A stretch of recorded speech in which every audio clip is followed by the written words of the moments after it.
been hard as of late, feeling so out of place.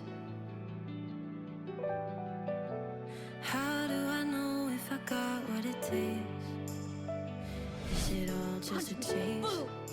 Happy Saturday, How long do I wait? Great to see you all. Ooh, I wanna know what it feels like to find the missing piece. Only had to realize it was always me. Would you even care if you knew that you had it all? Would you even dare if you knew you could never fall? When you're standing on the other side and breaking through the sky, would you even care if you knew you could never fall? No, you'll never fall.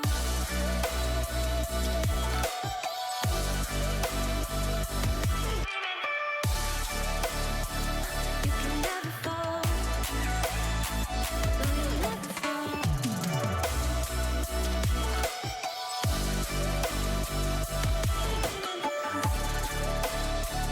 You can never fall. No, you'll never fall.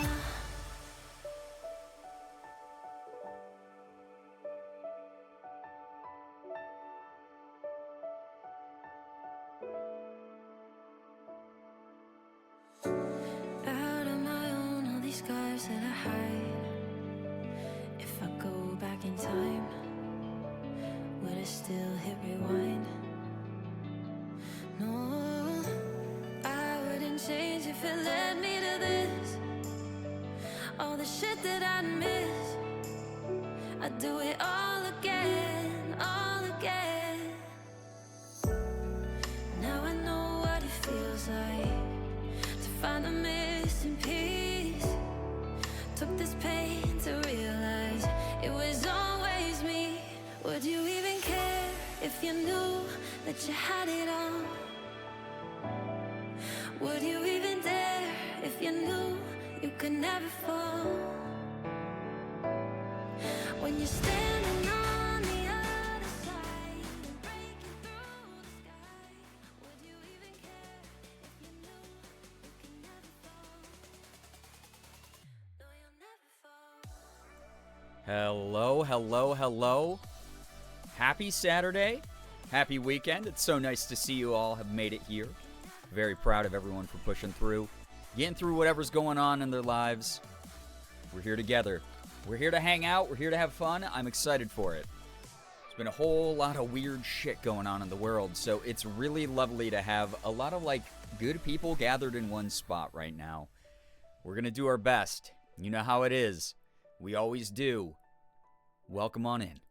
Let me say some hellos quick. Have a little bit of a bittersweet stream here tonight. It's hopefully going to be mainly very fun, but we're going to see what happens. Anyway, welcome on in. Hello, hi, Link, Juba, Ty, Kim, Jacob, Liz, hello, what's up? CJ, Val, hello. Uber, thank you for the 5-stream streak. Appreciate that so much from you. Hills, thank you for that 7-month resub as well. Singing Tree, also with the 9 months of Prime while I was offline. That's so kind. Thank you for helping us get closer and closer to our sub goals, supporting the stream and what I do. Whiplash, how we doing? Mayor, good to see you here as well. Welcome on in. Hello, hello, hello. By the way, if I say hi to you twice, you're just extra special today, but if I miss you on the first go around, I'll catch you on the second time through.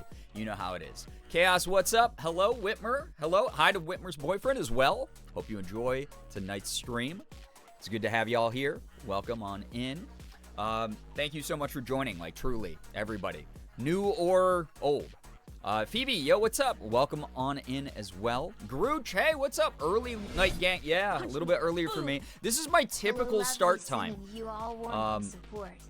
It's just been obviously a really messy, like, 2 months. A lot of, like, heavy shit going on in my life. So haven't been able to stick to the, like, good schedule in a bit. But normally, you know, I like to get started a little bit earlier here. But just life's a little bit heavy. Life's a little bit weird. Too many things going on in both the general global sense and also my personal life. So I'm doing the best I can. It's good to be here. I hope I can have more, like, quote, earlier streams like this as well. Sky, what's up? Hello, hi. Welcome on in. Yo, what is going on, AL? Thank you so much, Ty, for the 10 stream streak. Appreciate that a lot. NTM Beast, always so lovely to have you here. Thank you for the 5-month resub. That's so cool of you. Thank you, thank you, thank you. Definitely a weird time, but here to vibe. Nettles, it's all going to be about the vibes here tonight. It's going to be some good energy, a little bit of nostalgia, maybe a little bit of melancholy. We'll get through it together, though. Lot to talk about tonight, for sure. A lot to freaking talk about tonight as far as the state of the world and especially the state of the internet, really. But it's good to have you here. Beginning of this year's been oof. It's been so much. But I you know, it's one of those things, I was saying this on social media, out of all the possible timelines out there, out of all the possible events that led to this moment, I'm really glad to have this community with me. Not, you know, so that we all suffer together or anything like that, like the suffering, take that out of the equation. It's more of the ways that this community's uplifted me, uplifted a lot of my friends, loved ones around me, has been just so, I don't know, emboldening. It's been so encouraging. And I'm just so grateful for that in these moments where things are a little bit messier and weirder for everybody. So thank you for that. That's something I'm trying to hold on to as a thought. Let me get myself on screen before the 10-minute truthers hold this against me. I'm on the screen now. You know? That's where we're at. Yo, what's up, Nancy? Thank you so much for joining. Sending all the love and good vibes. I appreciate that a lot. Time's a social construct. We're all just doing our best. Yeah, we're just all doing our best in the right now. That's the way that I try to look at it. Anytime I start spiraling and getting, like, too nervous about the future or dwelling on the past too much, I have to remind myself those things don't matter nearly as much as, like, as what's happening, like, right now. Right now, in this moment, I am doing the best that I can. Regardless of outside judgment of that, I'm doing the best I can, and I know that. And that's all that really matters, is that way to ground myself in the present. Time is kind of just a way that we keep track of things that have happened or that will happen. But a lot of the times we forget to, like, take care of ourselves now, or to give ourselves grace and some sort of understanding now. And I'm just, like, really trying to focus on that shit. Ty, enjoy whatever you're off to do. Thank you so much for dropping by, like, truly. Yesterday I opened a pack from the Prismatic Evolutions, pulled a full art, yo, let's go, okay. Hell yeah, getting those big pulls, getting those hits. I hope that people get some good dopamine out of their Prismatic Evolutions. If you're able to grab any, God, the secondhand scalper market's terrible right now, but hope people are able to find them for retail price. Don't pay for over retail price. Pokemon is planning on printing more so that people can just buy them at regular store price and not elevated market price like all these crazy people are trying to push. But thank you so much for dropping by, Ty. Take care of yourself. Also, captions, are they working? Are they lined up? Are we good on those? Please let me know. Obviously, I'm a little bit traumatized from when they weren't working, so I want to make sure accessibility is still here for us. So, yeah. Darth Betty, good to see you here. Hello, hi. 10-minute believers are done for, yeah. I wish the world wasn't on fire and my personal life wasn't feeling like it's going to shit, but I'm glad I have a good community through it. Exactly. We're going to kick ass together, you know? We're doing the best we can. One step at a time, one breath at a time. I love that, Val. Yeah, absolutely. Also, speaking of Prismatic Evolutions, thank you to everyone who supported my sponsored posts. I put one up on Twitter, one up on Blue Sky, one up on Instagram stories. So pick your poison on where you want to go support me. Support me on all three would be huge, but also not necessary if you're like, I don't want to, like, I deleted my account on, like, Twitter or whatever. It is what it is. But those of you who supported the picture of Elsa hanging out with my Pokemon cards that were gifted to me by Pokemon Company, very, very cool. Thank you so much for helping me maintain that sponsorship partnership that I have with them. Whiplash, thank you for the 5-stream streak as well. I appreciate that. AL, so that's a little bit of misinformation. You can still use a VPN for TikTok. You can use a VPN to view TikToks. You cannot use a VPN to upload. A lot of people who might not have as much of a tech background in that, it is possible, yes, to view content that is region locked. Uploading it, unfortunately, isn't a thing, so it's not really going to be something that helps any creator if you do that. AJ, yo, what's up? Welcome to the stream. Bourbon, good to see you here again. Captions look beautiful. I appreciate that. Thank you, thank you, thank you. Not the picture on Blue Sky for this stream's tweet. I had to. I was like, shit, all right, who's someone who, like, God, is like a short-form legend, right? My buddy Chris Melberger. Do I have a picture of each of my friends crying on my phone? Do I have a picture of, like, Ethan crying, Chris crying, Ashley crying? Absolutely I do. Am I going to use short-form legend Chris Melberger as my going live today? Yes, absolutely. That was an easy decision for me. Gray Lady, what's up? Welcome to the stream. Hello, Elijah. Good to see you here as well. What the heck, AJ? Thank you so much for the 2-month resub. Appreciate that so very much. I appreciate you using Prime. I know you only get one of those a month. Using that here, very generous of you. Thank you. I always appreciate the month twos because it means that you enjoyed being a sub, supporting the stream for that first month enough that you wanted to join again and keep supporting me. Thank you so, so much. Making a good tomato sauce made with a lot of love. Enjoy that, Sad Scholar. Homemade tomato sauce is dope, you know? The lore behind that emote's wild. Yeah. That one is one of my favorite pictures of Chris crying, but the one that I put up on social media, I have like 5 different variations of Chris crying. I have so many pictures of him crying. That one's my favorite, though, that I put up. It's just way funny. I don't know, something about like his eye being slightly squinted and the one tear running down it. It's so fucking funny to me. Good evening, all. I finally bit the bullet, joined Blue Sky tonight. Craft a Simple Life. Hope you enjoy it. It's definitely a little bit quieter over there, but I think that as we see a political shift in the world in the next few days, you know, you might be emboldened to hang out in communities that serve you and your time a little bit more than hostile territory. One of my friends made this great point that one of the shittiest parts about TikTok shutting down, even if it's temporary, is it's going to drive people to use more traditionally conservative / right-leaning platforms like Facebook and Twitter, which sucks. You know, a lot of the time with TikTok, you know, you'd hear even me complain about like the misinformation and disinformation there. But at the very least, it did allow a lot of conservative creators to have a loud megaphone and to engage with that audience, that type of audience when they wanted to push progressive types of information. So, okay, Morgan just showed me that. Okay. Thank you, Morgan. I'll check that later. Anyway. Thank you so much, by the way, Chaos with the 10-stream streak. Appreciate that a lot. Thank you, thank you, thank you. Thank you so much for hanging out and supporting each of these streams. Really means a lot. Like, that's super cool of you. Earlier stream, yeah, what's up, Singing Tree? Thank you again for the offline resub. Appreciate that a lot. Dionysus, what's up? Good to have you here. Welcome. Hello. Proud of you for streaming so early. Hope the sleep shift is going okay. It's so funny that everyone keeps going proud of you for streaming early, because this is like a late stream for me back in the day. This is like my normal time. But I appreciate that. I'm trying to fix the schedule. This is not going to be a permanent thing. Anyone who's not been keeping up with me, unfortunately, there's a lot going on the personal side, and it's going to interfere. I'm not going to have a consistent schedule for a while. It really fucking sucks. But the days that I can go live a little bit earlier, great. The moments that I can start streaming earlier because of some event going on in the world, like tonight, I don't know if TikTok will shut off in 2.5 hours at midnight Eastern time. I don't know. I have no idea. We're not entirely sure. We haven't been given specifics yet, and anyone who says that they know for sure is full of shit and just spreading weird misinformation. It's one of those things where the lines of communication have been very muddied. There is a pop-up now when you open the TikTok app or the browser that it says that, unfortunately, the app is banned in the US as of tomorrow's date on the 19th. So no one's really sure if that means midday or if it's going to be, again, right at the strike of midnight. We'll see. So we're going to do some media review tonight. We're going to watch a bunch of the TikToks that were sent through by the community and hopefully get to all of them before this shit goes away.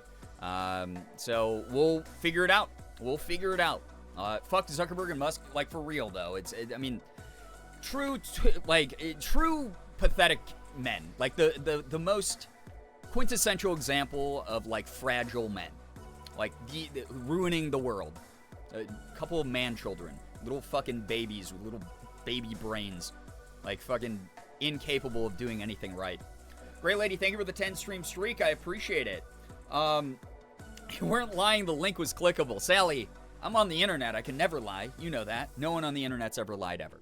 I've gotten a little bit of insight from Reba since her new company has a direct TikTok rep, but it's still murky even for them.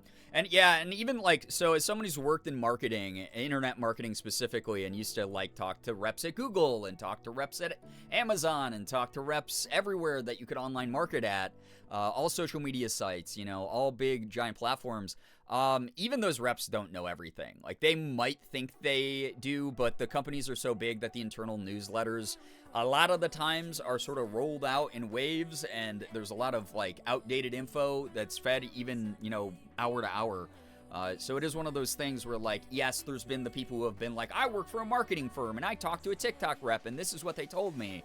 That TikTok rep might have been given a little bit of outdated info as well. So I'm not going to sit here and take chances. I'm not going to sit here and say, I know exactly what's happening. I think anyone doing that right now is going to have to gut check themselves whenever things finally hit the fan. But, you know, we're going to have fun tonight. And that's all that really fucking matters, because shit is out of control and weird at the moment. So the thing that I would rather encourage, besides fear-mongering, depressive spirals, that kind of stupid shit that doesn't serve any of us, that is very valid to feel in your private life and to deal with as you need to, but doesn't necessarily serve a greater shared space. We're going to stay away from that kind of energy tonight. We can be a little bit angry, we can be a little bit frustrated, whatever, but we're going to focus on preserving memories, having a good time together, reminding each other that even though there's a bunch of people making some really crappy decisions right now, the control that we maintain over our lives, our shared spaces, etc., is going to be something that is strong, that's going to hold together stably, allow us to get through everything we possibly can. And that's the way that I'm going to treat today. That's the way that it's going to be. So yeah. Can I just say thank you for going live? It's been very hard, and I'm grateful you're opening this community space for those of us having a rough time. Grateful to catch the stream, especially right now. NTM Beast, hey, I've been having a very inconsistent schedule recently, so I want to say thank you to those of you who showed up.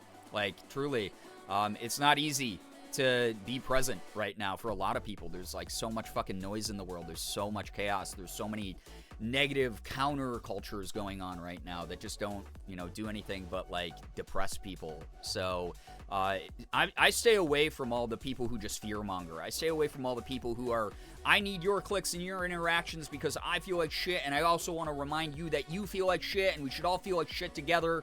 I don't like that.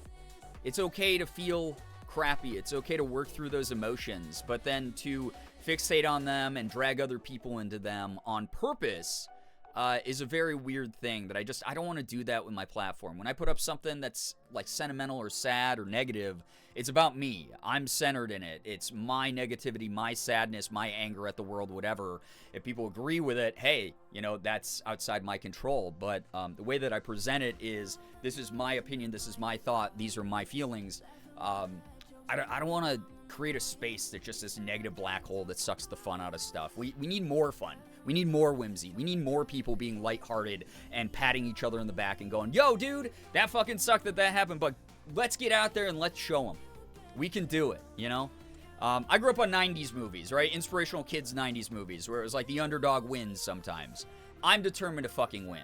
I am. I've been an underdog my whole life. My identity was politicized from the moment I came to this country when I was a baby. It is what it is. I will push through. I will always try to champion whatever voices need some sort of resignation. That's not the word. Whatever. Some sort of amplification. There we go. Xander, welcome to the stream. Haley, welcome. Amy, welcome as well. Sammy, Iami, so good to see you here also. While the rest of the world is on fire, I'll be helping people on, the new Red Book, Red Note app, right? A lot of people are going over there. Morgan's tried it out a little bit. Knows a ton of people out there who have swapped over to that. Who knows if that's going to be the long-term solution or things are going to get turned around or whatever. But we'll figure it out all together. So again, I'm not the person who has all the answers, but I have been on the internet long enough to have seen the YouTube adpocalypse back in the 2010s. I've been around long enough to see Twitch revenue tank itself because sponsors didn't want to work with people. I've been here during demonetization. I've been here through my own personal, like, getting banned on Twitch that one time. Like, I've survived it all. I've survived every fucking step, every single change. This industry evolves so quickly, adapts so strangely because it's brand new and we don't have much history to work off of yet. But I've been here, and we're all going to get through it, and we're all going to survive it. So that's the only experience I really bring to the table. So I'm not going to be here to pretend I'm an expert. Instead, I'm not going to waste people's time. We're going to watch some TikToks tonight. We're going to have fun. We're going to laugh our asses off and remember the good times and hold on to those and create the ability to have an oral history for some of this stuff. You know, archive things, download the TikToks that you love, that kind of shit, you know? So community time's so important. Even outside of this community, having people you care about makes the world exploding a little less bad. Absolutely. Yeah, like the Goonies. Yeah, Mayor, that's like one of my favorite movies of all time. Resonance was probably the word I was looking for, Val. You're right. Going through my following friends feeds, opening every single external account link I can for the people I want to keep up with. Please, I beg of you, go follow people on everywhere else. Find them on Instagram, find them on wherever the fuck, Blue Sky, go find them on YouTube. Anywhere they can create, anywhere you can keep up with them, your favorite creators from TikTok, go find them now. Because you don't want to lose them to the wind. You don't. That's the death of a community a lot of the time. So we're going to be doing the best that we can. We're going to be doing the best that we can throughout all of this. Phoebe, give me 1 second to please read through the novel that you wrote here in the chat. We'll see. I mean, yeah, so Phoebe, from a view, I get it from, I'm just a consumer. I sit online and I just eat whatever's put on my plate that is on my For You page, and I scroll through it that way, and that's not really going to affect me. I get that. But from a content creator side, it's a huge bummer. Morgan's entire income is from TikTok, for instance, and this is a really shitty thing for her. So my biggest thing is, you know, empathy for people who are losing their ability to pay their bills. Empathy for people who built a community like the one that you have here live streaming with. It's just one of those things where I really hope it just like, because here's the other thing is, like, sure, Red Note's there, Lemonade, all those things, those aren't monetized yet. There's no talks of, like, how people are going to get paid, that kind of thing. It just, like, people are losing their entire livelihoods. And that's a bummer.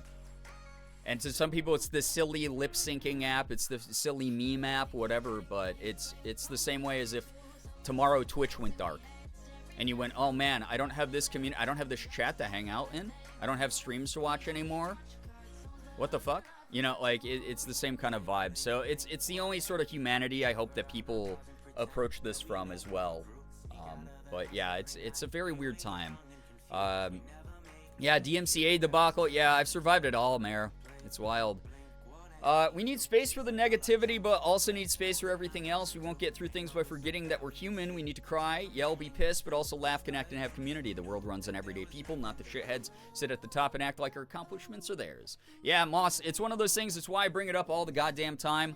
Toxic positivity has no fucking place in my community. I feel like I've done a pretty good job of calling out the, like, weird, like, terminally online, like, homeschooled iPad kids who, sorry if that, if you're someone who's homeschooled, that's just, like, that's the meme. That's the energy of it. It's not that every homeschool person is bad person. That's not the vibe I'm going for. But that's just the combination of descriptors I went with. Anyway, it's more of, it's like, I think I've done a good job of being like, yo, we don't do the fucking just hand-holding. Everything's always good here. That shit serves nobody either. That's a fucking fantasy world. So it's just one of those things where we will not doomsday here. We will not fearmonger. We will not depression spiral and encourage people's negative, like, oh man, I'm only devastated, like, behavior. Like, no, that doesn't get attention here. We're human beings, multifaceted, complex. There's gonna be moments we're sad. There's gonna be moments we're angry. There's gonna be moments where every day feels like fucking shit for a month.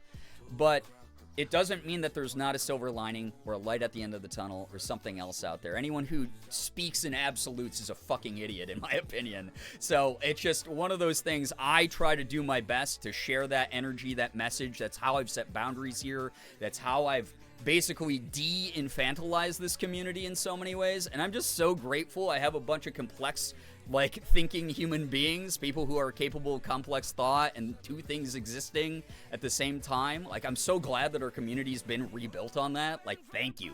Like, truly. Good Lord. Yeah, Whiplash, all those sites, oh my God. We've gotten through it. We can get through it again. It sucks, but we're gonna do it. So, yo, what's up, Kratz? Welcome to the stream. So many people's income and art. Yeah, that too. Like, building a community around art, even if they weren't making that much money from it, right? Is going away now, which is such a fucking bummer to see. I just got to a TikTok friend I made back in the pandemic's video saying goodbye, and now it's hitting. It's wild, right? It's very weird to see it. At the same time, human beings exist outside of that app. So please go find them. Be super enthusiastic elsewhere, wherever you find them. If you liked someone's content, the best thing you can do that's free is just supporting that content. Writing a nice comment on it, hitting the like button, reposting their videos, whatever it is, that helps out. That's why I'm always like, hey, if you really care about my shit, go sub to the VOD channel, hit like, put it on your car ride to work or in the background where you're doing like some errands or whatever, or doing your chores. Play it like a podcast. Helps me out way more than you think. Showing up to the streams helps me out way more than you think. You don't have to be dropping 50 subs at a time on me. You can be hanging out stream after stream, just enjoying the energy here. That helps a lot. Letting me know that the content that I make is fun, right? That's the thing. That's all that any content creator really wants. TikTok was, for a lot of people, their big break where we wouldn't get recognized at all anywhere else. Yeah, Mason, it sucks. Yeah, millions of small businesses, too. Yeah, Morgan and I were talking about that last night. It's so sad. There's small businesses that had this marketing boom where they don't have to pay some giant predatory company like Facebook for ad space on a giant platform where it can get swallowed up, ignored, or lost. Small businesses got to go viral by being quirky, fun. Hey, I'm just another human being. Please eat at my diner that I opened 10 years ago. Like, a lot of people are losing a lot of value, and it's really just a huge bummer. So, yeah. The only TikToks I see on streams like this, I rarely go there myself. That being said, I don't like that other people are losing it for whatever they use it for. I don't like bans at all. Yeah, and that's another thing. Like, I mean, I talk to everyone about this in my at everyone ping, my going live announcement, right? About how, or not going live announcement, my ping on Discord earlier about like what we were doing tonight, going through as many TikToks as we can. It's not a good precedent to be set to have a gigantic platform like this censored, essentially banned. Oh, we don't have the right to use this anymore because a bunch of out-of-touch politicians who don't actually understand what it is or does or who it's actually connected to are very xenophobic and very, very afraid and causing all this fear-mongering because of their own lack of education, because they went, wait, I'm a politician. I know everything. I can't keep up with the times, but no one can know that, so I'm just going to delete the things I don't like. It's not a good precedent. Again, one of my friends earlier was talking about how without TikTok, we're losing a lot of gigantic creators with big platforms who push a lot of political progressive education. And without that, now we have shit like Facebook and Twitter, which are both owned by bootlicking right-wing extremists. Kind of bizarre. Really sucks to see that kind of thing, right? So we'll see. We'll see what happens. Yeah. People's incomes are on the line, but even from a strictly consumer perspective, there's a lot more to TikTok than just silly haha videos that wind up on my For You page. It's going to hurt individuals far beyond those who use it for income. Yeah, absolutely. Beans82, if you don't know what toxic positivity is, Google is your friend here, but just a quick summary of it, it's essentially where someone is like, oh, hey, bad days don't really happen. You gotta find the silver lining in that bad day, champ. Oh boy. Where they reframe everything as a positive thing, or positivity is always the answer, and you're not allowed to ever show that you're sad or angry. That's toxic positivity. It's a fucking brain rot thing. It's absolutely shows me you have no emotional intelligence if you're someone who engages with it, because sometimes people need the space to be a little bit angry or negative or frustrated. Sometimes people need the space to be able to feel big emotions and not label them as good or bad. They're simply a big emotion. They happen. You can't control your reaction necessarily, but you can control your perspective of why you reacted that way.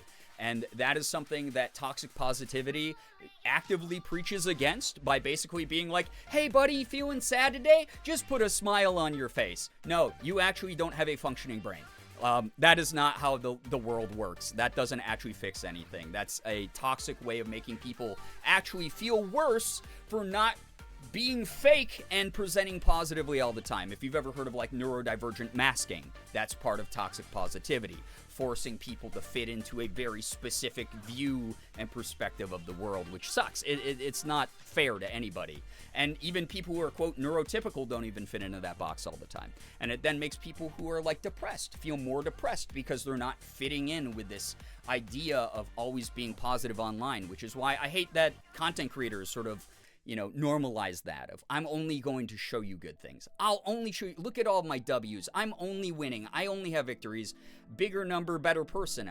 That kind of shit. It just doesn't exist. It's fake. It's fucked up. So yeah, grinning and bearing it is a great way of summarizing that, Uber. I don't use TikTok much myself, but fact of the matter is how massively bad this is for creators, artists, businesses, and just how our own freedom of speech is, and the way that it can lead to a lack of freedom of information. Absolutely. It's a really bad precedent. Like, it's just not great. My partner and I use TikTok primarily for education purposes, so it's a blow to us, but we're going to try to maintain the connections we've built there regardless of what happens, especially with upcoming shifts in power. Yeah, it's gonna be weird, because that was my thing, was like, I've always preached against, please don't learn exclusively from TikTok, because there are people who, have even lived similar lives to mine, where it's like, I've been marginalized since the moment I drew my first breath, and I still don't know how everything in the world works. There's a lot of, like, fucking, just people making up shit over there, or pushing the wrong narrative, or, focusing on the wrong point in a narrative. I always like to use TikTok, though, to find out about something happening, and then I go fact check it myself. And 99% of the time, I'd say, like, the stuff, at least for the creators' feeds I was on, I go, oh my god, I didn't know that was happening. Find all the articles talking about it, do some research, find, like, whatever stuff, and be like, shit, I'm more enlightened now. Dope. Very cool. And then I would still credit TikTok for that. Absolutely. Absolutely. It's really rough when it's a free education tool. Me trying to nicely say this is censorship and we're losing an important source of information beyond what right-wing social media wants us to see in that message because I didn't want to bring it up before you did. I don't understand those who can be nonchalant about it. Yeah, I agree. It's not a good precedent. It's really scary. Wilting T, yo, what's up? Welcome. But yeah. Yeah, Uber, yeah. Toxic positivity is very bad because it does, it invalidates things like sadness and anger. Again, we're multifaceted human beings. We wouldn't have these emotions unless that they historically have served us in some kind of way. How many times have you heard the phrase live out of spite to, like, live out your best revenge? Like, live out of spite to gain success, I should say. and then successful living's the best kind of revenge. Stuff like that, you know, or sitting with your emotions and understanding why you're sad helps you understand why other people get sad as well. That's fucking empathy. That's pretty easy. 1-to-1 right there. I also worry about those who turned to creators and mental health lanes for support and education. I mean, yeah, there was a lot of that, of course. But also, it's one of those things. It's a catch-22, right? If there's someone who's not being monitored well enough, especially like a young impressionable person, as far as what they're consuming, already a sad life, already sucks that they're not being given a better role model or something. And they might learn misinformation. They might learn disinformation. They might become biased and put into some weirdo pipeline, right? That said, at the same time, it's no content creator's responsibility to babysit those people. So it's a double-edged sword. It's a very nuanced conversation. I've ranted about it here so many fucking years in a row, right? Yo, Busby, welcome to the stream. Sparks, so good to see you here. Welcome, welcome, welcome. Yeah, definitely check everything. Absolutely. Merm, thank you for the raid, by the way. Welcome, welcome, welcome. I appreciate you being here. Thank you, thank you, thank you. How was your stream? What were you up to? We're talking about some heavier shit real quick, and then we're gonna jump into some, hopefully, somewhat bittersweet, yet hopefully fun nostalgia here with TikTok before it goes away, whenever it ends up going away here. With Meta throwing third-party fact-checkers out the window, doing their own research will be... Yeah, doing your own research will be important. It is 100% a necessary skill. I beg of you. I know some people like to joke and tell yourselves you're stupid or whatever. You're not stupid, first of all. There's no such thing as true stupidity except for not trying. And then acting like you know how everything works. That is not a good way to be. It's literally called the Dunning-Kruger effect. Go look it up. Being uneducated about something and acting like you know everything about it and like you're an expert about it. Don't be that person. Don't be the person in the room where when you leave, everyone goes, wow, that is a bullshit artist. That is someone who makes up everything. Critical data analysis. You don't even have to get that far. You don't have to analyze data. You just have to know how to tell what's real, what's fake, know what a trustworthy academic source is, trust science, that kind of thing. Critical media analysis, being able to critically think, being able to be media literate, all of those things are really important right now more than ever with the destruction of free resources and free education and everything like that. Birthday Duck Jenny is here? Wait, Jenny K, is that you? Happy birthday to you. Merm, yeah, tell us a little bit about your stream, please. We never tell the kids at work stop crying because that's counterintuitive. We explain that it's okay to feel sad, it's okay to be frustrated or angry, but then when we teach them coping skills and communication, yeah, then they're going to be more open to that. Absolutely, because then they're not shamed into acting a certain way, right? They're still validated for their expression while at the same time they understand healthier ways of potentially reacting to their own reaction, right? So I dig that kind of thing.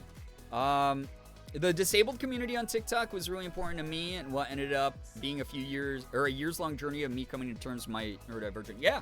I mean, there was a lot of that. I will say, as a ex-psych counselor, there was a lot of fucking psychological, pop psychology grifters.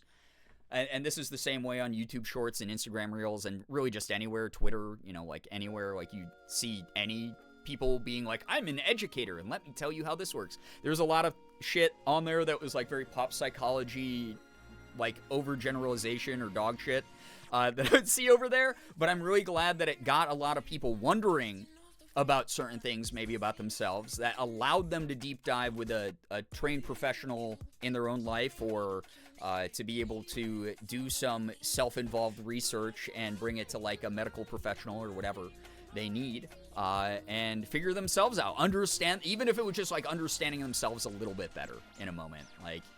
Even for those moments where it was placebo effect. I'm always glad to hear that people are able to find a part of themselves through online communication, right? Media literacy is in the toilet recently. It really is. It's been for years, but it's especially bad now. 2020 really killed people's ability to socialize in an educated way. and it really sucks. And again, like I was saying before, education, not having an education in something does not mean you're stupid. This was the point I was trying to make. Again, the only true stupidity are people who are counter-education, counter-intellectualism, people who are not willing to acknowledge science or objective fact. Like, that kind of shit always sucks to see. There's a lot of, it's really funny because the right-wing crowd that was all like, facts, not your feelings, are now running on a lot of feelings with no facts. So always a brutal irony of the world, right? But the way that I try to reframe this for everyone in this community, because I hear you guys beat yourselves up all the fucking time, is you might not know as much as someone else here in the community who knows all this shit about science. Like, oh yeah, I know the anatomy of like underwater life really well. Like, that's my degree. I have a master's in that. You might go, man, fuck, that sucks. I'm someone who's worked as like an electrician for the past 10 years. Shit, bro.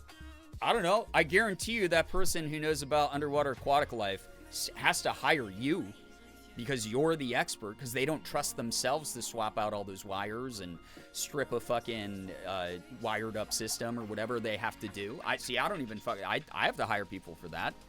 You're smart. You're fucking smart in that. You know that shit. You're intelligent. That's great. Like, acknowledge that intelligence. You worked hard to get to that level of expertise.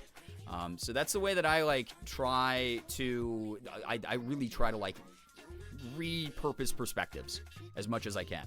I feel like I always raid during heavy talks. I'm sorry. No, why are you apologizing? You had no idea. You had no idea. That's okay. It's just a little bit of a rant and silly night, honestly. First stream in a month because it's Jenny's birthday, my bestie and mod. We had a lot of chaos and duck-related content today. That's so fun, though. Love that. Like, truly.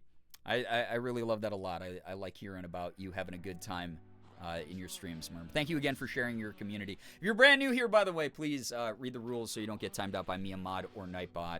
And if you don't know me, my name is Brian, aka Girbeagly. I'm a Korean-American, full-time Twitch partner, YouTuber, and voice actor. I do everything. I play AAA games. I play indies. I open up Pokemon cards. I do some cosplay, you name it. But we're just here right now. Last night that TikTok will be active, possibly the last couple hours here. I have no idea when it's actually shutting down. The rumor mill is working overtime right now because everyone wants to be the fucking first, or like take a wild guess and be like, see, I knew the whole time, I got it right, when it was just like them talking out of their ass, right? So tonight's gonna be, we watch as much media review as we can, hang out, relive some good memories. Sunday, that means we'll just have a little bit of extra time to do, I don't know, Baldur's Gate or whatever games I want to catch up on. Actually, if it's Sunday, we might be close enough to just waiting till Tab Tuesday again, but we'll work it out together. I'll let people vote on that and figure it out in the Discord or whatever. But very excited to chill, laugh a little bit, you know, relive the glory days, whatever. We'll see. I'll definitely miss the D&D and Lord of the Rings content from TikTok. Yeah, and that was the brilliant part about TikTok was there was over, 1 billion users. So there was no matter how specific your niche was, you could find your people. So, I may know the crocodilian cardiovascular system, but I don't know how to drive or fix a sink. There we go. There you go. Yeah, see, there we go. It's like we are all intelligent in our own ways. I know when TikTok's going away, but I won't say until it actually happens. But trust me, I know. Yes, I got sources. I got the sauce, dude. You got to just trust me, bro. Kind of vibe, right? Kettle, what's up? Hello, hi, welcome to the stream. Couple things to talk about here, just so that we can all be on the same page, get it out of our system, and then dive into some fun content. We'll see what's going on. But everywhere wants to cross train so they can run a small staff into the ground. We need to appreciate specialists and pay them what they're worth. Yeah, all industries. Definitely across the board, Gurch. I agree with you. It's just like we see burnout in so many fields that are essential to the operation of everyday life, right? I don't know how to drive a sink either. I mean, the only thing I know how to drive is drive a tank. Old school chat. You remember 2017 chat? Do you remember? You remember, right? Exactly 10 months ago. I don't know how to drive a sync. Wait, I just read that. This is where my brain's at these days. The object permanence, it's like as soon as it scrolls by for a second, I'm like, uh-oh. Yeah, you always wanted to drive tank. Oh my god. Not old school enough for that reference? Yep, you're not. That's okay. That's all right. You at least know the history exists, right? So, I'm optimistic with Blue Sky and the new app that it's tied to, Flash. I actually haven't heard much about Flash yet, so I'll have to dive into that a little bit after stream. But thanks for the heads up on it. I'm very optimistic about what Blue Sky can eventually become. Not exactly the happiest with how it's being run at the moment, but they're a super small team transitioning to a larger team, right? So there's always going to be some growing pains. I just hope that they start listening to their marginalized users that basically were the foundation for the app in the beginning and have more or less they've gone silent on a lot of the discussions with, which is always a bummer to see. We hope that they don't just drift off into obscure tech bro land, right? Remember that time one of my college professors was a dev on that tank game? Yes, that's very, very funny that, life finds a way to be circular. All be connected somehow, right? Couple of things we'll talk on. Again, we're not here for the toxic positivity. It's okay to be like a little bit frustrated or annoyed about things, but I'm always grateful when people allow me to start the conversation. So thank you for being like super, super respectful. All the questions that were asked were very respectful. I hope that I answered them in any meaningful or educational way with my own limited knowledge about the situation here with TikTok. Like, thank you so, so much. Again, this is deeply impacting a lot of people I know, a huge chunk of income for a lot of my friends, a lot of my loved ones. Morgan is someone who relied on TikTok to pay her bills, and it's just like such a bummer to see it go by the wayside here. Hopefully it gets reinstated. No one knows for sure. So again, anyone out there who's saying, I know for sure, and they're not affiliated with some kind of a source that is like, yes, this person knows for sure, take it with a grain of salt right now. Don't feed into the rumor mill as much as you can. I know that we're all itching to not be judged by our peers as like, oh, you're just a performative activist who doesn't actually care if TikTok comes back. You didn't retweet enough articles about this. That shit's insane. Terminally online people who are going to try to judge you for stuff like that versus like actual change or awareness or any sort of influence you have in the world, like this not for this place. It's not for this territory. This community, we're devoid of that kind of fucking weird performative shit. I don't care if you are the first person or the last person to share information about a cause, as long as you're educating yourself, as long as you're helping out in the ways that feel right to you. That is what I want to drive. I will be a mouthpiece. I'll be the one who brings awareness about these things. How much you get involved is fully outside of my fucking control. I'm not here to preach that I'm the leader of the world with all the answers. That's just not what happens. However, the next subject I was going to bring up real quick, just so we can get this shit out of our system and vent it out, is obviously in the next coming days, there is going to be a changing of hands in the U.S. government. We're going to be under everyone knows this, unfortunately, but we're going to be under a different party. We are going to be under a different subset of the oppositional party as well than that a lot of you might have even been too young to really feel the full brunt of the first time this fucking happened. There is a lot of noise out there. Again, a lot of misinformation, a lot of disinformation, a lot of really shitty mindsets that are incredibly radicalized and are pulling human beings apart for silly shit like, I didn't see you retweet about the TikTok ban recently, you're a bad person, that kind of shit. We're staying away from that, right? But there's a lot of noise out there. There's a lot of misinformation. There's a lot of people who are not trusting in the sources they've always looked to. There's a lot of people who are falling into despair simply for the sake of falling into despair.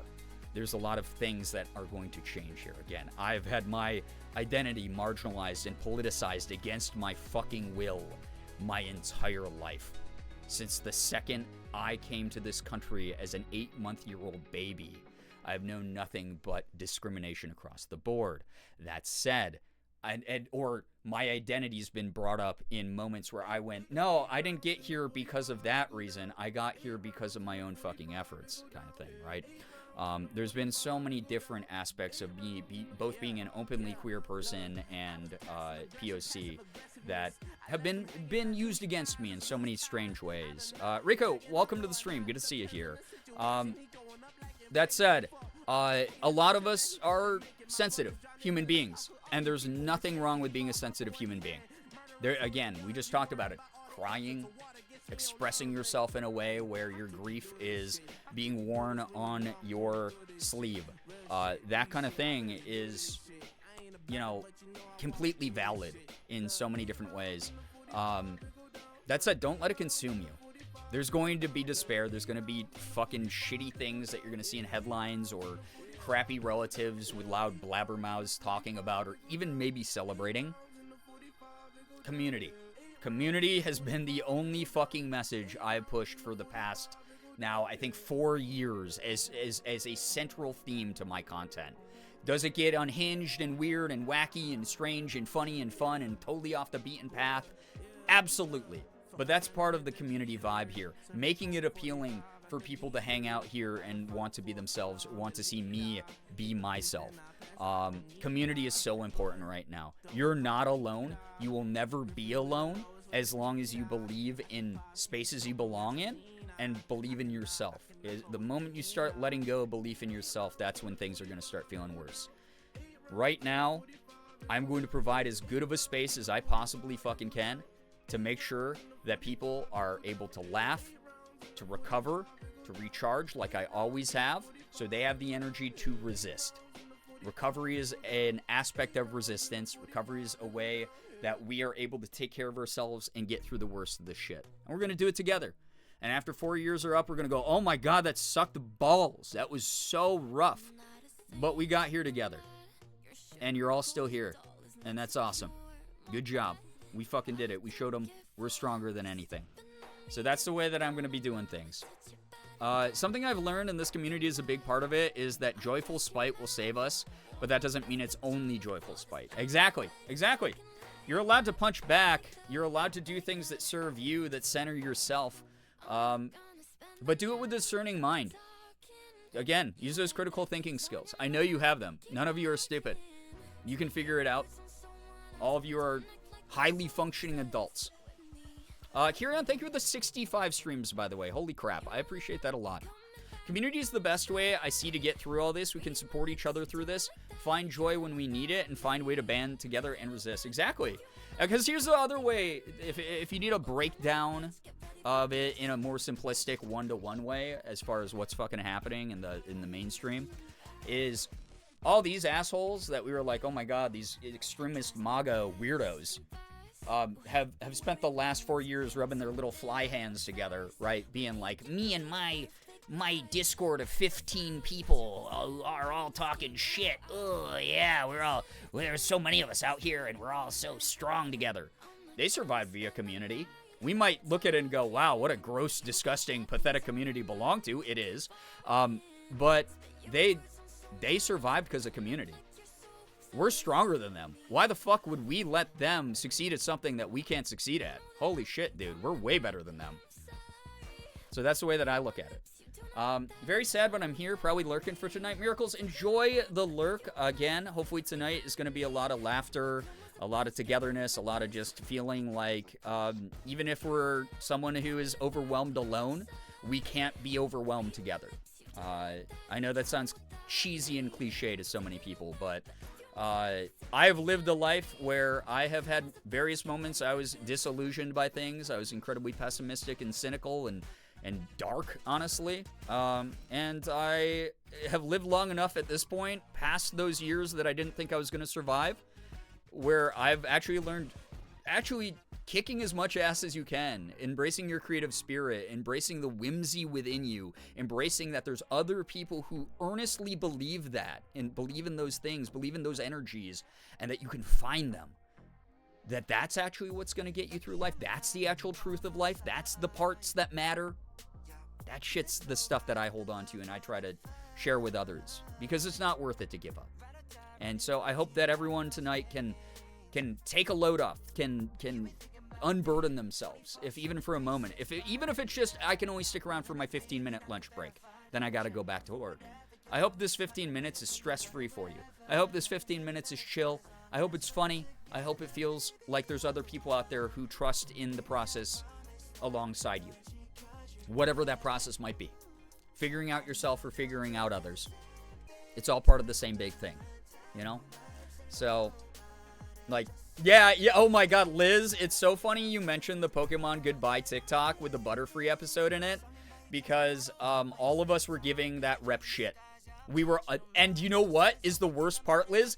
That's the TikTok that got the Pokemon International TikTok account to 1 million followers on TikTok.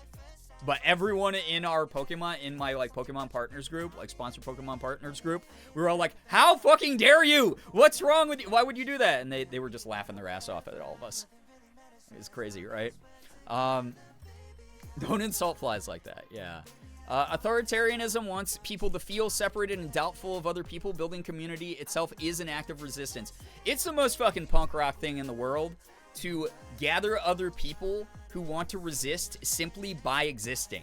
Being yourself right now, expressing yourself, expressing your creative endeavors, your goals, your future that you see for yourself is one of the most radical acts of not only kindness towards yourself, but radical acts of community, because it allows other people to find you, it allows other people to bond with you in a very real human way that a lot of these people who have made their entire personality be who they hate and who they dislike versus the things that they want to put time and energy into to build up, it's something those people will never understand. They'll never have that. All of you right now are more fulfilled, even if it doesn't feel like that, than any of those people ever will be. They're a very shallow vessel. It's not hard to fill that with rainwater. But you're someone who's walked through your life. And sure, your life experience, your perspective's the only life experience you really get to bring to the table. But you're going to have more moments where that experience and that perspective is expanded upon. Because that's just how life works. You exist, and that's fucking awesome. So, keep existing. If not for this stupid, again, 1990s kids movie, we gotta go to the championship and win ass speech that I'm doing right now. At the very least, do it for yourself. Fucking please do it for yourself. I want to see what you make. I want to see you 20 years from now going, yo, I just opened an art gallery in fucking New York City, dude. Thank you so much for like the stream where you said that shit, or thank you to the community that like allowed me to like believe in myself. That shit's radical as hell. That's punk rock as shit. You know? Community's been something I've been actively trying to grow at IRL. So glad I have. I'll be sad and grouchy on Tuesday because of this. Yes. But will my coworkers and friends make me laugh harder than I ever thought possible? Also, yes. I love that, Mayor. I love that for you. If there's anyone in New York that feels that they don't have community, you send me a DM and I'll include you. My favorite thing, though, I will say this, and this is obviously from a very privileged standpoint. Living in New York State, my God, I fucking love this state. Do we do everything right? Absolutely not. No state does. But oh my God, dude, I am never afraid of not being in liberal country here. Like, I live in a city here in New York State, and God, it's good to be surrounded by people with a like-minded nature to mine.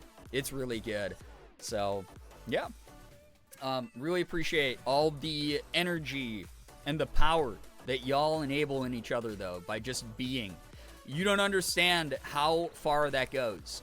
There's people out there who might not know you exist, who are your fellow community members here, where you shared a piece of good news and you've gone, yo, today I pushed through Art Block and I actually made my most popular piece that I've ever posted on social media because I felt like emboldened to do that today. I felt empowered to do that today. You don't understand. That could turn into something for someone else where they might be having a rough time and they go, wait, I really love that person's art style. Wait, they went through an art block too?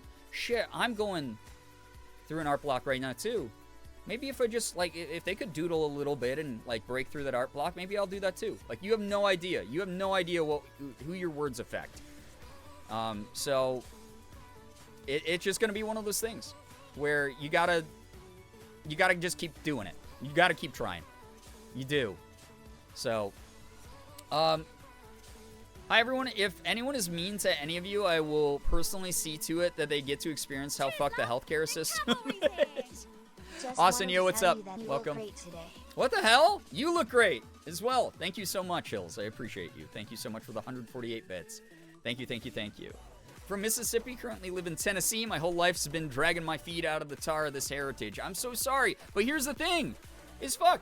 I wouldn't have known any of that about you when you first entered this community, Miracles. Like, seriously, you're someone who, like, you entered into the community. You engaged with a lot of the conversations that were being had. In this way where I went, holy shit, this is like really cool. Like, this person has like a great education. This is a person who has empathy. This is a human being with a understanding that there's complex emotions within them, and they don't have to be afraid of all of those emotions. They utilize those emotions in the way that like a human being is able to.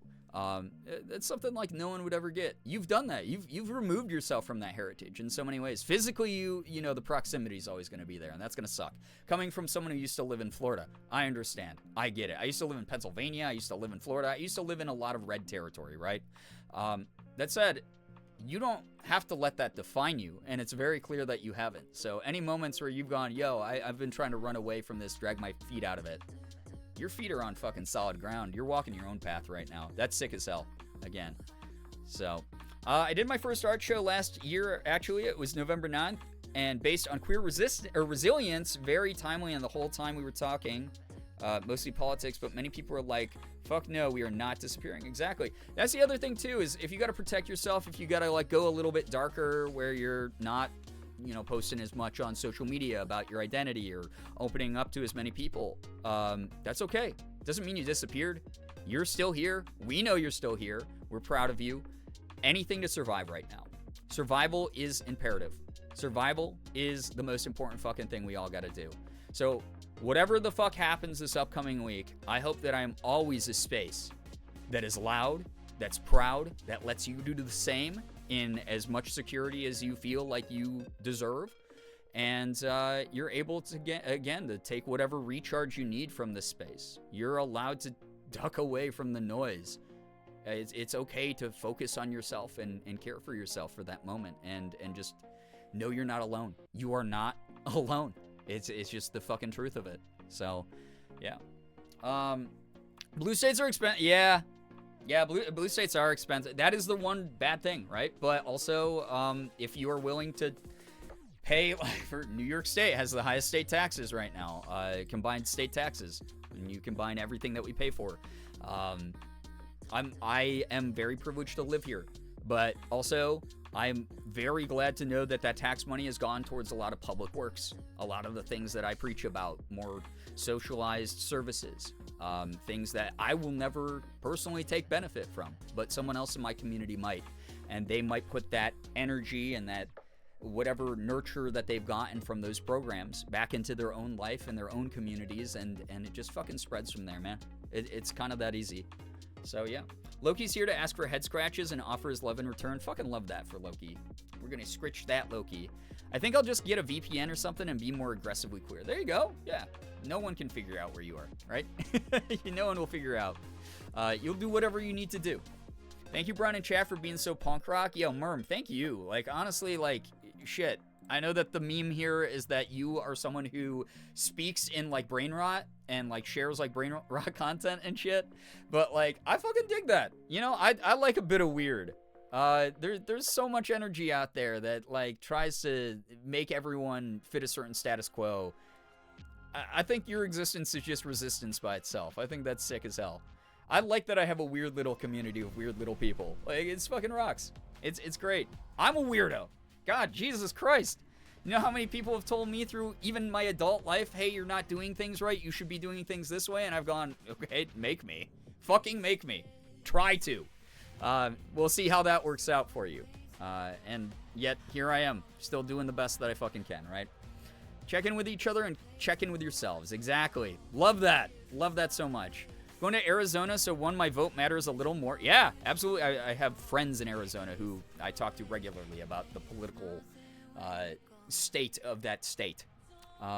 2, the degree program I want is 55% cheaper if I live in the state. Hell yeah. See, and that right there, that's a great cause. I was just talking to my friend about a lot of that. I think out of any of those states down there that you could choose, Arizona is it's a decent one. It really is. My grandparents used to live there. Do they need a lot of work? Yes, absolutely, but they're definitely not quite as extreme as, you know, like the state being run by Ted Cruz. So, you got that going.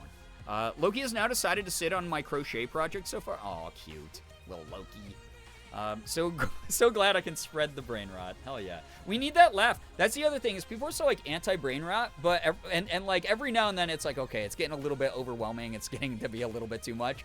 But you need to be able to turn your own brain off at moments and laugh and just fucking know that like another breath after this one expels from your lungs is going to happen. You're going to fill your lung with oxygen. You're going to be able to laugh again. You're going to be allowed to share a funny story or an accomplishment with other people who you care about. Like, you're going to have those moments, I promise you.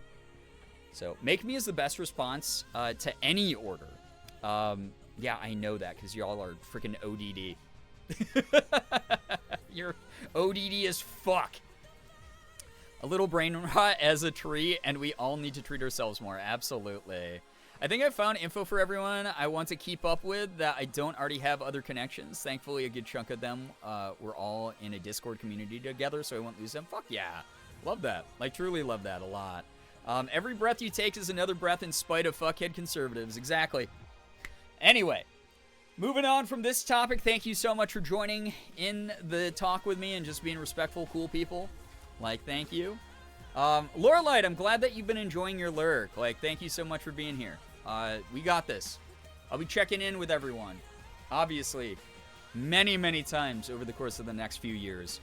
And you're all going to check back in with me. I'm going to know you're still around. I'm going to know that even in the moments that you're not doing well, you're still here. And we're all going to be proud as fuck that you are still kicking ass, doing things your own way, however that means. If it's low spoons and, you know, huddling up and hermiting a little bit, that's understandable. If it's being even louder than you were before, hell yeah. Come on over to a stream. Share that punk rock spirit with us. We're going to kick ass. But yeah. Wish I could afford to get out of Ohio? You have the desire. It will happen someday. I believe in it. Trust me. I needed to move out of my hometown when I was younger. I was like, I gotta get the hell out of here. This place sucks. And I never thought I was going to be able to. I did. On the strength of my own resilience, really. The only order that I don't question or fight back against is Gamba. Oh boy. Well, anytime you see that steak logo, stay away from it. Now to just absorb the cozy vibes while also letting my emotions process freely. Hell yeah. The stream feels like a hug.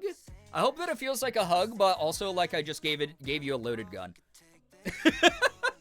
Like, here, fight back. Go do a crime. Be yourself. You don't actually have to use this, but it will threaten people. It will make you. People will not fuck with you. You know. So.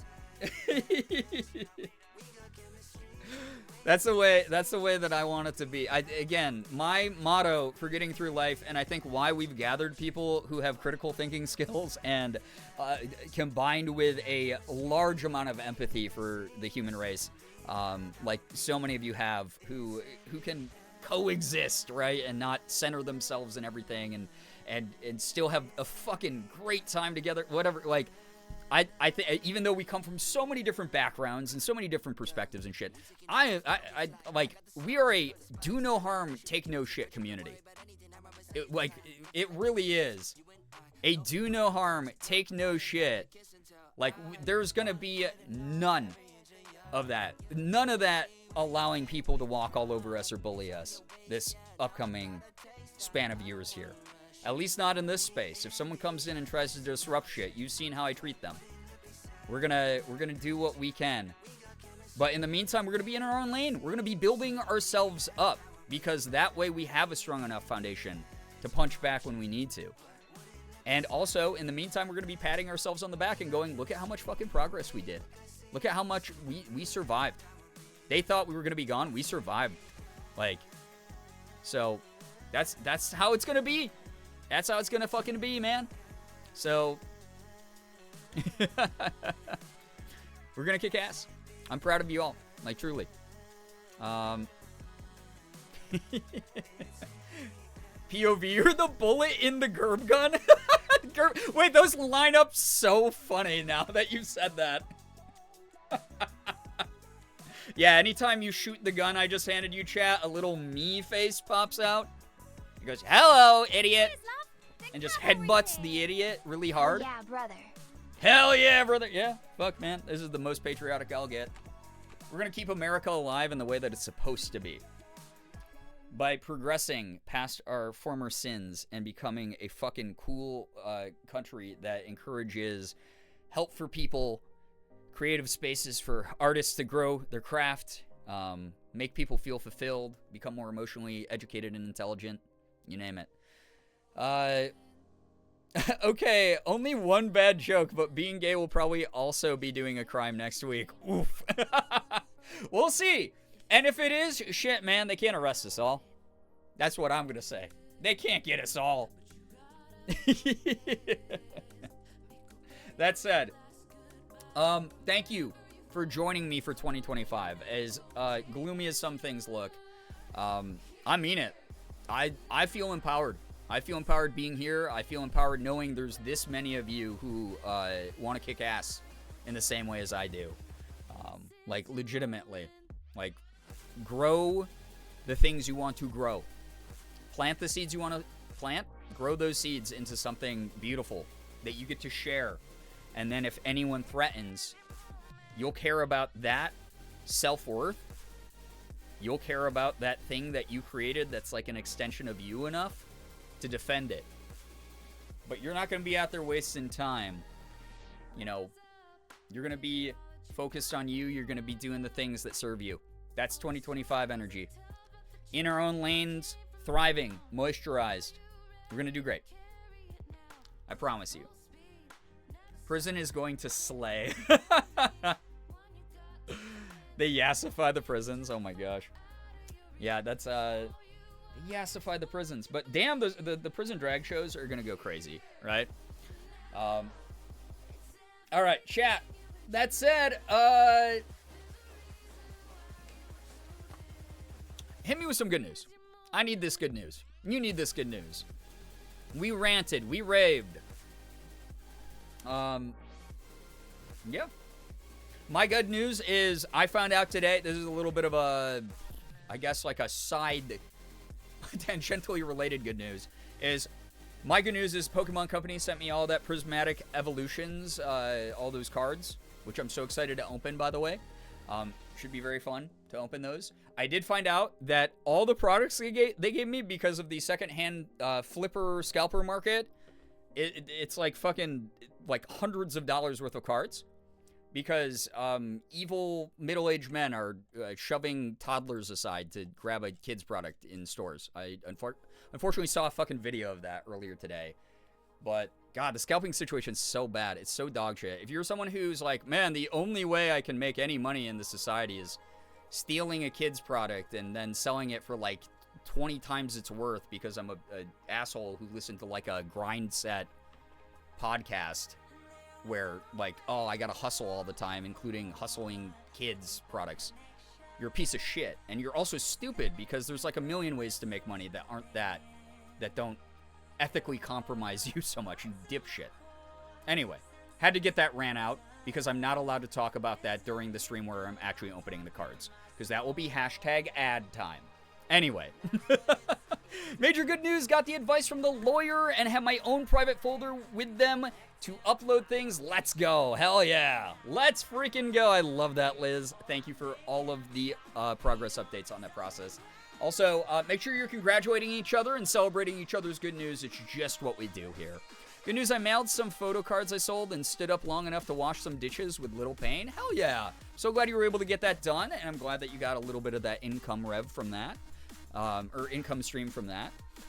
Prison drag shows, same vibe as if we all were going to hell, it's okay to be so slay. Listen, hell is going to be, if that's where I really end up, it's going to be so much warmer. It's going to be fine. Whatever, I'm not going to have to pay for the heating bill. Mundane good news, I tuned my bass by ear for once, and I actually nailed it, so, like, yay, Sally musician era. I get, the dopamine rush you get from tuning something by ear fucking rocks. It's so good, right? I love that. I really, really love that. My good news is I tried a sesame chicken recipe. It's so good. Oh my god, Mello, that sounds awesome. I ordered myself some Chinese food, Morgan and me some Chinese food the other day, and it slapped so hard. I was craving it so bad. I need to, like, cook my own, though. I want to, like, learn how to make sesame chicken. I feel like it's pretty easy. Good news, I'm off on Monday because it's a holiday, and I was able to catch up on sleep for 11 hours today because of how many hours I would normally sleep before leaving for agency internship. Well, I'm glad that you were able to catch up on some sleep. Very, very happy to hear that. TikTok is not loading for me. I'm about to throw hands. Yeah, it's been a kind of a mess. Morgan's had some features that she's losing. Hopefully, by the time we start reviewing some media here, some TikToks, it's still working for me. It was for me earlier today. We'll see, though.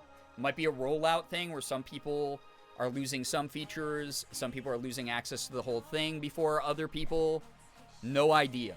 We'll find out together, though. Good news, I got a neat got a Lego set, and my inner child is finally mostly satisfied with the vibe of this Lego dragon. Oh, fun! God, I've been building so many Lego sets. I'm very excited to build the big Lego cat that I got for Christmas. Seem to have come over in a raid. I can't stay right now, and I'm about to get dinner. Becca, get some good food. Thank you so much for dropping by. Good news, a family member and I are mending our relationship. It's been very healing for us both. Miracles, I'm so glad to hear that. That's really wonderful. Like, truly. Very good to hear that you're in person, or at least the people that you are more connected to in real life. You're creating that community again for yourself as well. Love that. Good news, we went to a cute craft sale today that was to benefit retiree volunteers, so I got some very cute cross-stitch patterns. Love that for you, Nettles. Hell yeah. Very, very cool. Could rage about scalpers for hours. Yeah, I feel ya. I mean, I've been talking about scalpers for years now, so I don't need to launch into too long of a diatribe about that. Good news, I get extra Baldur's Gate 3 time this weekend. Enjoy it! My god, I can't wait to get back to more of that game, but the schedule has also been so chaotic. So thank you again to everybody who's been bearing with that. Minor good news, I played games with Tess today, including a few hours of web fishing. Oh my god, I still have to try that game, right? We have a game now for when I'm feeling nonverbal / don't perceive me, that we can still hang out and be cute. I love that. Very cute. I love that you also have a wife who understands that about you. That's so beautiful. Because sometimes Morgan and I will go nonverbal when we're, like, winding down for bed. And, like, we just both read or something, or we both scroll our individual feeds on, like, whatever social media, and occasionally we'll go, hey, look at this. Oh, hi, that's cute, thanks. And then go back to our scroll.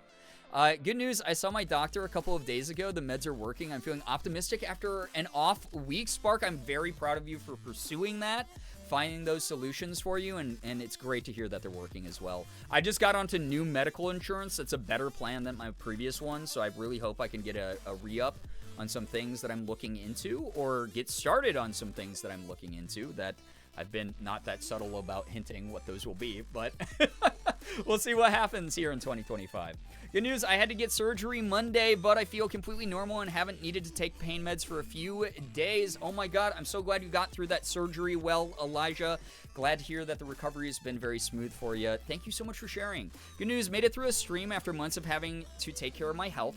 Starting to feel a bit more like myself again, and I have a final medical procedure next week, hopefully, and then we're fully back on our bullshit. Merm, I believe in you. I'm so glad that you're prioritizing yourself, like, truly. Scalpers are the reason I've never been able to get any single Legend of Zelda game, limited edition with special item. Yeah, it sucks, doesn't it? Man, secondary markets, like, I'm not against secondary markets and trading and stuff like that. Or like someone who's like, oh yeah, I bought a bunch of this thing and like I just accidentally held on to some of it, right? There's no problem with that. But the people who intentionally go out with the idea of I'm going to make a shit ton of money by creating artificial scarcity and then artificial inflation in a secondary marketplace, that's true scalping, and that is a thing that needs to go away because it's shit. I hate it. Silver lining of being unemployed, finally being motivated to offload a bunch of the stuff I've been meaning to for months. I'm glad that you're taking care of it. Yeah, hey, hell yeah, find those silver linings when you can, right? Good news, I spent a lovely birthday with great friends in chaos, and this is one of the first years in a while where I can look back with love and look forward with hope.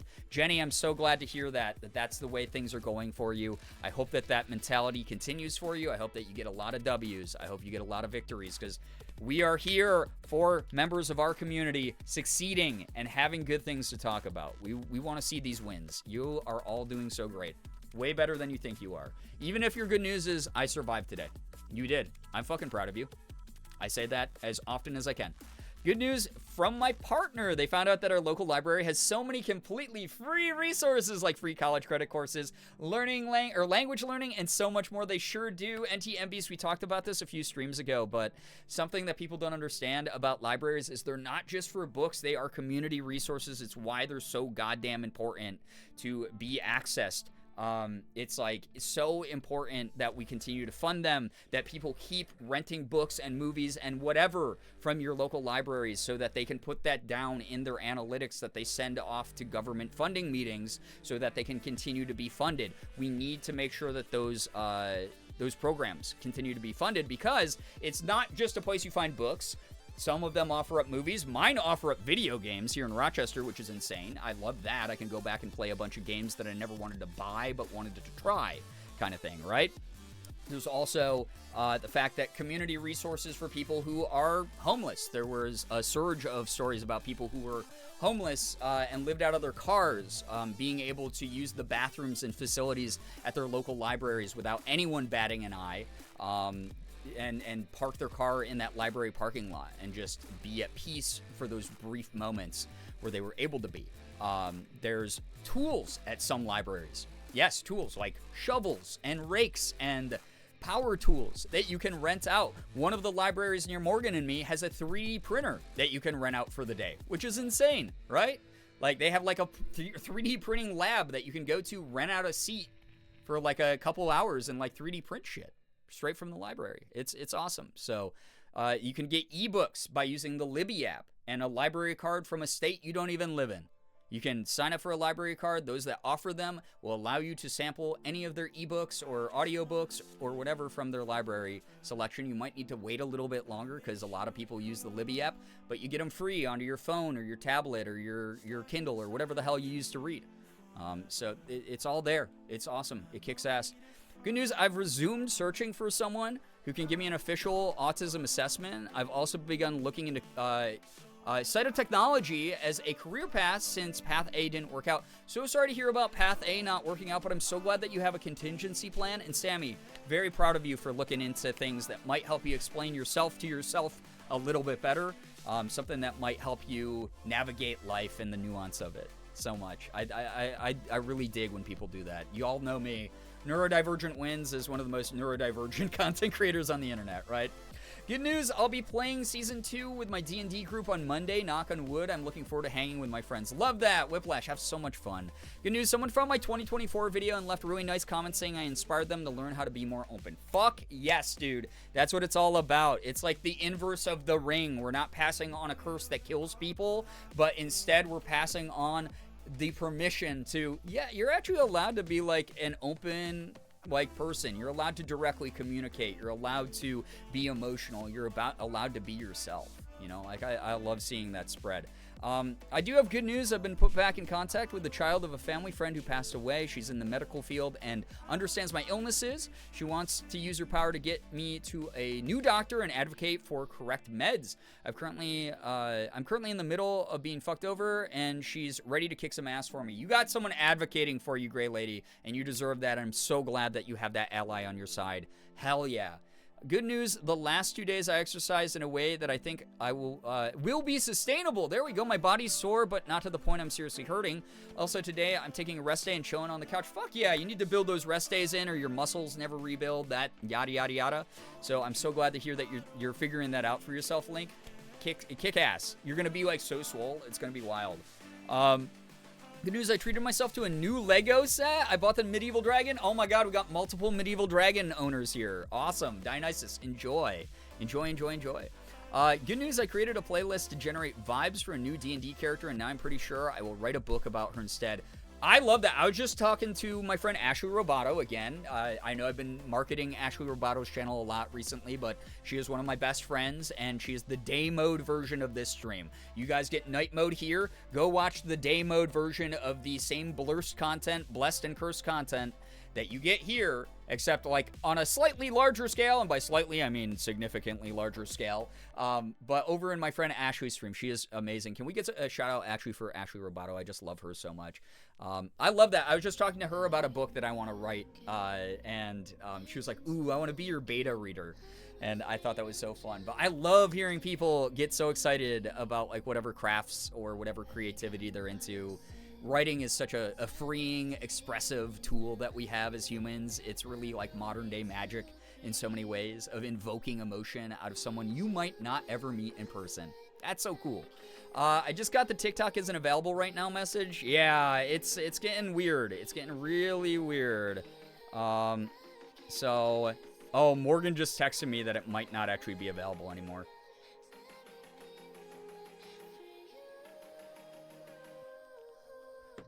They said the 19th, bro.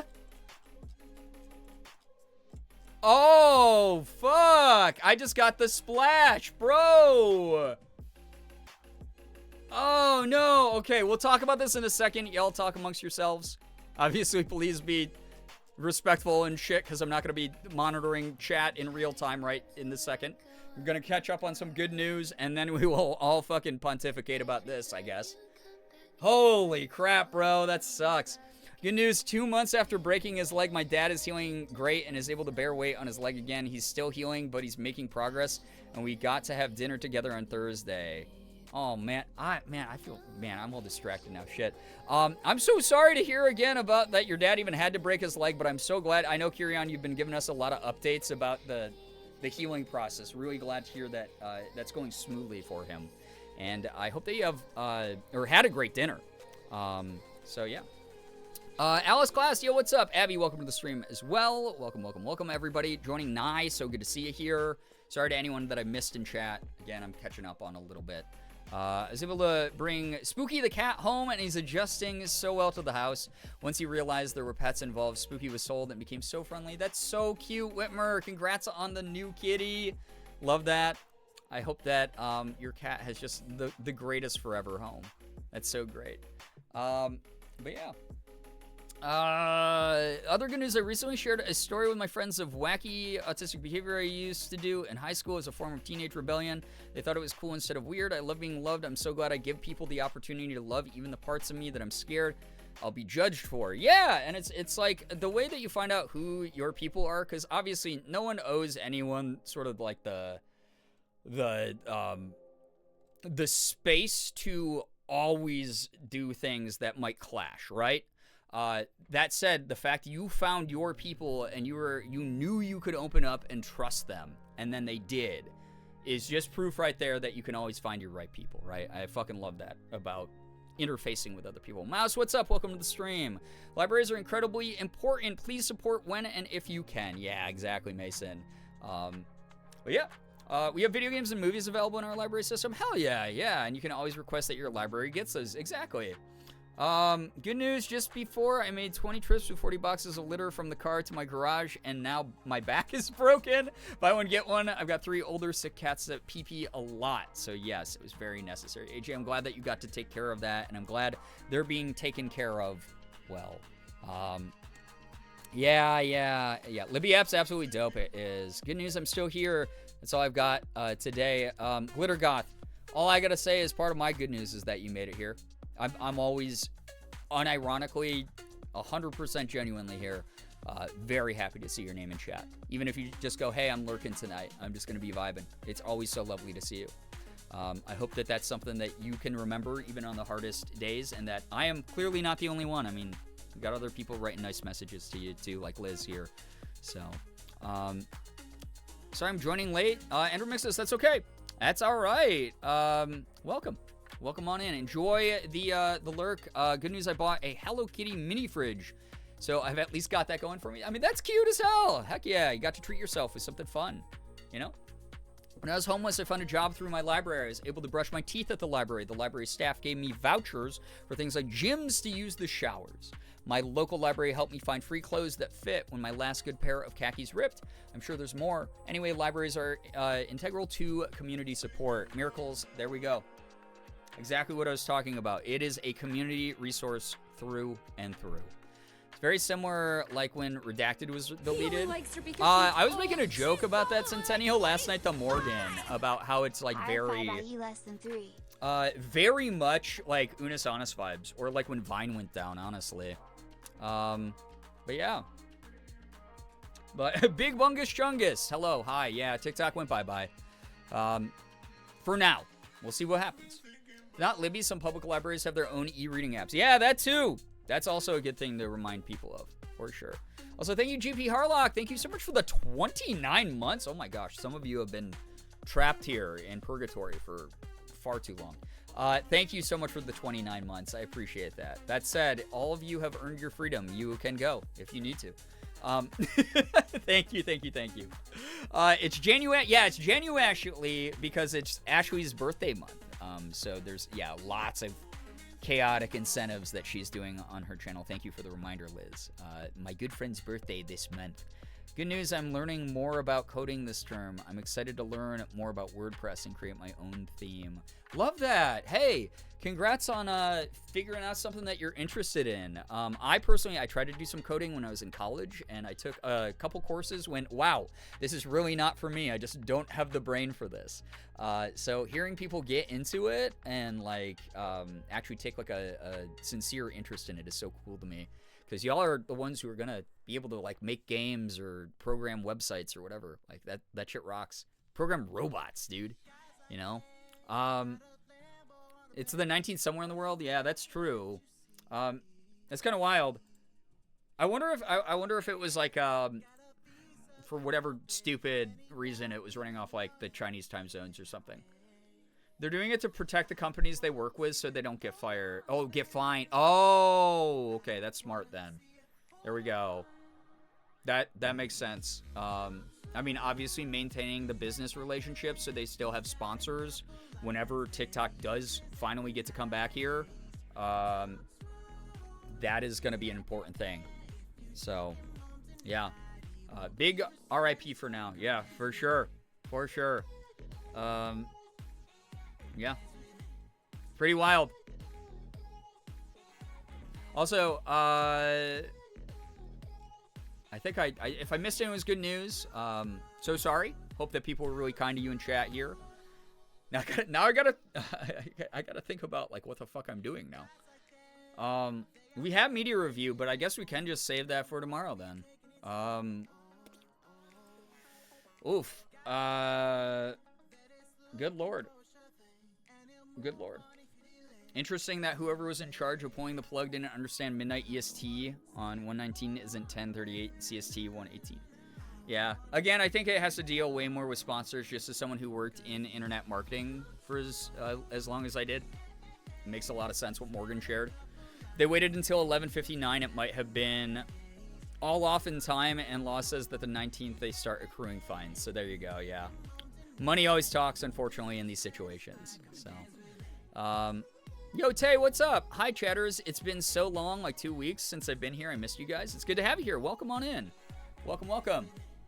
WoW leveling till 3 a.m. I mean, WoW would be sort of a vibe. It would be sort of a chill thing.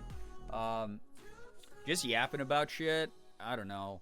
I guess I'm like not in the mood to look at media now, if I'm going to be honest, because we can't access any of it, which is insane. So, to watch YouTube comps of TikToks? I mean, yeah, I prefer not to. Just because my whole thing, too, is, like, when we watch these videos, like, I always want to, because I know how the program works on TikTok because of Morgan. That's, again, was her primary source of income. So that's really fucking depressing to think about now.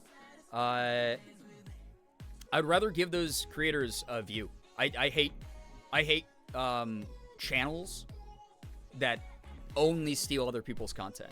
I comment on it a lot when we do media review, where someone's like, here is very clearly a an account that just steals other people's content, doesn't even credit them, and then adds like their own sponsored logo, like a stake gambling logo or some stupid bullshit, or like DraftKings logo onto it. And I hate that shit. It drives me nuts. As someone who has a partner who relies on those views, I watch on TikTok, watch on Instagram, wherever, you know, it's being uploaded originally, as much as I can. And I will always try to give a little bit of that ad revenue to someone like Morgan, because I know how hard she works. They started slowly doing it at 8:30 in waves. That's insane. Holy shit. That's wild. That's actually, like, so weird. Morgan, I'll pay you more money. Give me another Ko-fi tier. Oh my god, miracles. Please, everyone should be sport. I say this all the time. Hi, friends. Hope you're all having a good time zone. Brookie, thank you for the 63 months. I appreciate that. Thank you. Gaming? Yeah, Hills, I'll probably do a little bit of gaming tonight. We'll do something silly. Who knows? Maybe I'll overstimulate you all with Stimulation Clicker, because that was kind of fucking hilarious. I don't even know if there's an end to that game. But we'll figure it out. Let's see here. One second. I've been, oh yeah. I was like trying to figure out where the fuck I was in my conversation I was just having. Amanda, yo, what's up? Hello, hi. Welcome. That said, yeah, go support Morgan. Thank you, Austin, for remembering what I was talking about. Go support Morgan. I was talking about this, years ago. I used to make this fucking joke all the time, right?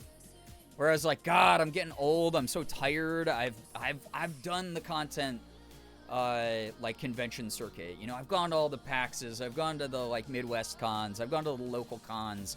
I've done the meet and greets. I've done the panels. Man, I grind videos and streams all the time, and it's been awesome and it's great. And I will never ever look a gift horse in the mouth, and I will always love being a full-time content creator. But I hope someday Morgan gets as popular as me. I hope that she actually becomes more successful than me. Because, God, I want to be the trophy wife while we're like a power couple that makes content. Where people are like, oh, yeah, Morgan's the one with all the clout. And Brian just happens to be there kind of thing. And like, you know, Brian's content's good, but like Morgan, oh my God, right? I've talked about that. I've joked about that for years. But like, it's kind of weird because of TikTok and now I guess Instagram, because Morgan's very big over there. But Instagram doesn't pay its creators at nearly a sustainable rate. So just a heads up on that. She is not, you know, making the revenue she would have made from TikTok now, which again fucking sucks. Please send condolences. Please send support as much as you can to her, because I love her so much and I'm so proud of what she built over there over the years. I mean, Morgan's been doing content as long as me for the past 12 years, right? So to see her in recent years actually become a full-time creator as well, like, meant a lot to me. Please just go support the hell out of her. I love her so much. Please support anyone who's in pain right now, who's a creator who doesn't really know what to do or might be confused. Please be patient with them if they start migrating to YouTube or Twitch or wherever the hell they're making content. Please just be awesome to other human beings. This was some people's livelihoods. Yo, what's up? Hannah, welcome. Building a character for a Crown and Skull campaign and having lots of fun creating spells. Have so much fun with that. Oh my gosh. Have a blast. Like, truly. I do have good news. My family adopted a bonded pair of kittens. Wilting tea, that's so cute. I love that. If it makes you feel any better, I started watching Morgan first. Thank you, Moss. Oh my god, yes. Taste. Impeccable taste. She shouldn't make those YouTube short spams. She's gonna be uploading a lot of stuff on Instagram Reels and YouTube Shorts. So please go support her there. If you see a video and you go, whoa, I've already seen this one before, watch it through till the end just to, you know, help her in the algorithm. It's no fun starting somewhere brand new with no traction. It's no, after you built something. As someone who used to do just YouTube full-time and struggling to find footing on many other social media platforms and content platforms like TikTok and Instagram and even here on Twitch, right? Like, I'm not a huge streamer. It's hard. It's really tough to do. So if you can be there in any kind of meaningful way, that means a lot. So Her fashion and makeup content, her tarot content, her vlogs, all so much fun, and I learned so much. If you haven't yet, please check her out on her social. She's killing it. Those of you who are always like, Brian, we love you, we love your content, whatever, I would not be the person I am without Morgan. I think that goes without saying. But I don't think people understand how much of a different person I was when I first started content. Many of you who were around then have seen the changes over the years. But I was someone who had trouble not taking things too seriously. I was someone who had a lot of issues with expressing myself fully. I grew up in a lot of environments where that wasn't encouraged. That wasn't something that was a positive aspect, you know, to be nurtured and to be encouraged in any kind of way. So it took me a lot of time to open up and to learn. And Morgan is someone who has always been full of whimsy, who has been always someone who goes, how can I get to a goal that's fun? How can I get to like a milestone that feels like it's fulfilling? And she's always been someone who's infused that into everything she does. So the fact that she has helped me see that side of myself and open up to it and feel encouraged when I do it and have my own milestones that I used to wave off and go, oh, whatever, yeah, everyone hits 20,000 followers on Twitch, whatever, it's no big deal, right? I'm not special. I do that to myself all the time, right? You guys have seen it. She's someone who's helped me believe in myself a lot more and to feel the fun, the whimsy, the momentum, the joy of life in those moments of success.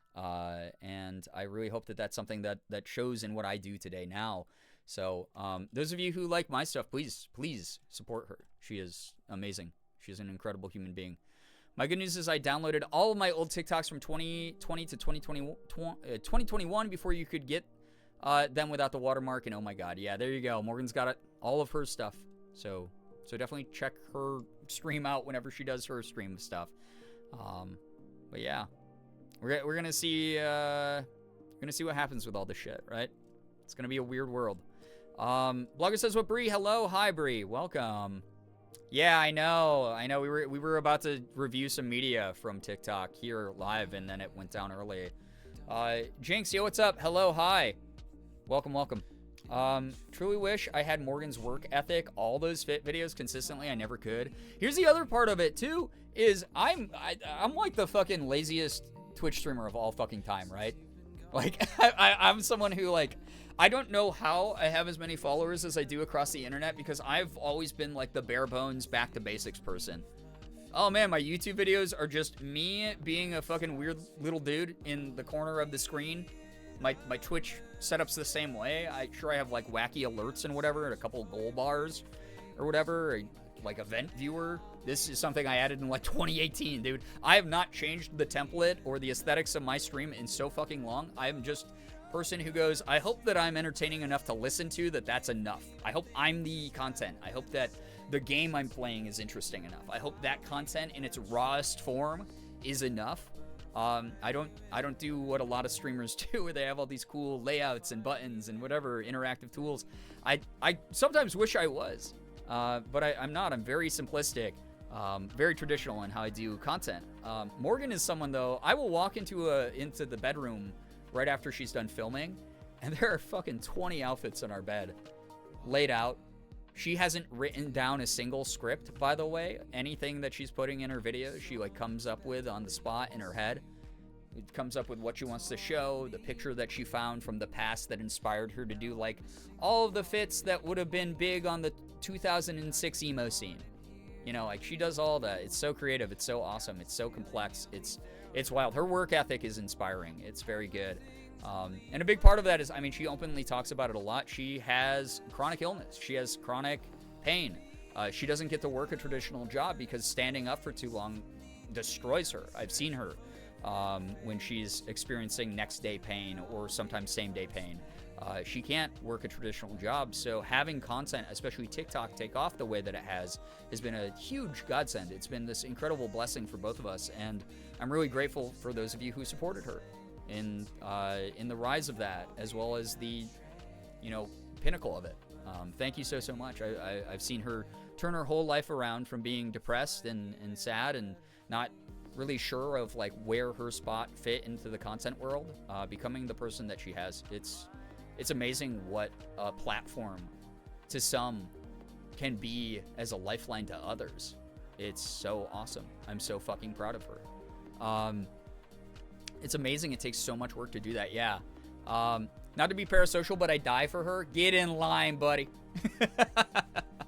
We appreciate that. We both do. I'm allergic to a script. I don't know why, and I'm crying. Oh my God, I love you. I love you, Morgan. You supported me through the roughest years of my content creation. I set out to be a full-time content creator years ago, and instead of looking me in the face and going, what the fuck, that's crazy, babe, are you sure you want to do that? Morgan said, I truly believe that someday you're going to be able to pay for your rent and bills with the content that you make. And I'm here. I'm doing that.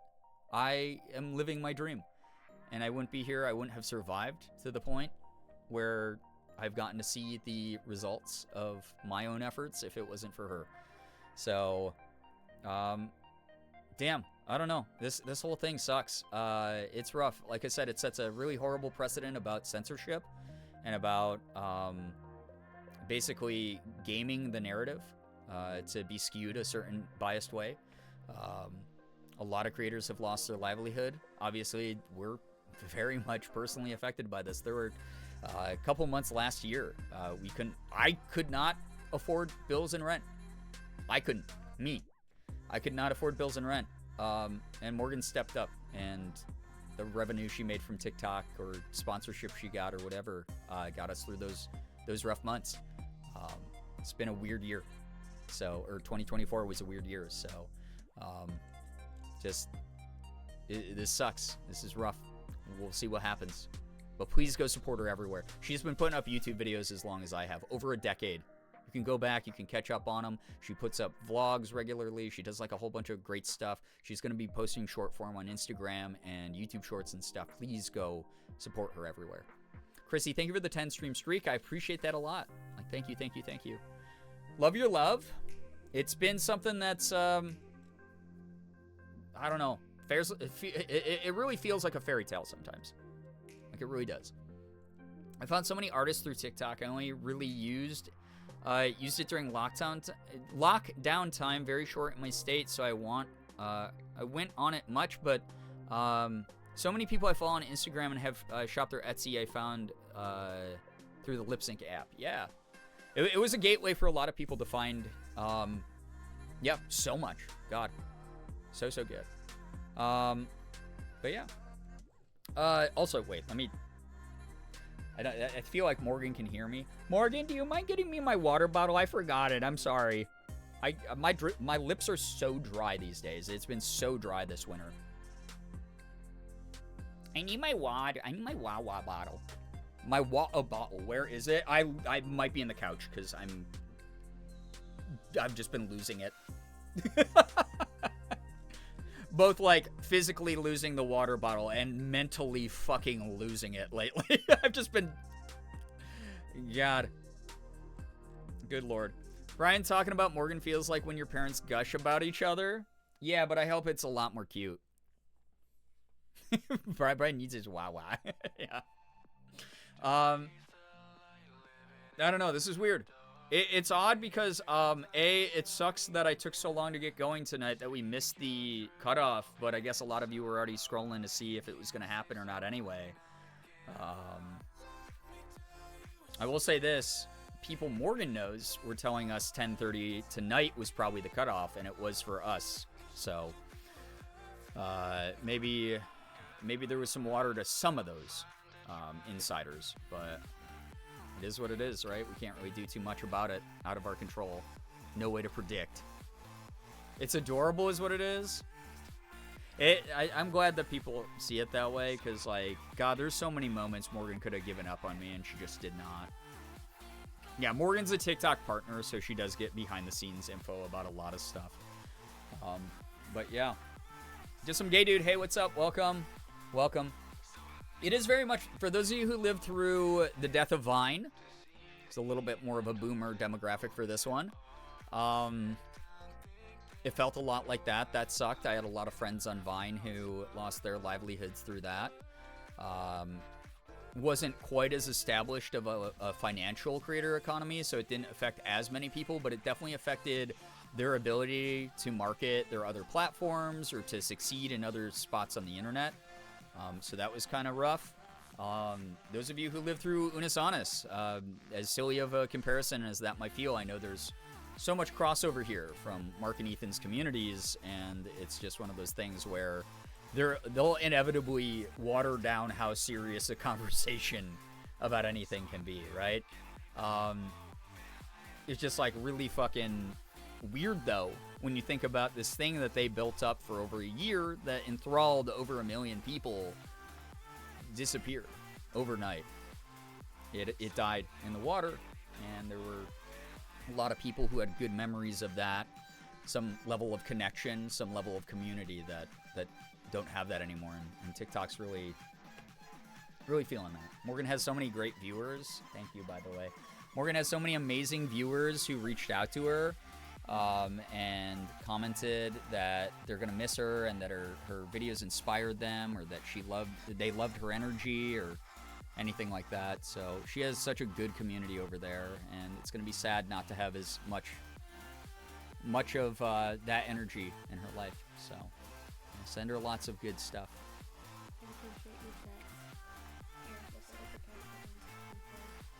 Oh, she also has a picture of our kitties sleeping on her bed together. Both sillies. Unfortunately, yeah, the autofocus is just so weird. It doesn't work. No, that's all right. That's good enough. That's good enough. There's the babies. A little bit of a palate cleanser, so there you go. I wanted to stream tonight, but I just couldn't. Yeah. So, thanks, chat, for everything. Thank you for being patient with both of our schedules. Thank you for being very understanding. Can a VPN circumvent this to view stuff? Not to upload anything. I feel like there's a lot of misinformation about that running around, which is why I shut it down earlier as well when I saw it. Unfortunately, a VPN will allow you to view things outside of your region, but uploading to a server will not be possible because servers specifically have a level of code to them that will allow them, they have systems in place that will allow them to see that you are uploading from not where you say you're uploading, and either ban your account, or you will just have zero traction on the video. No one will ever see it, even if it's even possible to bounce off of their servers, because the American servers are going to be put into stasis, so nothing can be actually uploaded to an American server. So it'd be impossible for you to actually be a creator on TikTok, even with a VPN. So that's a rough part of it. It's a one-sided thing. If you want to keep watching TikToks, you can absolutely use a VPN, but you'll only be supporting creators who are outside of the United States at this point. So that's the way that will work. Hopefully that explained it succinctly for people. So we'll see. We'll see what happens. Pineapple, welcome to the stream, by the way. I'm going to scroll up to your message here, because as an Australian, I'm shocked that TikTok has actually gone down for you guys. Will probably be next since our government loves to copy. I'm so sorry y'all are dealing with that as well there. I know that I have a ton of Australian friends who've been filling me in on their politics there, but God, things are getting weird. We all have to band together. We all have to be on each other's side.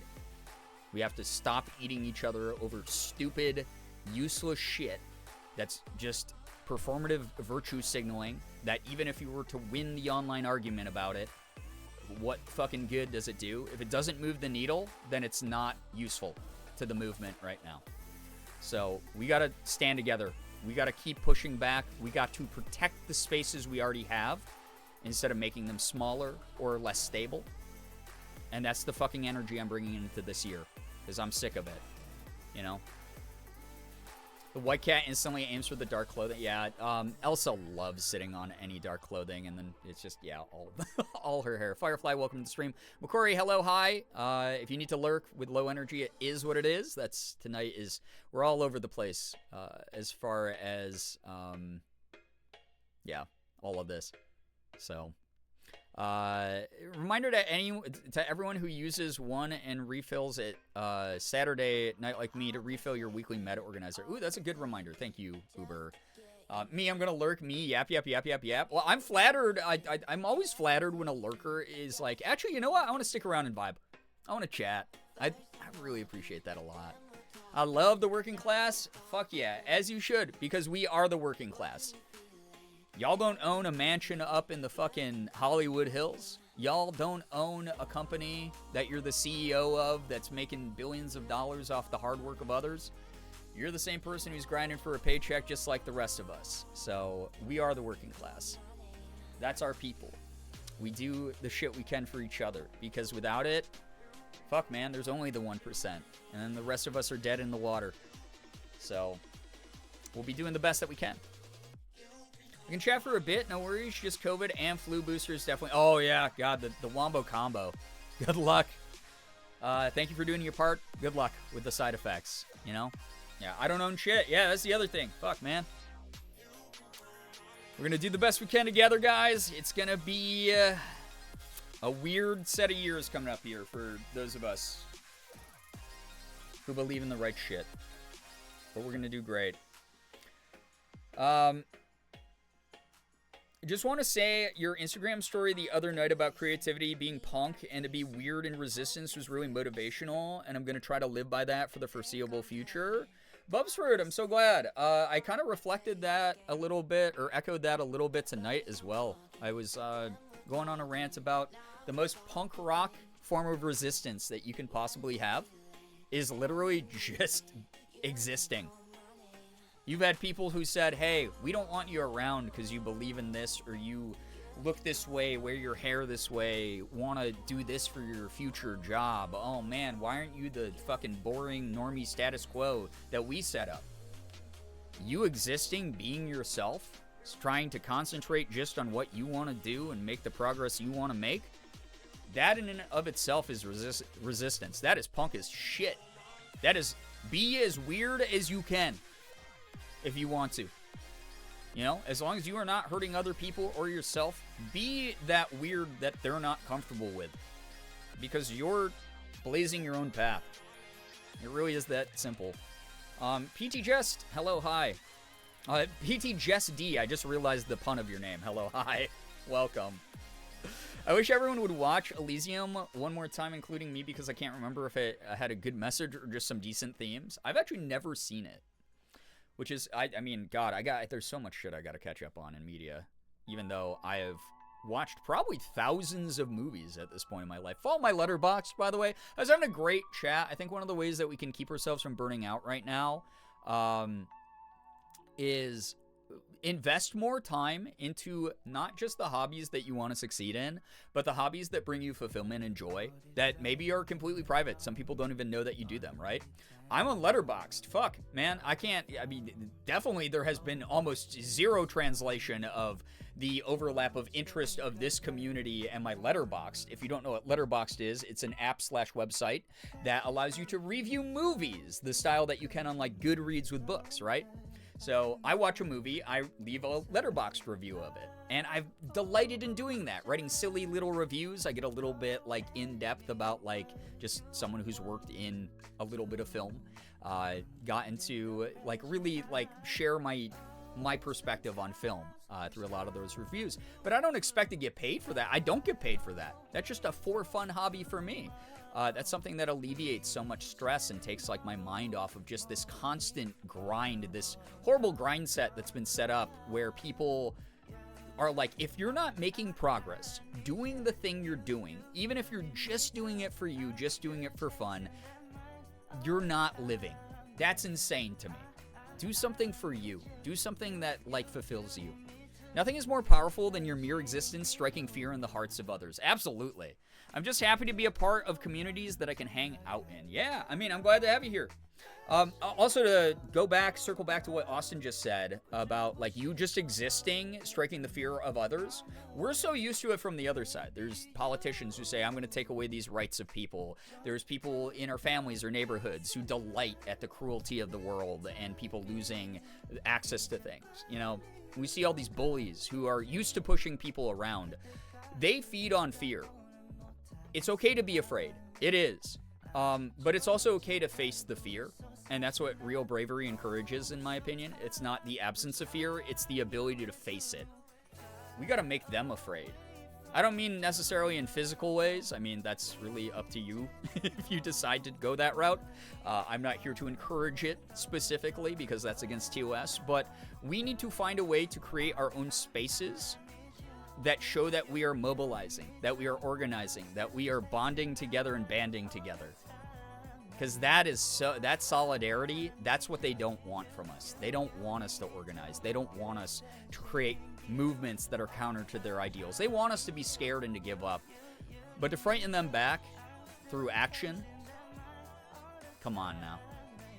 We don't have to be the bullies about it, but God, if that's the way that they see us, sucks to be them, I guess. All of us in chat should just find an unoccupied, unowned island and we could all live there in harmony. Yeah, but we don't want to give them our land. We don't want to give them our ground, you know? That's the whole thing. So we'll see what ends up happening. We'll see what happens. But we're always going to have at least a digital community space here. So until Elon Musk gets angry enough at Asmongold to delete Twitch somehow. I don't know. Who cares? Those two people are idiots. Gonna have to rent that movie from my library because Elysium. Yeah, I've seen like I know the basic premise of it, but I should check it out at some point. That's my favorite definition of bravery: being afraid and doing it anyway. Absolutely. I mean, fuck. Everyone's always like, Brian, how are you brave enough to do a panel? How are you brave enough to host a gig? How are you brave enough to go on social media and say what you do? I don't know. I'm fucking nervous every time. I sit there. But here's the thing. I'm never nervous about, like, the people who, like, suck, right? Like, I don't care about, like, offending someone who, like, sucks on the other side. Like, oh, man, they said all MAGA people are dickheads. Like, I don't give a shit. Literally cry. But it's one of those things where, like, I'm more worried about, like, offending one of you. Where I've been like, oh, man, I said all MAGA people are dickheads. And, like, what if someone's like, wow, that was, like, really mean energy. Who's like on our side. I don't know. And then I go at the end of the day, I go, I'm still gonna sleep well. if they think that absolution like that absolutely and can't understand the nuance of the situation, that's really not my problem. And that's how I've come to peace with it and become more confident over the years in just being who I am. I'm not everyone's speed or flavor. And that's okay because, like, fuck, I never said I was gonna be. I'm just me, and the people that I've gathered are great. Duchess, what's up? Hello, hi, welcome, welcome, welcome. We better keep Twitch, I swear to God, right? Yeah, we better. So, we'll see what happens. It's been so long since I've been to regular chill streams. Is it illegal to do movie nights nowadays? Copyright? Yes, it's always been illegal, unfortunately, except for when they were doing their watch party program. And we only did watch parties here because it was very inaccessible to people. You needed a Twitch Prime, or you needed an Amazon Prime account to access Prime Video, and then we were able to watch stuff together on stream, but only the people who had the Prime Video accounts. And the way that we would do it is I would do that only for sponsored gigs. We did a lot of cool TV shows through the sponsored gigs of the Prime Video initiative. And then any movie nights that happened were via the Discord. So that, like, people could watch together through that. But we haven't done one of those in a while. But yeah, you can't just throw on copyrighted media on Twitch, unfortunately. Some people are always play with fire with that, and that's their call to make, but as someone who's worked with lawyers for a very long time now, not advisable. That's all I'll say. So we have to be brave because the alternative is hiding from fear, and we can't live like that. Yeah, if we're all cowered in a corner and just going, yeah, no, just take whatever. Oh God, oh, I can't fight back. Oh no, I can't resist. Oh yeah, just take whatever you want. Alt-right people. Oh my God, take whatever you want, MAGA. Oh God, I'm just gonna sit here and cry. And we don't decide to punch back. We all die. And not, like, yes, hyperbolically, we all die. Like, obviously we're not really gonna all die, but people will face severe consequences that could lead to death. People will lose their rights in so many ways that are not ethical. There's so many things that we need to do to keep the spirit of what we do alive so we can physically stay alive. So, You can be the sweetest peach, but not everyone likes peaches or some shit. Yeah. Like, yeah, Centennial, that's the way I've done things for a while.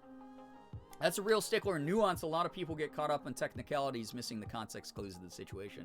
And that's why, and I came to this, like, realization, I don't have to accommodate for that. I don't.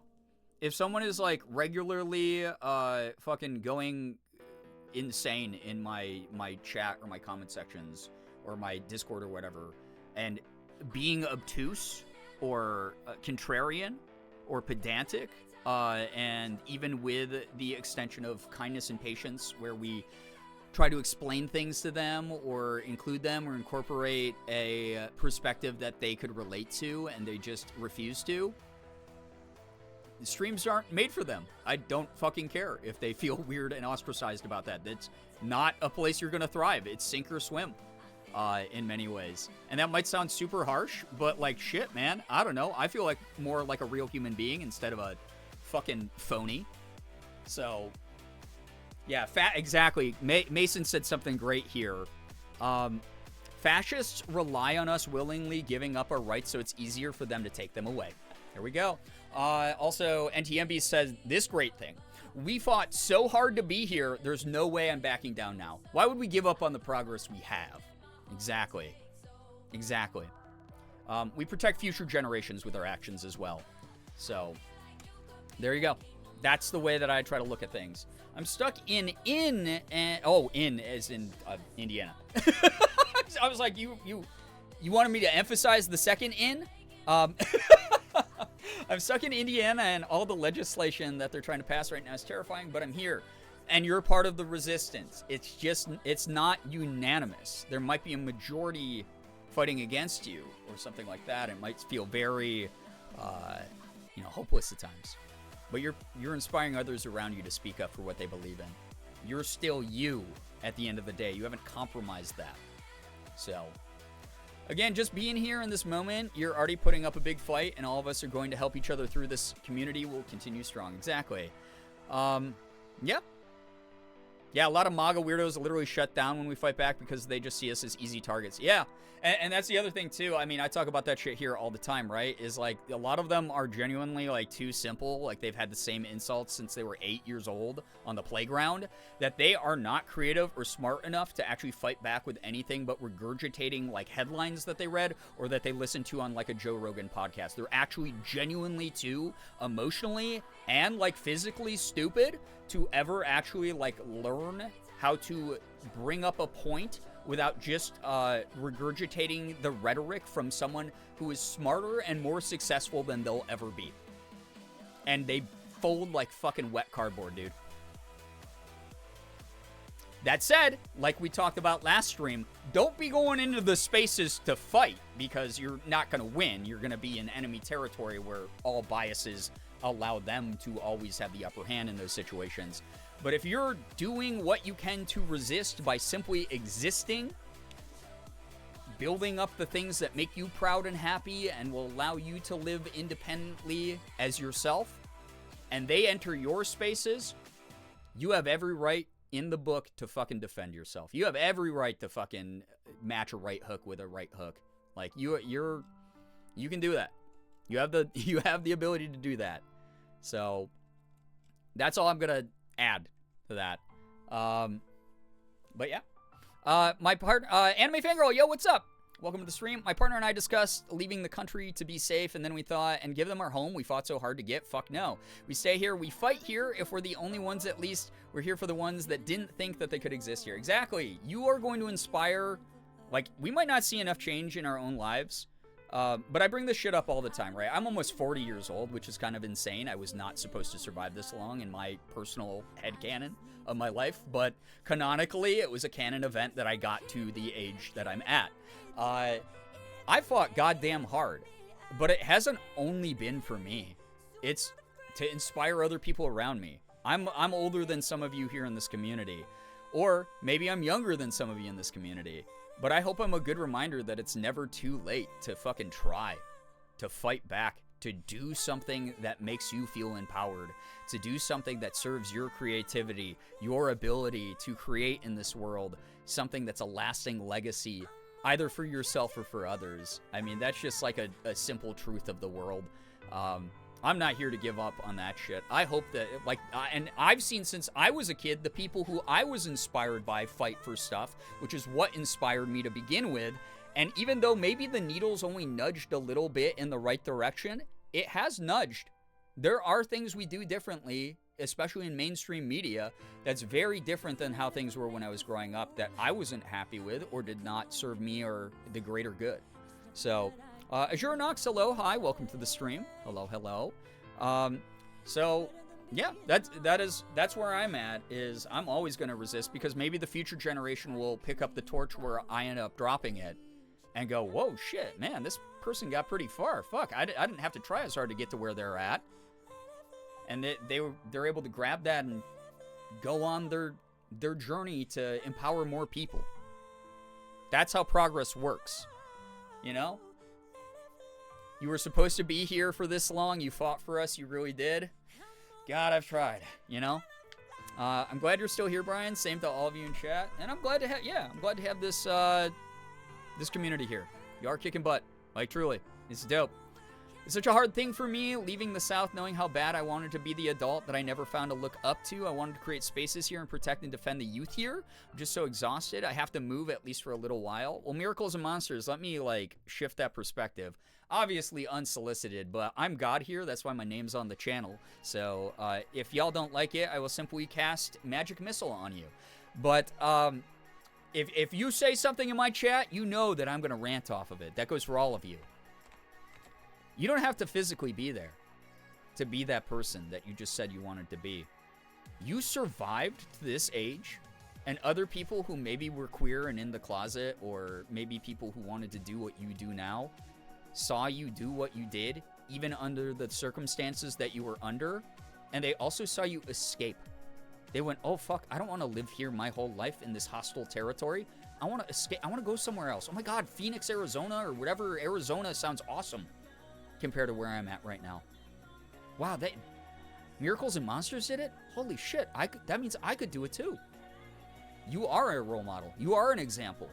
Every action we have, we don't know how many people see that. We don't know what we like to bring up around St. Jude charity streams that I like to call the ripple effect is going to be, how it's going to take off, you know? I love talking about the ripple effect. I say this all the time. This was originally a way of only talking about charity donations and sharing charity initiatives. This is something where I raise money every May for St. Jude Children's Research Hospital. We've raised over $100,000 over the years, right? Also, just as people are talking about this stuff, just a quick reminder, please obviously stay away from like really triggering heavy overshares, anything like that. Just do your best. Just a healthy reminder for people in chat. Oh, okay. No, you're okay. I think a mod just took care of that from what. Yeah, okay. Thank you so much, mods.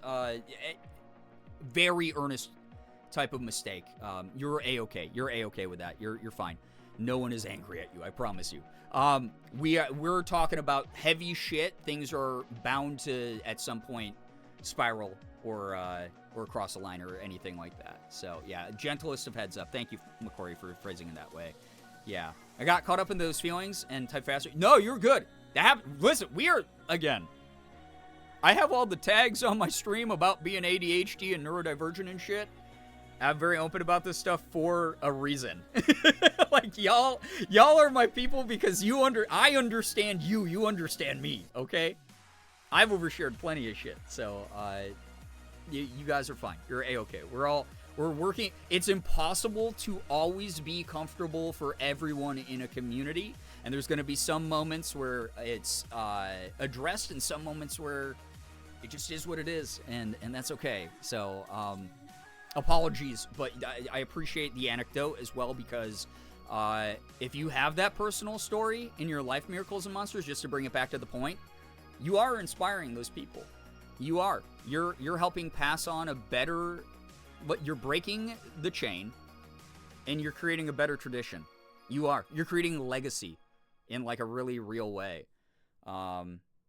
So that's what I loved to hear about any of that. Like, seriously, thank you so much for sharing. But we talk about the ripple effect every May, and many of you are familiar with this because I don't know how many fucking years I've been raising money for St. Jude at this point, but we've raised over $100,000, which is not a small amount of money.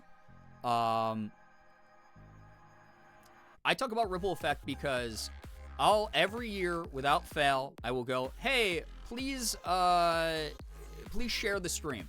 You know, share it on your social media if you're comfortable doing so, because you never know who's going to see it. And I always get these people who go, oh, Brian, I got 22 followers on Instagram or Twitter or whatever, and no one's going to fucking see it. Like, so what's the point, right? And I have to remind people that, okay, so what? Like, so what if one person sees that? Because, like, let's say that you have 22 followers on Twitter and you retweet me saying, I'm going live raising money for childhood cancer for St. Jude Children's Research Hospital. Let's find a cure together. And out of the 22 people who follow you, 12 of those people see that message, and then only one of them decides to hit like and retweet on it. You go, oh, damn, low fucking engagement. Oh, man, bummer. What a failure. Okay, what if that one person who retweeted it has 100 followers? And out of those 100 followers, you got 20 of those people engaging with that tweet. And they're now sharing it to their feeds. And it blossoms outwards like a ripple in the water.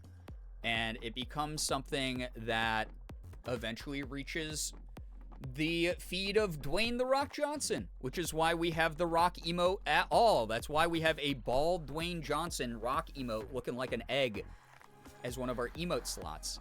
Because what if the joke has been for years, what if one of you retweets it, gets retweeted, and then it ends up on the For You page of Dwayne "The Rock" Johnson, and he goes, oh man, wow, this sounds like a great cause. I'm going to come by and drop $10,000 on this charity.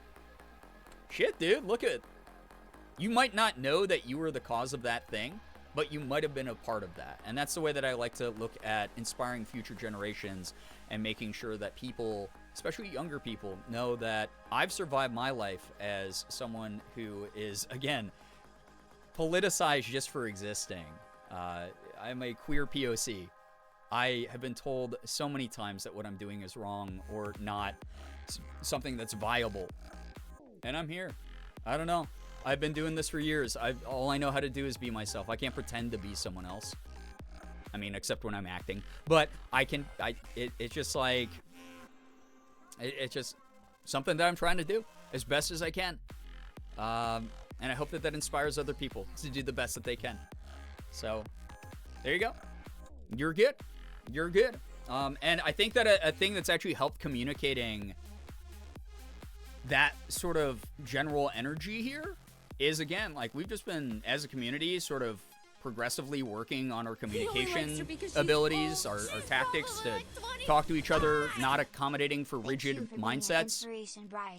You know? I always enjoy when you stream and appreciate the caring What the heck? community you built. I Yeah, I appreciate you. What the hell? Ezra. I appreciate that. Thank you, thank you, thank you.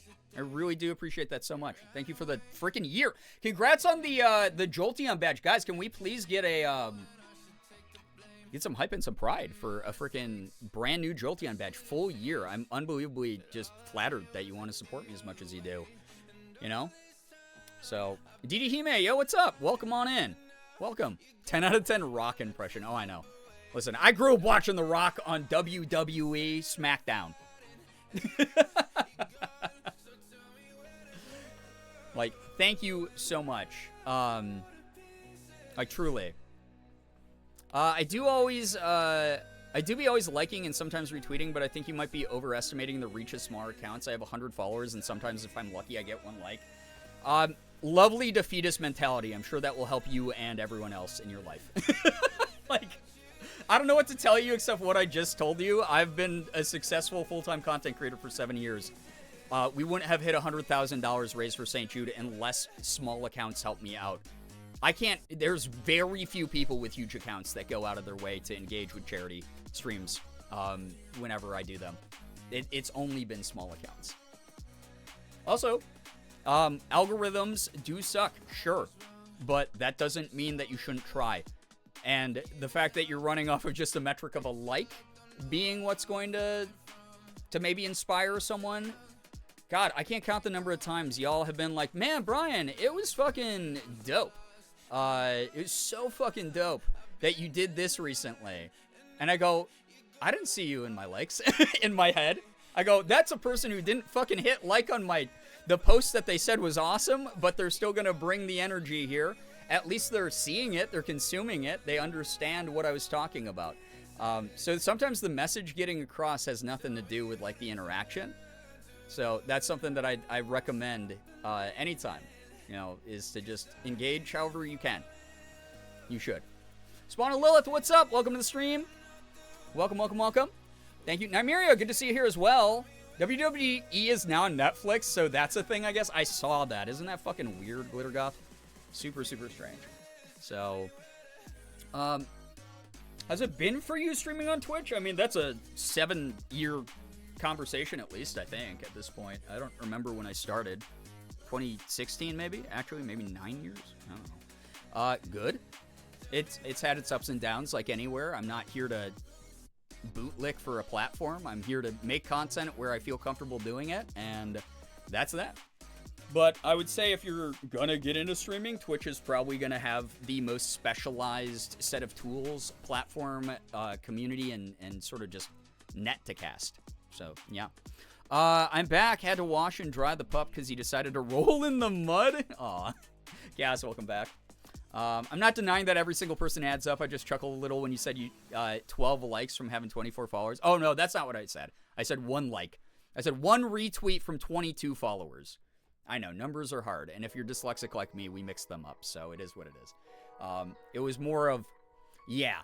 If someone's going to be like, yeah, I'm going to get this many. I'm just saying random numbers. This is what I'm talking about. You being too pedantic, chat, and I'm not going to stand for it. In 2025, you fucking internet terminally online people.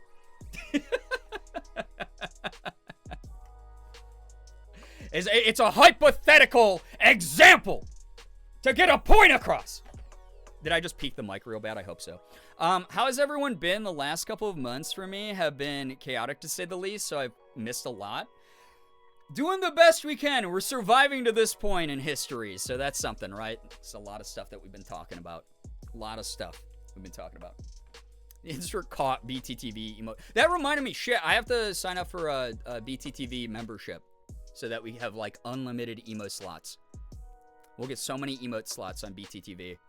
So, we're neurodivergent, Brian. All we know is being pedantic. Yeah, except some of you are annoying about it, and some of you are like, oh yeah, that's normal, pedantic. That was a good line. Put it in the voice reel. Yeah, that's my next voice reel. I haven't updated it since 2021, right? That's the auditory process. Oh, sure. Everyone's got an excuse. Some of you are going to claim you're colorblind next, right? Like that even exists.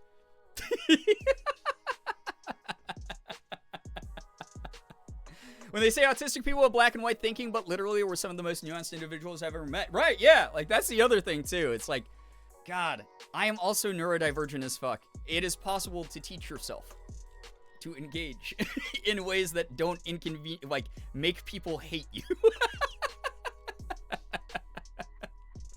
Poland Peyton, yo, what's up? Welcome to the stream. Hello, hello. Hi. Can't believe okay, yeah, you're gonna flip the ableist card on me? Unbelievable. Unbelievable. After all the moments you didn't accommodate for my colorblindness, made fun of me for misidentifying colors during Gardic phone streams, unreal that we now have big bad, I'm big bad contradictory person. Ooh, I'm strolling down the street. I'm here to start a fight on the internet. God damn this community.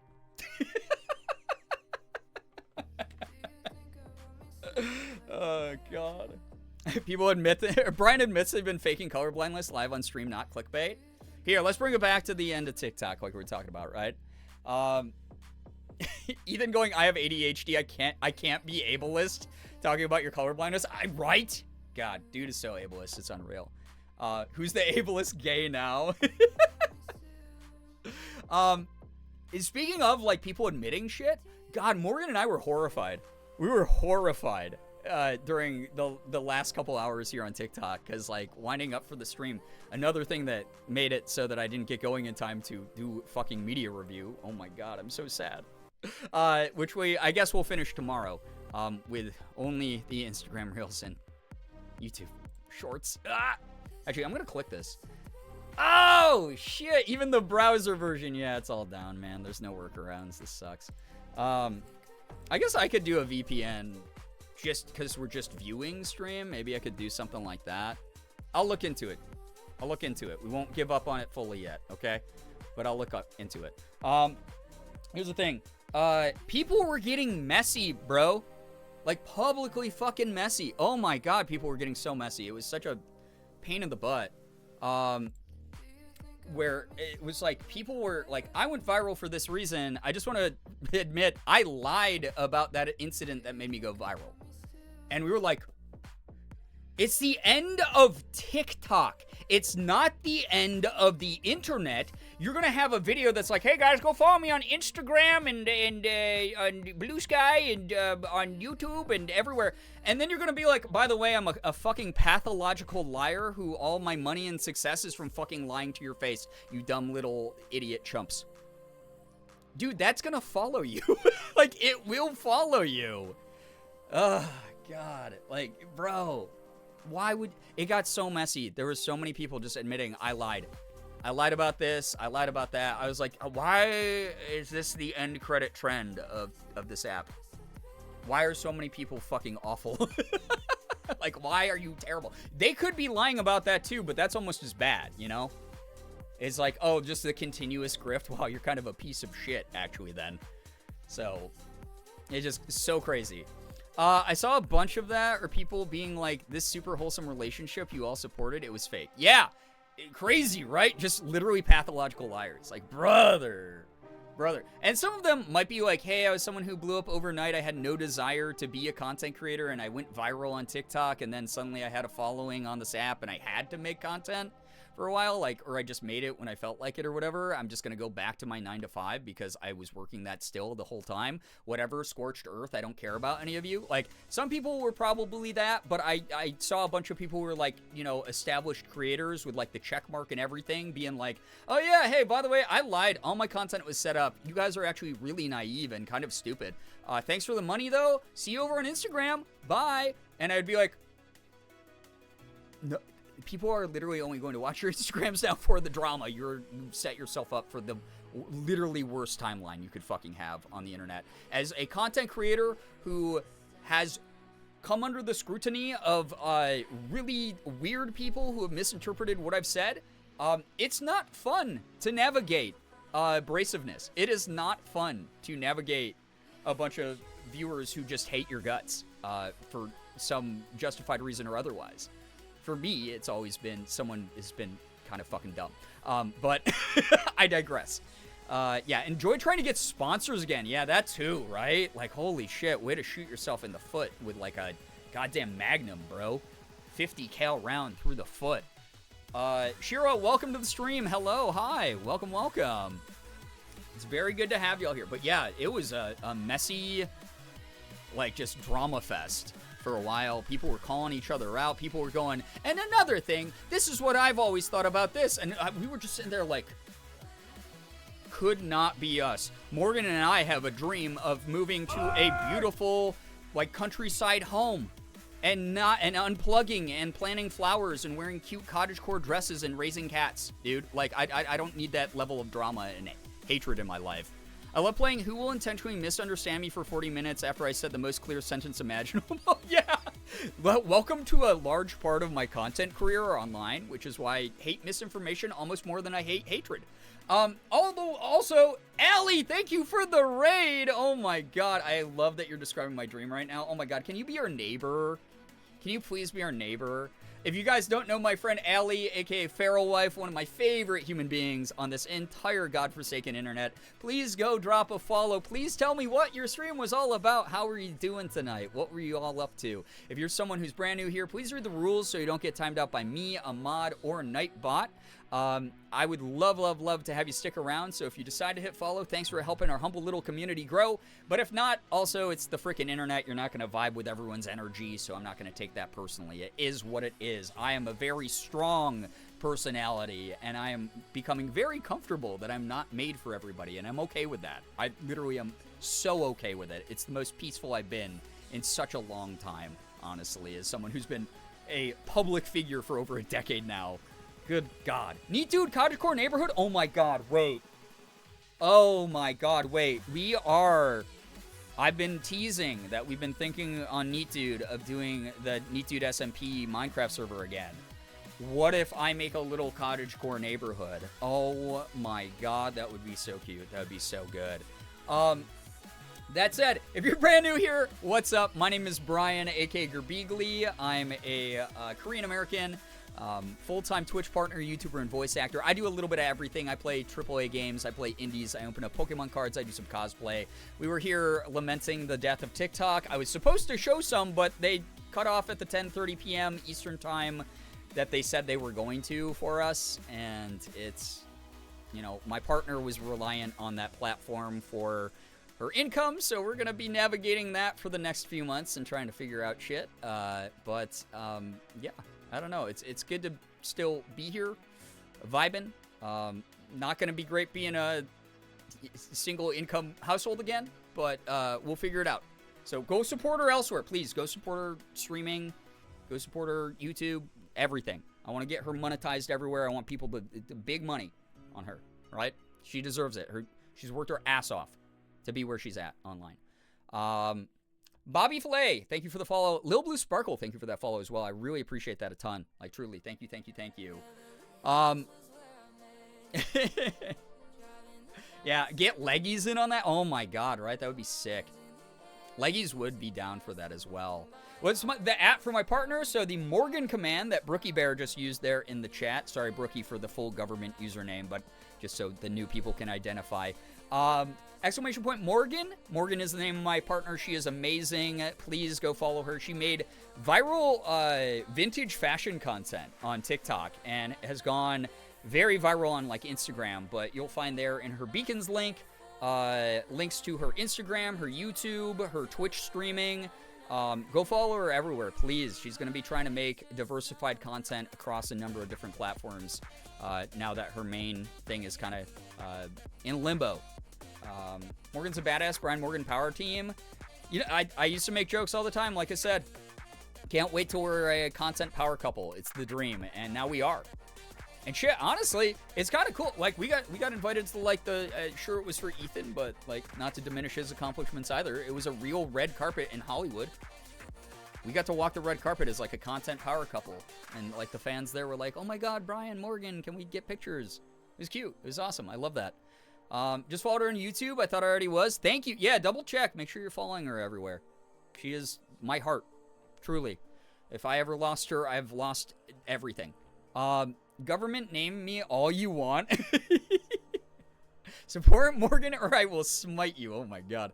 Really hope she gets support elsewhere too. So bummed for everyone losing a big chunk of support. Yeah, it's you know, obviously the writing's been on the walls. We've been prepping for it as best as we can, but it's just like a scary, crappy thing. I'll be helping her write some sponsorship inquiry emails to a lot of companies so that she can keep success going on Instagram as well, but we'll see what happens. We shall see. She has a nice voice too. I know, I love her voice. She hates her voice, but she also lives with someone who also hates their voice, who she loves the voice of allegedly. So we're that like inverse of each other. Like I don't like my voice, but she loves my voice, and she doesn't like her voice, but I love her voice. So we complement each other in so many like big ways. But yeah. I had to abandon my main source of income when I did my leave from Twitter. I do not regret it. So from someone who has been through something similar to TikTok users, you will eventually be okay. Keep pushing through it. Yep. I mean, again, Morgan and I have been doing content for 12 years. 12 full years. So we are the cautionary tale not to give up. We've lived through all the YouTube apocalypses, all the Twitch ad apocalypses. We have lived through the DMCA issues over here, the false DMCA flagging of YouTube. We have lived through new platforms springing up and taking a chunk of viewership to other places. We have survived it all. I wouldn't still be full-time if I didn't think there was a way. You know, you both have it's such a nice voice. Well, thank you. I appreciate that so much. Like, truly. Thank you, thank you, thank you. Yo, what's up, Ace? Welcome. I usually get government named on Twitch because people don't know how to shorten my name when they first see it. I mean, Aromantic Ace is a cool name, but just calling you Ace makes you sound like, I don't know, that's your, like, fighter pilot nickname or something dope. Like, it's just a cool name. Like, Ace is cool. Ace is always, like, a cool character in, like, a fantasy series or, like, a sci-fi or, like, an anime. So, like, I think it's badass if I'm gonna say anything. So, Morgan also needs a Taco Bell fund. I mean, this is yeah. This is how we feed ourselves. Such is life. Yeah, such is life. It's a mess, but we're doing what we can. I always go by Arrow. Well, I'm if you prefer, let me know. And I can do my best to remember that, but there's so many of you that sometimes I just forget.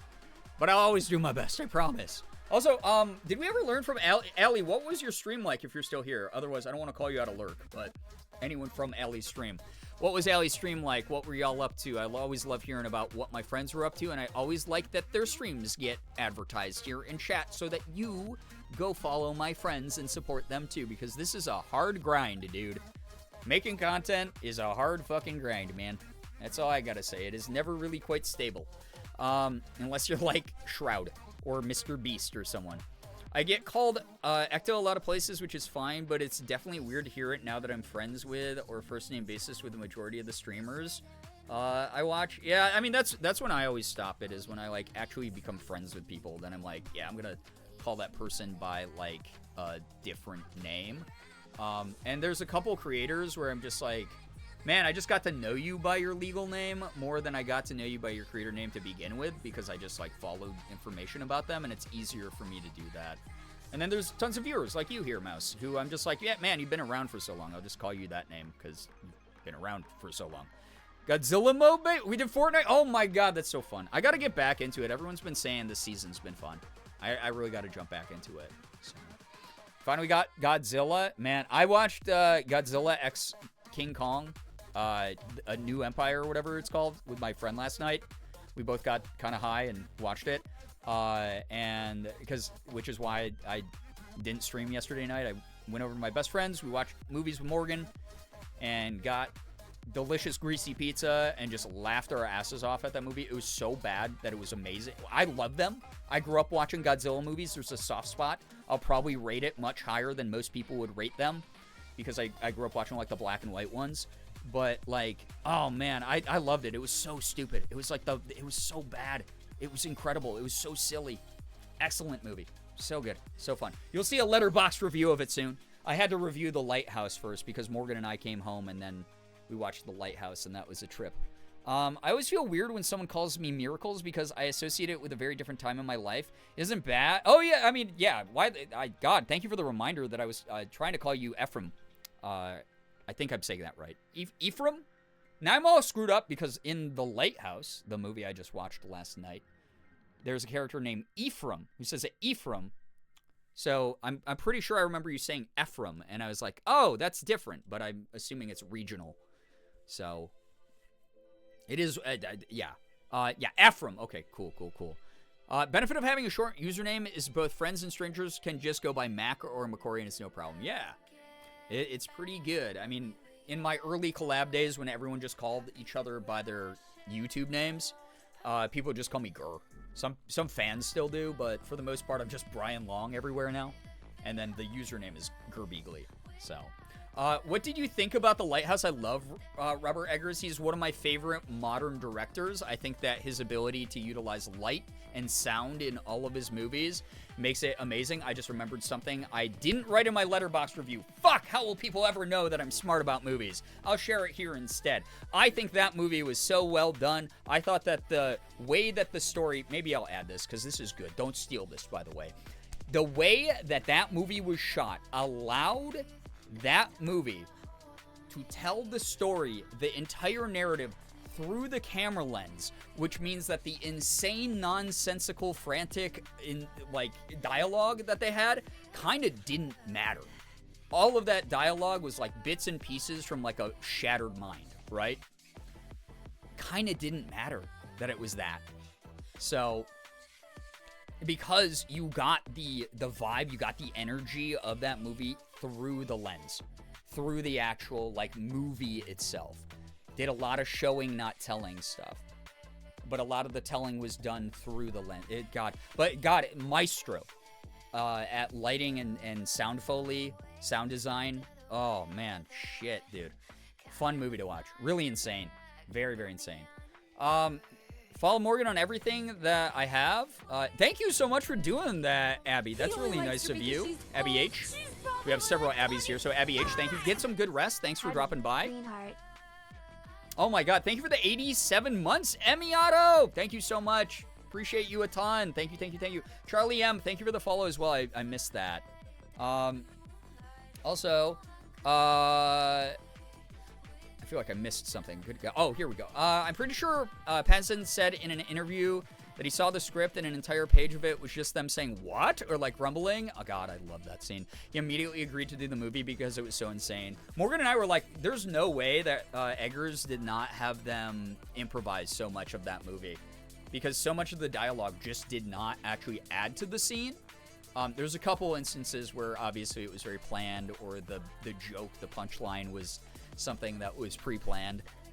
But a majority of it was very supplementary to the presentation of the movie itself, which told the story so effectively without any words necessary. It was really well done. I liked it a lot. That might be one of my favorite movies he's done. So, yeah. Going to head out. Have a good night. Uber, take care. Thank you so much for vibing. Appreciate you.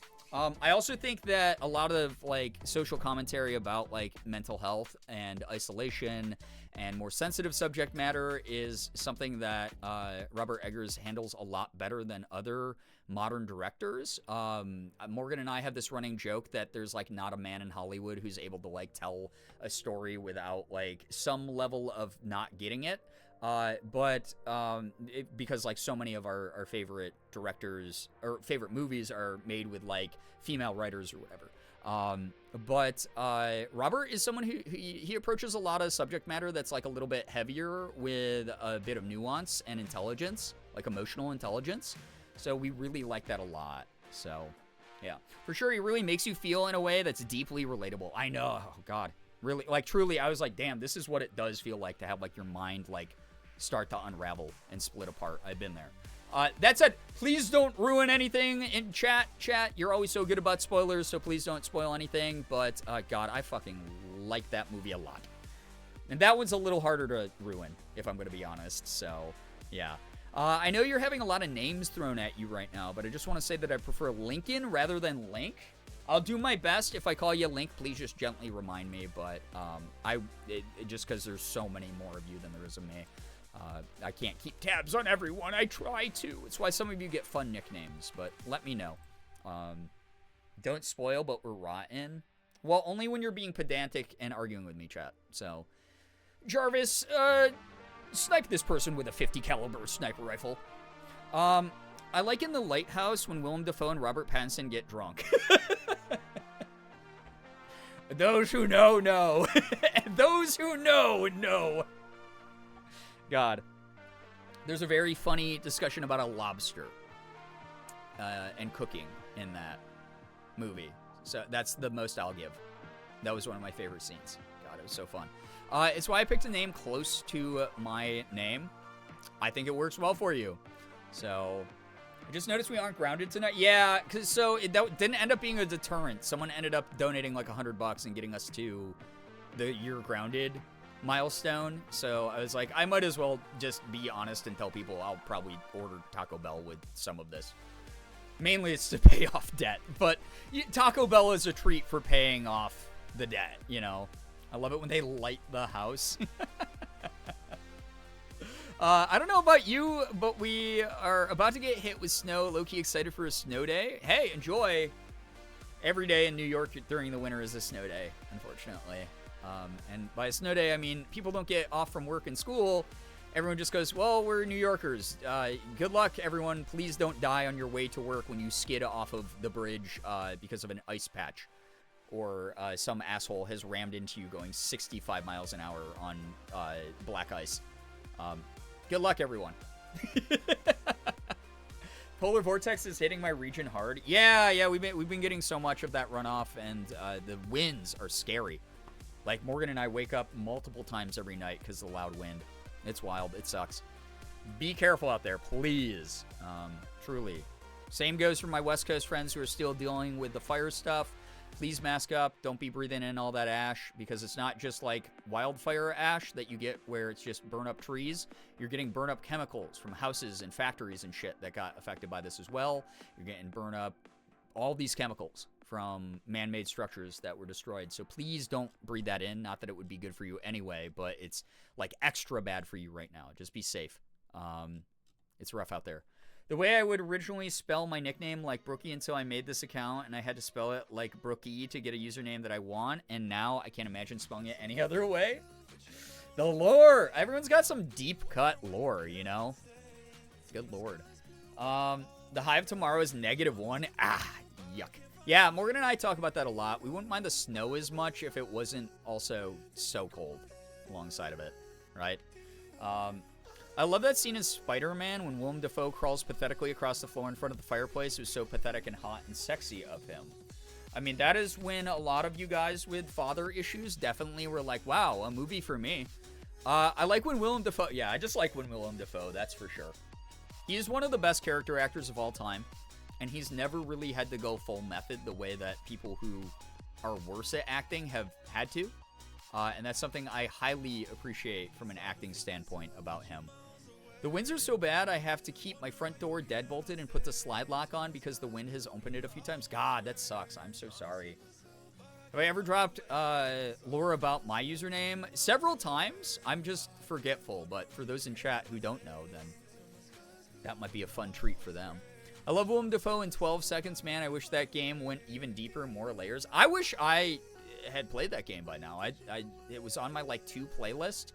Back when it got released originally, like before it got released, back when it was announced, and then inundated with just so many games at once, I just couldn't get around to it. Yeah, 12 minutes. Yeah, that's right. That's what it was called. Thank you, NTN Beast. Willem Dafoe's a neat guy. He is, though. He is. He's a fantastic, fantastic actor. You didn't have to bring up my father issues. No, I just know that that was like a moment that a lot of you went, oh, this was made for me. Willem Dafoe deserves the attention and popularity Keanu has gotten in recent years. I agree with that, and it broke my heart that Willem Dafoe over so many years has been like very popular, and then just like, you know, seeing the magnitude of his career, because he's just not like enough of like a internet guy, I guess, or a zaddy or whatever people are looking for at the moment. He doesn't get the love. Like, he's had it like in brief spurts. Like, it hurts my heart anytime I see him like go into like a little bit of a quieter moment, and I'm like, man, he's still doing stuff. He's still working. There's still so many brilliant movies of his to watch. He's a fantastic actor. So, solid game in my opinion. Might have to add it to the list this year. We'll see. Solidly a Lizzie until I went off to uni, partly because in high school there were 4 Elizabeths, so we got locked into nicknames. I think you told us about the coven of Elizabeths. But I didn't want to... I didn't warm up to the Lizzie spelling until Tess started using it. It's the British norm. That's cute, though. I love that.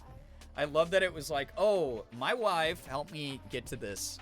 Want to see Paul Dano and Willem Dafoe do something? God, honestly, Paul Dano is an unbelievably underrated actor. Morgan and I love a lot of his indie stuff. And it kind of sucks that he was like, man, I kind of need to take a break from acting because of all this, like, the Riddler stuff. He's like, he's like, I knew the Batman, you know, fan base was like crazy, but like, oh my God, dude. And it's like, I remember he was like, all this, everyone's just calling me the Rizzler everywhere I go instead of taking care, like, heed of like my serious good acting. Because the dude is an awesome actor. He's so fucking good. And like everything that he touches, he treats it like a craft. Fang, yo, what's up? Welcome to the stream. Hello. Wish you got the same hype as Jeff Goldblum. Yeah, I wish, like, Willem Dafoe, yeah, is just as iconic in my personal like ranking of actors, like as people who are household names like that. So I just really hope that our weird little guys, like Willem Dafoe, keep getting more and more work. I do like that Robert Eggers kind of made him one of his muses, because we saw him in The Lighthouse, and we've seen him in Nosferatu as another wacky character. Like, oh man, dude. It's awesome. It's so great. Anyway, if you like these movie opinions, I have a Letterboxd. I write on it almost every day. I write a movie review because Morgan and I watch so many movies. So if you want to read my opinions about The Lighthouse and many other movies, Letterboxd, spelled Letterbox, and then D with no E in between the X and the D. So Letterboxd is where you can follow me for movie opinions and where I just go for fun. That is my most brain off social media. I always have a really good time when I'm over there. And technically PvP is enabled, where you can leave comments on each other's videos or movie reviews and stuff. But most people are pretty chill for the most part, and if they're not, you can literally just delete their comments, which is awesome. Need to go see Nosferatu. Highly recommended. It's not like a game changer the way that everyone says, but it's a very solid movie. Very good movie.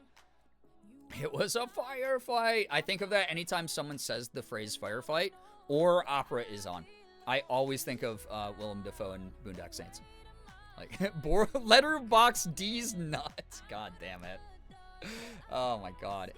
Yeah, I feel you on that, Ephraim. Like, I feel you.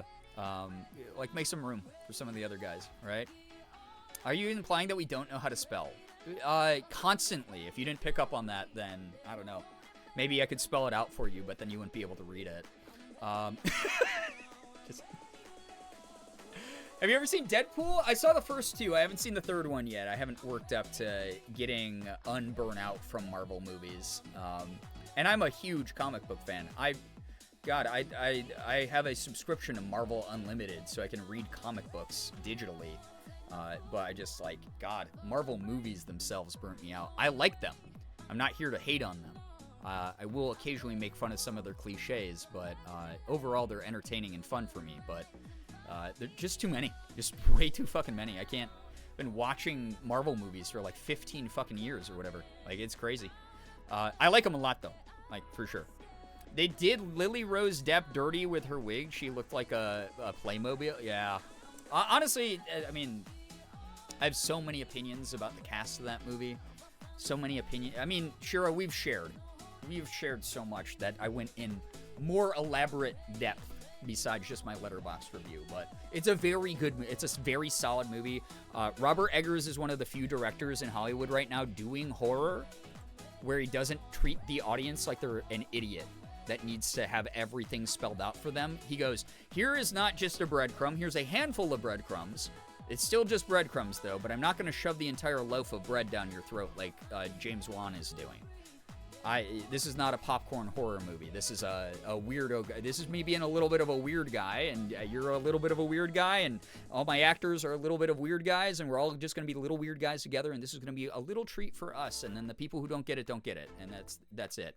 And he's so good at that. He's so effective, again, at telling the story through the camera lens versus the dialogue that it's a pleasure to watch his stuff. It always is. So, you definitely recommend Nosferatu. It's not my personal favorite of his work. I've formed many more further thoughts about it since. You know me. I'm always around to talk movies. I love being a little weird guy. God, 2025 is the year of little weird guys. Like, let's be little weird guys, okay? Let's have some fun, all right? My sister showed me how to lose a guy in 10 days today. Oh, my God. Oh, wait. I didn't read your first message here, Emiato. I wish I was into movies like a lot of people are, but my brain just has avoidant energy towards them for whatever reason. That's okay. Everyone, listen, there's some people who love reading when other people hate, reading. There's some people who like art who are not into art. Subscription to Marvel Movies Unlimited? No, Phoebe. It's called Marvel Unlimited. It's for comics. So I read digital comics through that. If you want to watch unlimited Marvel movies, you got to get a Disney Plus subscription, I'm pretty sure. So there's that clarification. Hopefully that helps. My username lore, when I first started transitioning, I used the name Lane for a short while, so the user was a goofy spelling of my first name. And last name, Lard is for Lane, Martini is for my last name, which I don't want to say. Appreciate you not doxing yourself. But I like that. I mean, that's fun. I mean, you know me. I grew up on homestarrunner.com type of humor where mispronouncing things or using replacement words for things is very funny to me 99% of the time. So, I'm the same with movies. I can sit and watch a movie length stream VOD, but for some reason I can't sit down and watch a movie. I can't remember what was the last movie I watched before Wicked. The way I like to think about it is everyone has their own preferences for how they consume media. For some people, that's going to be a 15-second Instagram reel, and other people, that's going to be a 3-hour feature-length slow burn about Victorian England. And just the same way that we all learn differently, some of us are verbal learners, some of us are visual learners, some of us have to only read stuff. Like, you're going to have different preferences, and some of that's just not going to activate the things in your brain that make you go, this is for me. It just is what it is. I love movies personally, but I also like all art. I love going to see modern art and classical art at our local museums. I like watching movies. I like watching TV shows. I like acting, doing my own, going to local theater. I like listening to music. I like reading books. I like doing it all, really. I'm not lying when I say I have never had a day in my life where I have been bored since I became like a teenager. The moment I became a teenager and all my friends and my peers were like, I'm so bored, I would be like, what are you fucking talking about? You can go online. You go to CartoonNetwork.com and you can play video games for free right now. That rocks, dude. Or you can go open up a copy of Lord of the Rings and reread that. Or you can do any number of things, man. And I've always enjoyed that. I've always enjoyed approaching different things as art. So, sorry, I misunderstood you. Why would you ever apologize for misunderstanding me? You're fine. You didn't say anything offensive. I just wanted to make sure you were on the right path so that you didn't you didn't download the wrong thing and go, wait a second, where's all the movies? Would hate to have that happen. Marvel Unlimited is a different service that Marvel offers where they have digitized comic books, not sponsored, by the way. And you can go in and you can read not the latest issues of the newest runs. They're like normally like 2 weeks behind whatever's out on like local comic book shop floors. But you can just go through and you can read literally anything. I'm in the middle of reading the X-Men from back when they first debuted, which was, let me look that up for you. Like I am all the way back reading. Oh my God, Jesus Christ! What? I didn't even spell X-Men right. I was like, where are all the X-Men? Does it really matter? Why do I care? See, this is my pedantic side, where I'm like, I gotta show them. 1963. I'm reading comic books from 1963, while also simultaneously reading comic book runs from 2024. It's dope. It's cool. Like, this is a bunch of stuff I've read on here. A lot of good comic book runs. It's pretty cool. Hashtag not sponsored, by the way. So, my brain has been rotting, doom scrolling over the years, so I'm putting effort, lowering my screen time, and getting into making art and reading again. Hell yeah. Variety is the spice of life, but also, like, comfort, hobbies, and shit are good, too. You know, like, mix and match. Everything in moderation. Yeah. I wish I would put effort into media review because I love to read and watch things, but I always feel like I don't understand the deeper meanings enough to discuss the themes. That's okay. We don't have to always discuss the deeper themes of things. Not everything needs a deeper theme either. This is something that pisses off Morgan and me. Still counts as art to us, even when it's something that's like brain off, fun, silly, whimsy. Sometimes things, we just started because some of you are going to crucify me for this, but I've never seen Paddington. I've never watched the Paddington movies. And literally every fucking person I know is like, these are amazing. They're so cute. They are going to heal a part of your inner child. You are going to cry. You're going to laugh. You're going to smile ear to ear. We started watching Paddington 1 last night. We only got like maybe a third of the way through. It's very cute so far, by the way. I really like it. But like, I was watching the movie and I was like, man, no one is interacting like a normal person. You know, the way the film is shot is very like, we did a lot of this on a soundstage. There's a lot of, you know, stylistic choices and stuff that I typically would be really critical about. And I went, this is a kid's movie. This is a kid's movie about a childhood bear. It's supposed to be cute. It's supposed to be fun. There's no deeper plot line or social commentary going on here except to care and love for each other. And god damn it, I would love us to return to that level of whimsy. Like, sometimes it's amazing when you have something that's like WALL-E that has awesome social commentary about, like, let's not turn into blob people who don't know how to do anything but consume what's on the screens in front of us. Let's actually make sure that we maintain the types of skill sets that we have, like knowing how to make pizza, that kind of thing. Even if it seems silly, like just being able to be autonomous human beings, not just cogs in a system. But every now and then, I love a movie that's just joyful. It's whimsical. It's lovely to just absorb as what it is. And I always get so annoyed when someone sees a movie like Paddington and goes, what was the meaning? You don't need to fucking discuss everything as a deep piece of art every time. That's what makes people pretentious. Not being able to analyze something, but choosing and knowing when something requires analysis. I was just talking about how much I love the new Godzilla movie. It's ass. It's so, from a cinematic standpoint, it is ass. From a popcorn movie standpoint, where I just watched it and enjoyed it, oh my god, I had so much fun. I laughed so hard. I was cheering. They were like, this character is going to make an appearance. And I went, oh, yeah, let's go. That was like my fucking WWE moment. Like, I was just like, oh, my God, they're bringing in this dude. Oh, shit, the lore around this character. Oh, man, I can't wait to see it on screen. I was getting hyped, man. It was great. But I can admit, from, like, an outside viewpoint, like, that movie's not good. It was made by a bunch of ding-dongs on, like computers making CGI monsters fight each other. It rocks, though, at the same time. So, I don't know. I don't think that we need to be able to discuss art to appreciate what is, at its base core foundation, considered art, if that makes sense. So, yeah. I watched Bluey with my niece a few weeks ago and had that same thought. I love Bluey. Here's the thing, though. Bluey does an amazing job of teaching very good childhood morals, as well as a little bit of nuance of sometimes things don't work out, but there is always an alternative solution. I love Bluey. I think that it's beautiful. I cry over it so often whenever Morgan and I watch it. Really, really cute. I only saw Paddington in the last few years. It goes so hard. I love it so much. Grooch, I'm excited to eventually write that Letterboxd review. I'm excited to finish that movie. It was so nice. We were laying in our comfy bed last night after seeing my friends and just watching movies from bed. It was so great. Super nice.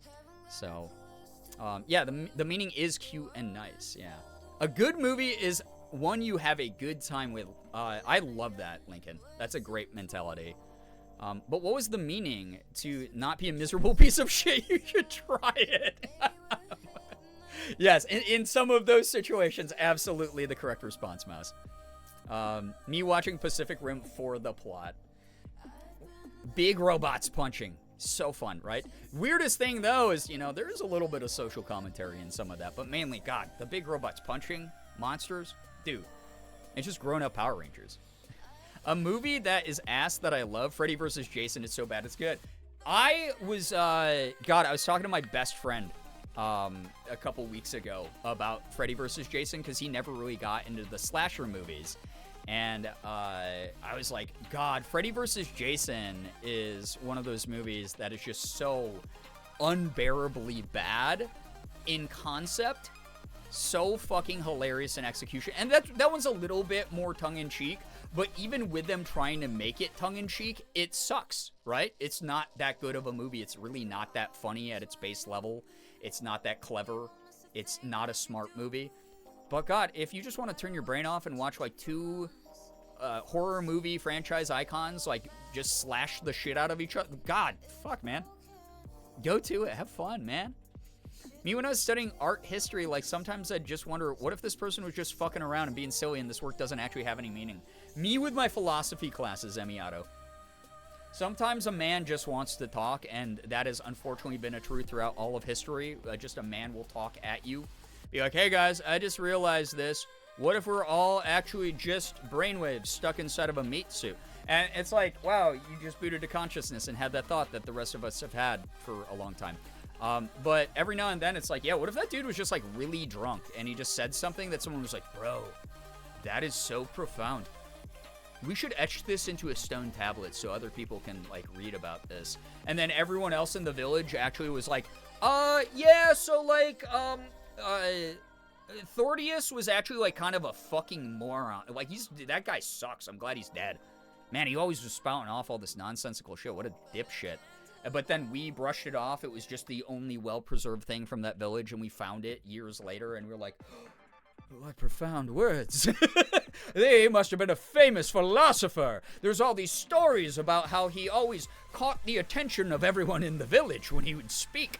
Like, I think about that shit all the time. I'm like, how many times have we accidentally, not purposefully, but like accidentally rewritten history as like, this was like, oh my god, this thing was so good, and people are like, that was the equivalent of like the guy who stood under the bridge throwing rocks at cars that would like go by. Like, I don't know. So I think about that all the time. Sometimes the meaning is just camp, and camp is about it being silly and a little cringe and how it presents itself. Right, and not everyone has to agree on where the limit of camp is or how much enjoyment they get out of camp subjectively. I think the greatest thing about opinions and having these types of talks is most of this is subjective. You're allowed to believe what you want to believe. But it is also one of those things where it's like, man, you just have fun. Yeah, camp is camp for a reason. Like, freaking Beetlejuice, right? Just came out. Like, that series is just camp. It's just stupid. It's like, maybe not all the themes aged well, weren't talked about well, whatever your hang up is, that's okay to have that. You're standing by your ethics and morals. That's all right. But at the same time, it maybe wasn't even trying to say something important. And you're allowed to just like camp, even if you don't agree what camp is with the person after you in line. You know, like, I dig that mentality, for sure.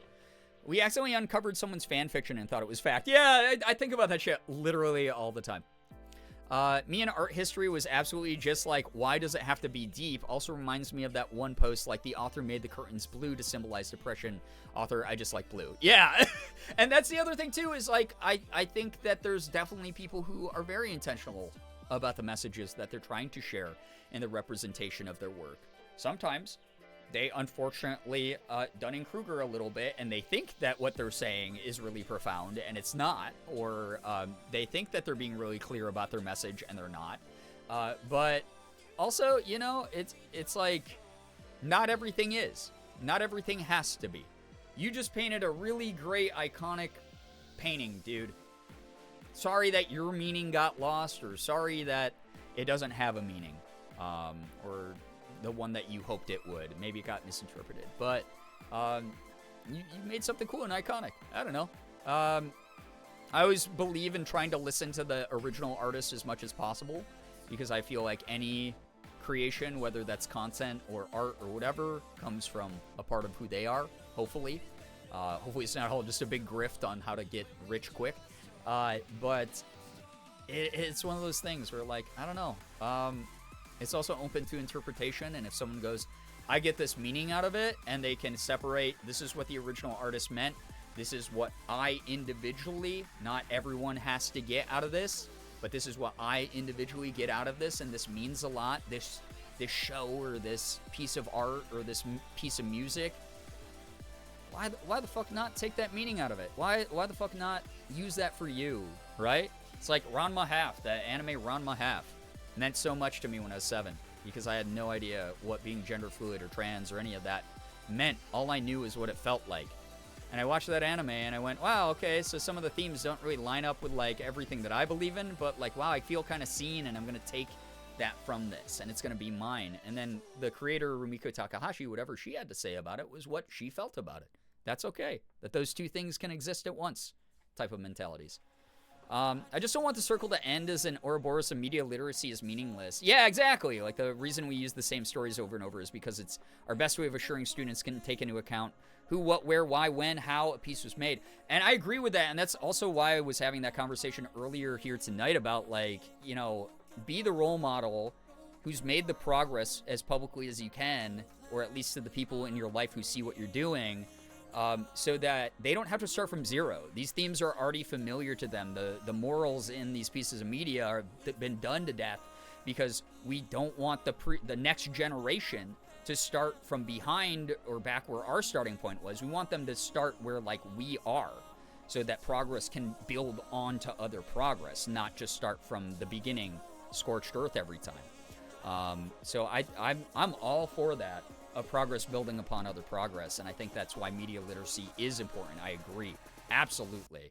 And I don't think the media gravitates one way or the other necessarily. We have plenty of stuff being made that has something loud to say, on top of stuff that's just meant to be like a little bit of a fun thing for you, a little treat. Again, like I'd say, I give you permission all the time here, chat. Turn your brain off, kick back, have fun, take a load off. Don't think about the heavy shit for a second. You're allowed to do that so you can recover enough to tackle those things that you have to after the stream goes dark, you know? So, Amanda, get some good rest. Thank you so much for dropping by. I appreciate you. Like, truly. Thank you for hanging out. But yeah. My brain wanted to question art history as a whole, and my professors didn't like that, hence me almost failing my senior thesis. I also had a fucking emotionally biased teacher who had too much pride that chased me out of, like, the English major that I was in. Because I was just like, man, you're a pretentious piece of shit, dude. I don't need to take this. I'll go, if I want to write later in life, I'll just go either back to school and get an English degree, or I'll just fucking write, because so many people don't need that to write. So I'm doing my own thing, but I hate that, like, people who are supposed to enable learning and the prospect of different perspective and expanding your mind and such, who want it very rigid. Unless you're doing something like mathematics or certain objective sciences, like hard sciences, like, don't fucking do that. That's weird, right? Like, that's so strange. The amount of songs that I love the lyrics to, that I have randomly watched the lyric video to, turns out that it's saying something completely different, but no, it's still what I thought it was for me. That's a little bit different than what I'm talking about, because that's like a pure-on misinterpretation of what you've heard. But, yeah, it's one of those things where it's like, if the song still meant something to you, or an aspect of the song meant something to you, really, you're the only one who can take that away from you, you know? Brains off, asses shaking. Yeah, let's go. It's the goddamn weekend, yo. You know? Emotionally biased professors are the worst. The reason why I never went into political psych, because of one? Yeah. I feel you. Yeah.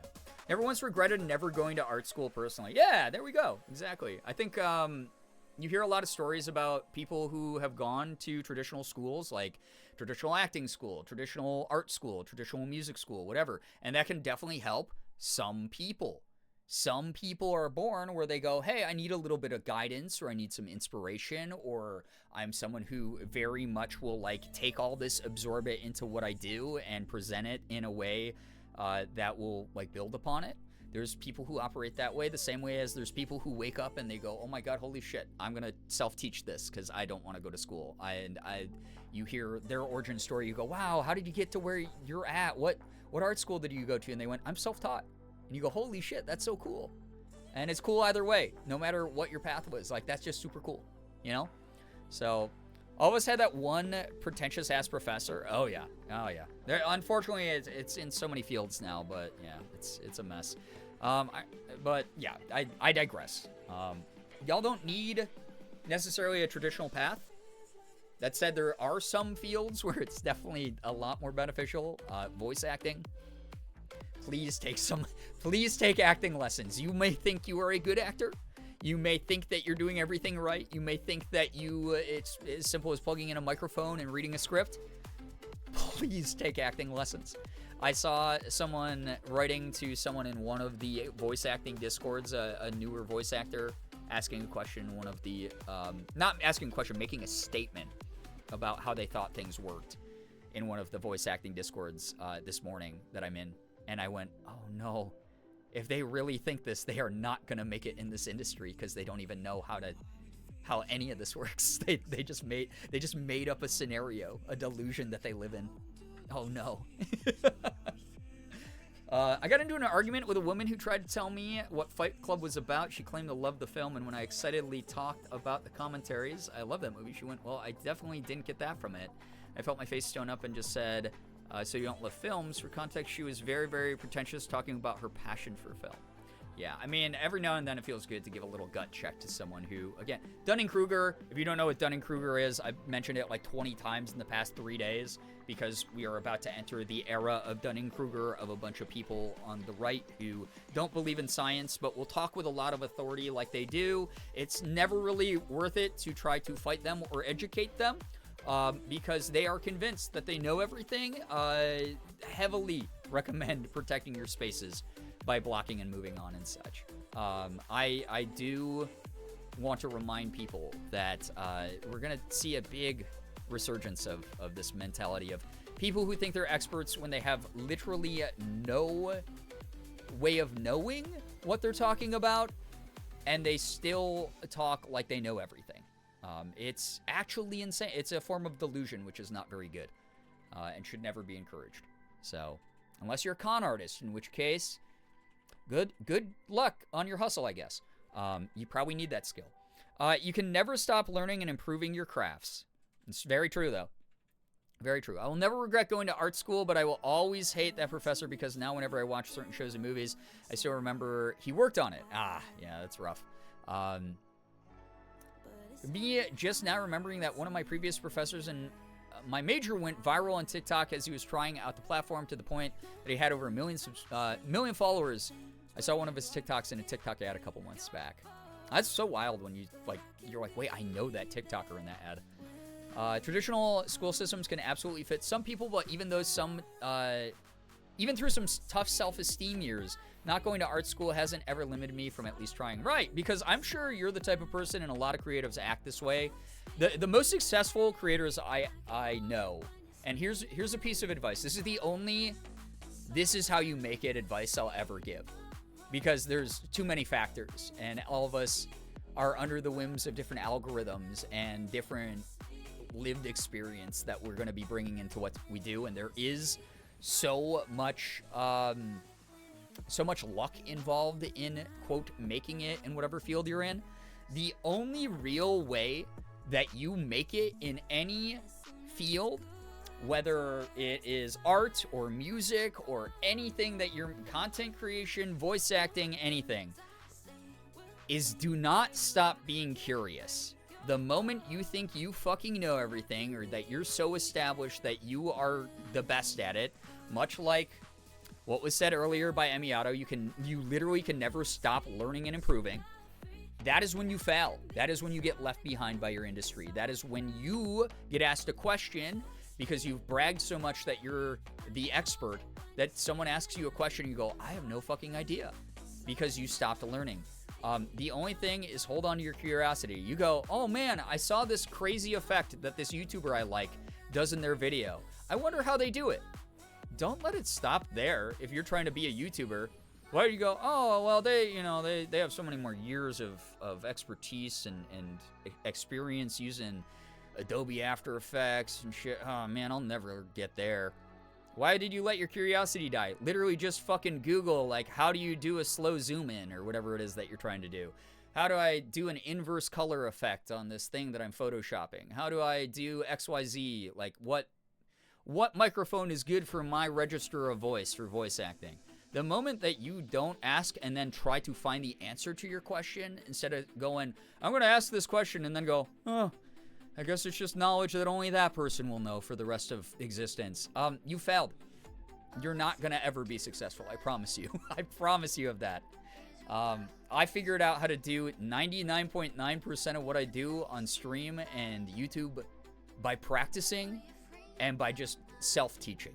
You have to have a certain level of whimsical curiosity that is focused into driven goal. That you have to. If you don't, then you will flounder. I promise you will flounder. It will not work out for you. So I mean, everyone's like, oh, you're always so confident on camera and stuff. A, you're wrong. B, I had to get here. Go watch some of my early videos. I talk in this, like, either way too high or way too low voice because I was overcompensating for my nervousness. Hey guys, I'm the high voice, hyperactive, really energetic YouTuber. I hope you like my Happy Wheels playthrough. Oh, crazy. Or I was the, yeah, we're gonna play this horror game today, and hopefully I don't get jump scared too bad. And it was just like me overcompensating.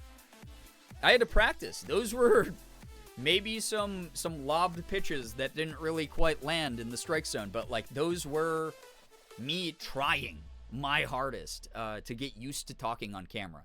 Because it's weird to be like, there's no one else in the fucking room. I am talking to a piece of equipment. To connect, I am talking to a human being who's typing to me right now in my chat. It takes practice.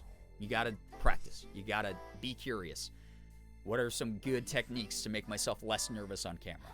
What are some good techniques to make it sound like I'm confident when I'm talking about something I actually know about?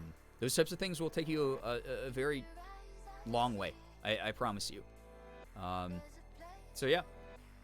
I am 1,000% self-taught in all Adobe apps simply because I asked, how the fuck did they do that? Every project I learned something new. Yeah, and the other thing too is there's less excuses for not doing that because there's more information out there. When I started YouTube, not to sound like a total boomer, but in 2013, you could not look up on YouTube how to do a YouTube effect. If I saw another YouTuber do a cool effect I wanted to do, I would have to comb through Adobe forum boards for like 4 hours to figure it out.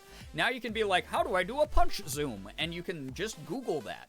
And there will be a 10-minute YouTube video that you put on 2 times speed, and you learn how to do it in 5 minutes, step by step. Pause the video. Oh, I'll move this setting to that. Unpause it. Oh, now move the setting to this. Pause the video. You just do that. You learn it. And just practice it over and over until it becomes second nature.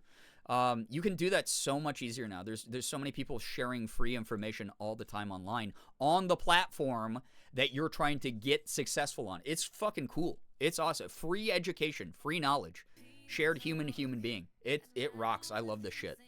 Learn in the many different avenues available to you and find one that's best for you. We all learn differently and it all connects us in different ways. Yeah, I like the way you summarized that, Brookie. High voice was so cute. Oh, I don't know about so cute. I remember being so bored in my Photoshop painting class because I had already taught myself the program from a digital painting perspective, but it was required for my major. Yeah, and that's great that you already had that, made something else you were going through maybe more boring but easier, right? Serious horror game voice came out a bit. Keanu Reeves there. Oh man, I don't even know what I was trying to do with it. I was trying to like sound braver than I was, I think. Bold of you to assume I'm human. I am made of spite and peanut butter. God, I had such a big craving for a peanut butter and jelly sandwich last night, and then I never made it. And so I think now, after the stream, now that you've said that, I need to go do that. How do you know we're not all just cameras that have the ability to type? So don't tell me these things in the world of AI. We're already living part of dead internet theory, where people are fucking talking to bots that they don't know are bots online and arguing with, like, bots on Facebook and Twitter. Oh, God, it scares me, man. There's so much information out there, you just have to look. Yeah, there's so much information out there. There are cathedrals for those who want to see. Fulfill your peanut butter sandwich dreams. I will. We're all already Shira. Yeah. Oh my God. Y'all are already Shira. Yeah, that's very true. Good God. All right. Anyway, I hope that this conversation has inspired some of you, and I don't even know where we careened off the train tracks. We've talked about like 18 different things tonight, and I really hope that my ranting, you can tell I'm feeling a little spicy, trying not to be mean to anyone here. Again, I'm kind of in my era where I will always be inclusive, accepting, and as accommodating as possible, but also I can only do it to a certain degree. And once someone starts becoming like the contrarian, pedantic weirdo who's been online for too long, then, you know, maybe I get a bit feisty. But overall, I'm trying to just share my opinions, and I hope that they've been chill and fun and make you maybe feel a bit inspired, because there's the energy and the spice in my voice, or it's, you know, something that makes you feel less alone because you also are this frustrated about things in the world, or this passionate about things in the world. So I have to go to bed because I'm drifting, but thank you all for getting me out of my sad head. I'm glad I could chat and not just lurk. Ephraim, thank you so much for hanging out with us. I really appreciate you. I really, really do. Thank you again for always being so kind and accommodating with our conversations anytime like a message has to be deleted or anything. Really appreciate your open mind and your open perspective with so many things. Like, really do. Thank you so much for vibing. Take care of you. We'll see you tomorrow if you're around. I'll be doing a Sunday stream, hopefully. Gonna head out. McCory, thank you so much for vibing as well. Appreciate ya. Also, Shownuff69, thank you so much for the follow. Nice little number on the end of your name there. It's become a welcome reprieve from everything being here tonight. NTM Beast, I am someone, so here, call that being Froggy. Killian, hello, hi. This conversation was much needed. Learned a lot from everybody and the different topics. Vented about things. It's nice. I'm glad. Here's my thing. Ever since you made that comment to me on Blue Sky about how I handled the sensitive content of mouthwashing well, I have been like, anytime I see your name, this is not to make you feel bad, this is just my own internal anxiety. I am on like high alert where I'm like, oh God, if I disappoint NTM Beast, who's like, you're a sensitive, nice person for your interpretation of that piece of digital art. I'm always like, oh God, I hope that they're still on my side when I go on like a big rant, or like they get like the relaxing energy or the empowering energy that I try to share with my community here. I'm really glad you liked that playthrough, but God, that set a bar. That was probably the high point of my year. I won't even lie. That was one of the high points of my year. 2024 was so bad for me that having someone say, I loved how you handled a video game that dealt with very sensitive subject matter in a very respectful way, that was like, just, I was like, damn, I'm so glad. I didn't like feel good like, oh, I'm patting myself on the back. Yeah, I am the fucking best about this. You're right. It was like one of those moments where I was like, oh shit, all the times I sit here, I tell you guys these stories all the time after stream. I'll be hanging out with Morgan. It will be getting late. My brain will start getting really rowdy because it's getting quieter in the night. And I go, I'm a piece of shit. I'm a bad person. And it just starts telling me mean things, right? And it doesn't matter if I've checked off all the boxes that you guys say, you did this right, you're great, you're doing fine, you're doing whatever, you're not chasing anyone away, the community's actually growing, the vibe feels more like, personable, it feels better, like we're not like, doing this weird dance of this awkward, stiff, everything's so performative and strange.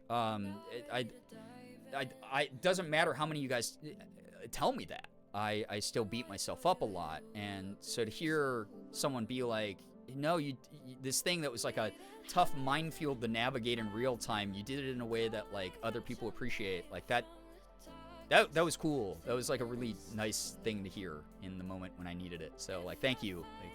Half lurking alongside chat has been supportively cathartic. I think that's the words I want to pull from the brain meats. I think that makes sense, Liz. I'm so glad that you've been able to be here tonight. 2 things because I was dozing. 1, art is subjective. Don't like something cool. Love it till you're gone. Awesome. Exactly.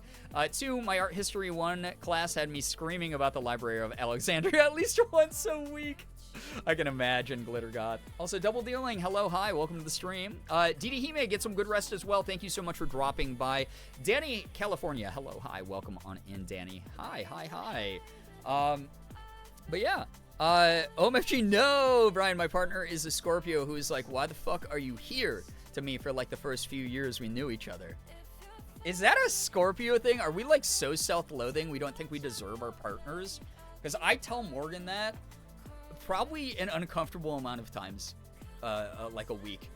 I just go like, I don't know, oh man, babe, yeah, like, I was streaming tonight, and it seemed like some people were there for a good time, but like a lot of people seem to just be bored with me, and I must suck, I gotta make better, like, how do I get better? Like, why are you with a loser like me? I'm so pathetic. And she's always like, can you shut the fuck up? She's like, babe, it is 2:30 a.m. Shut the fuck up. If I wanted to leave, I would have left you. Like,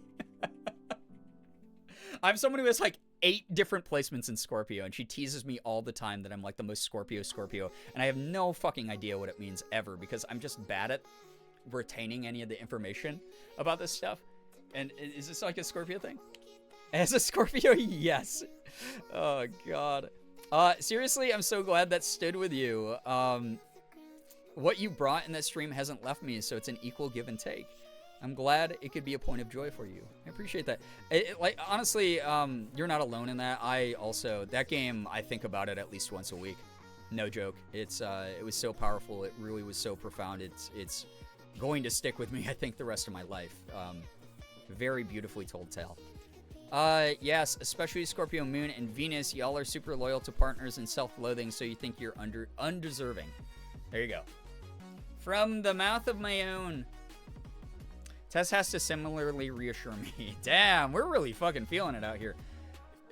From what I've learned from Scorpio to Scorpio communication, our best tool is acknowledging each other in the wild and then going, hey, I know that we all struggle with this and I'm still going to think I'm like a giant fucking steaming piece of shit. And I know you think that about yourself, but you're pretty cool. Hey, Liz, you're pretty cool. You're dope. Tess is so happy to be with you. You compliment each other so well. God, I watched your fucking first dance video. That was the cutest shit in the world. Obviously, there's so much chemistry there that is not just made up. You didn't trick someone into loving you. Someone loves you. And we got to do that for each other because it's going to be so much harder to hear it from ourselves. But then eventually it's going to become normalized enough we actually start like believing it about ourselves. So that's the way that cognitive behavioral psychology works. A little bit of a under the hood view.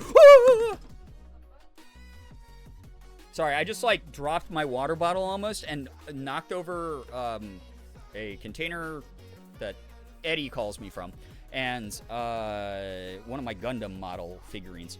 Sorry. Oh, God. I don't remember your Venus sign. It was probably Scorpio, but it might not have been. Oh, man. Tall Geese, what are you doing? Hold up. Clipping that? Good. Y'all have been not clipping in 2025, and we need clip videos for the 2025 clip video. I'm still working on the 2024 one. I'm so sorry. So sorry. Holy shit, you jump scared the fuck out of me? Wake up. It's the weekend. I'm streaming. I'm important. Pay attention to me, goddammit. I'm a content creator. I'm like a fish. If I stop getting clout, I die. Give me your fucking attention, clout, and your money. Sell your material possessions, because as I've expressed here, finding things that fulfill you are more important than material possessions. So I'll hold on to yours for you. And that's that. This is literally like what every fucking grifter says in the whole world, bro. Good lord. Not Tall Geese. I know, look at this dude. I recently bought Tall Geese 2 as well, which is so sick. I'm so excited that they're making all the Tall Geese models. They've made so much of the Endless Waltz stuff now, too. I had no idea. I bought Death Scythe Hell the other day. I'm so excited to collect them all. So excited to collect them all. God damn it. Sorry, give me 1 second. Someone got timed out. I'm not sure what you were doing, but please listen to the mods and don't be weird. I'm trying to put together a figurine that snapped apart. I'm so sad, dude. Why? Brover.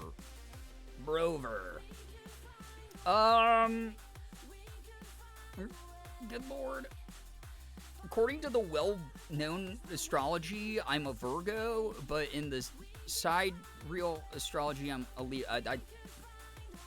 Again, this is so great that you're sharing this. Do I know what you're talking about? Abso-fucking-lutely not. I've been sub to you for like almost 8 years. What more do you want? More attention. More money. Where did his hand go, brother? It fell off in my lap. Talk about a hand. Okay. Get shot by a U.S. government sniper. They say boy robots can't kiss human boys.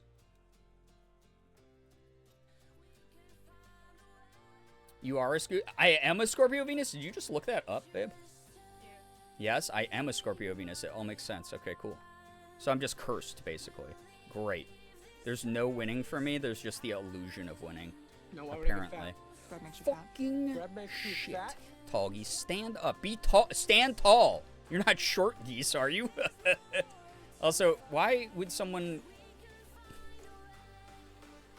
Thank you so much. Don't tell me about Endless Waltz things. Liz, you're fucked as well then. I'm sorry. I saw Death Scythe Hell. I bought it immediately. I said, I really shouldn't be spending this money right now, but I know someone's going to grab this and then scalp it. So I bought it, and I am so excited to collect all the Endless Waltz shit. Also, Anonymous, 3 months! Wait, holy shit!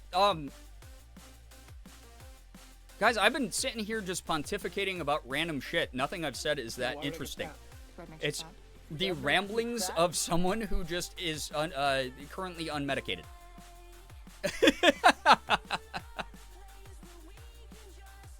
Thank you so much for 3 months to AstroWebs Anonymous. And also, thank you so much. 3 months to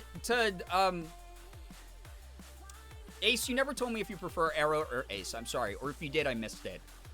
Either way, anyone being gifted an anonymous sub right now, please make sure to say thanks. Please, please, please say thank you. I know you don't know who you're saying thanks to, but just the general vibe, the general energy, is always so kind and supportive here. Like, thank you to whoever did that. That's so nice. Never, ever expected, by the way. So, Mouse's clip is so good. Oh, good. Wait, huh? You got gifted an anonymous sub. This is what I mean. Pay more attention to me. I'm important. My name's on the channel, God damn it. They don't just hand out these things to anybody on the internet. Literally could make one with a Hotmail if you wanted. We can stick with Ace unless we end up with another Ace in the chat. Okay. And if you have a preference, let me know. Let me know. I'll do the best to accommodate. Do you know your birth time? It was around 9 a.m. 9 a.m. Korean time or 9 a.m. American time? Who knows? That's the problem. I do not know. I'd have to get some of my documents that I think are at my parents' house. Thank you to whoever did that. Got us to double digits for the night. That's really kind. Also, those multi-month subs help so much. Like, thank you very, very much. I'm the gamer boy. I'm the one who wins. Exactly. Yeah, listen, Aaron and I think we clicked the first time we met because we have very similar energies. You know? Thank you. I'm getting a detailed chart. I love you. I love you. Thank you, Morgan. Thank you, thank you, thank you. Have you watched Exo Kitty yet? I have not. I've been watching very much besides, like, random movies. Like, last night we went to my best friend's house to watch movies, and he picked movies from, like, 2019. I mean, Godzilla vs. Kong wasn't, but the first movie we watched was from, like, 2019. So I've been mainly catching up on stuff from, like, a few years ago that I missed out on with Morgan and friends. So that's been kind of cool. I think I was just so burnt out in 2019 and, like, 2020, 2021, 2022. I missed out on so much media because I had to, like, take a break from it. I know ExoKitty's newer, but, like, it kind of has dropped down the priority list since there's so much other shit to catch up on, online and otherwise, right? What the heck? Oh my gosh. I don't know if this is all from the same anonymous. I'm going to assume just because, although you know what they say about assumptions, it's a fun word to spell. I don't know if this is the same anonymous, but if it is, with the 3 months, thank you for gifting a sub to Double Dealing Disarray. Again, this is not ever expected, especially during a stream where I had planned content that kind of got a bit kneecapped here. And y'all are just dealing with me yapping. This is really cool to have you all here to just, like, talk to while we vibe. I was gonna play some games, but, like, I don't know. Are people chill? Like, 8's in chat if you're still chill with just yapping about whatever. Guys, I got thoughts. You know me. I am the locomotive that never runs out of steam when it comes to yapping. So, very cute. Like, teen American / K-drama combo. I'll have to check it out. That sounds cute. You know?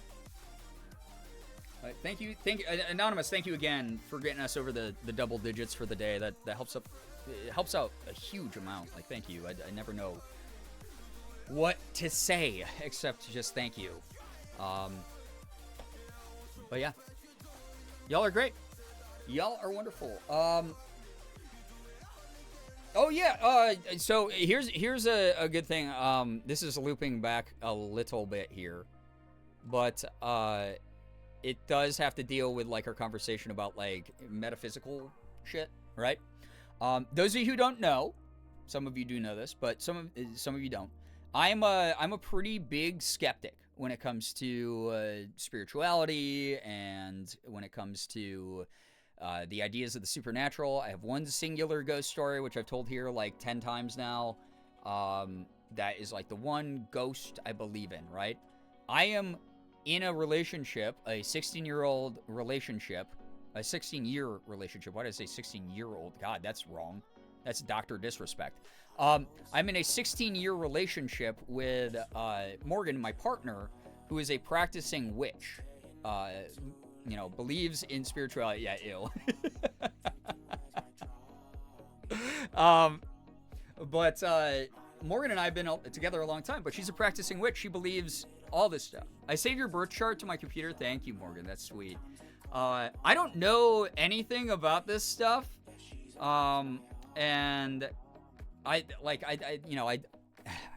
when I see it, I acknowledge it, I guess. If there's something weird that happens, I go, oh, that weird thing happened, but I can't say it was ghosts, right? So I know, basically, I try to learn. Morgan's a very good educator if you want to learn about anything tarot-related, a little bit of astrology stuff. She is very, very educated in all this stuff. And she's a great teacher, makes it very accessible for everyone. Me, personally, I have a brain that probably looks like Swiss cheese at this point, so maintaining any memory of anything is always a struggle, especially in recent months with everything going on. But she's tried to teach me about shit. Here's a little bit of a fun incentive to go check out her streams. In an upcoming stream, I am going to be reading your tarot. Morgan's gonna give me a tarot deck. I know what maybe 3 of the tarot cards mean in it, but based off of vibes of the art of the card or the energies I feel, I guess, or whatever. Not trying to make fun of that, but my personal this is the vibe this gives me. I have ADHD and this is the vibe this gives me. I will be doing your tarot, so go check out Morgan. Go check out her streams. Okay, there we go. That tied it all together. Nice, neat package, right? I'm a lurker. I was doing. What's up, Creature Comfort? And I was doing something while this conversation was happening, but November Scorpio here, and self-loathing is so real. You're in the right place. I appreciate having you here. Welcome. You're amongst your people. Like, truly. I come back to Gerb Tarot Talk. Yeah. Can't fucking wait. Yeah, it's gonna be probably a shit show. Sister Honey, welcome to the stream. Hello, hello, hello. Welcome. Really appreciate you.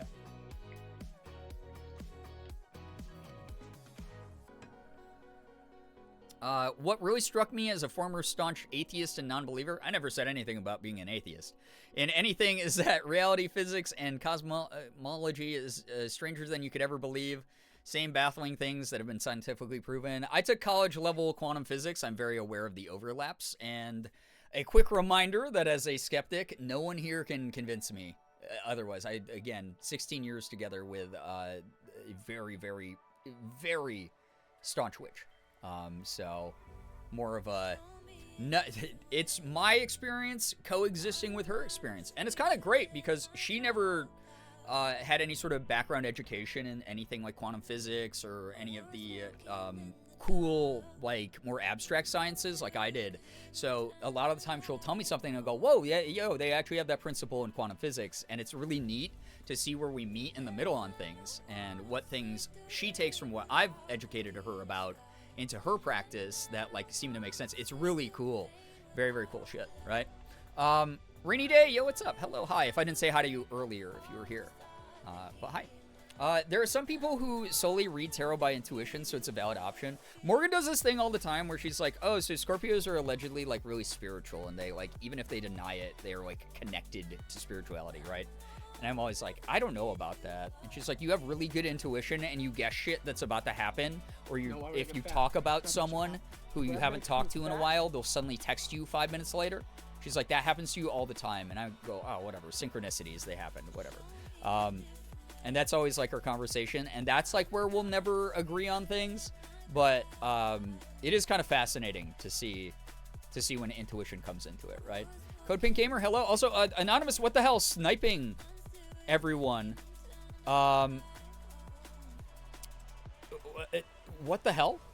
I appreciate that a lot. I genuinely don't know who's doing this, but I really very much sincerely appreciate the support. Thank you so much, Gifter. Yeah, Anonymous.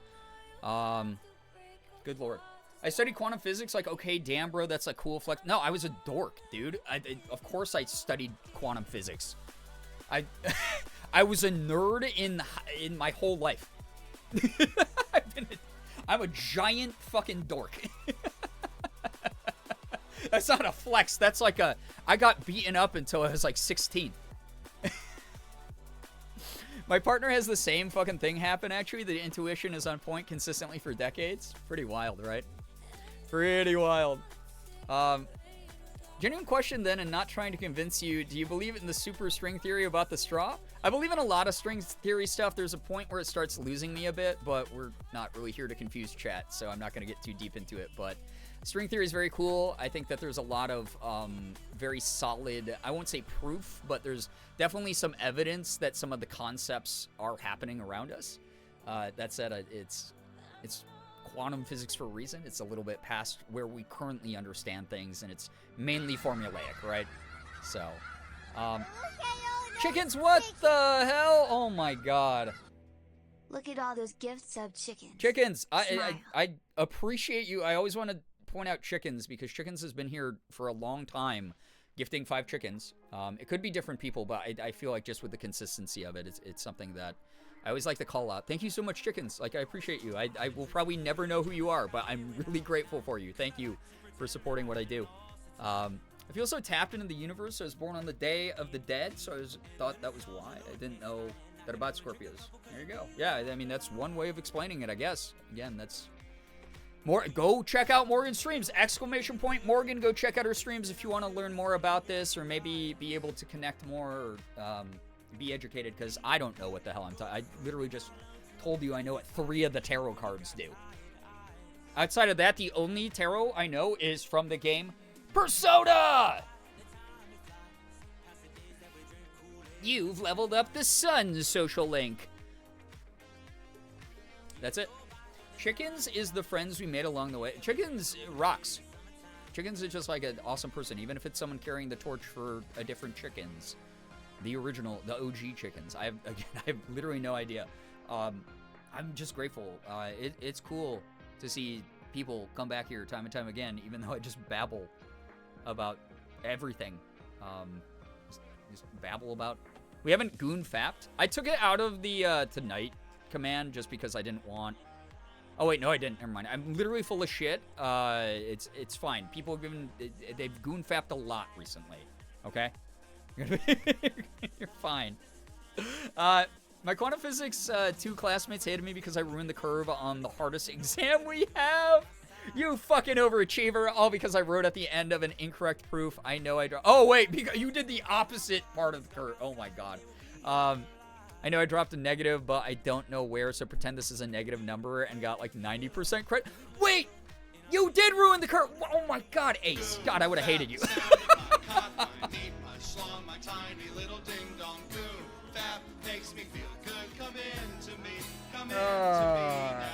Shit. No, shut up, let me goon fap. Thank you very much, Mouse, for the first goon fap of the night. God. Thank you. Last time I did tarot on myself was when I was a teen.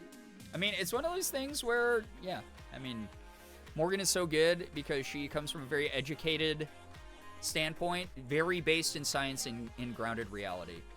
The moment you start getting weird and... What the... Bread makes you fat?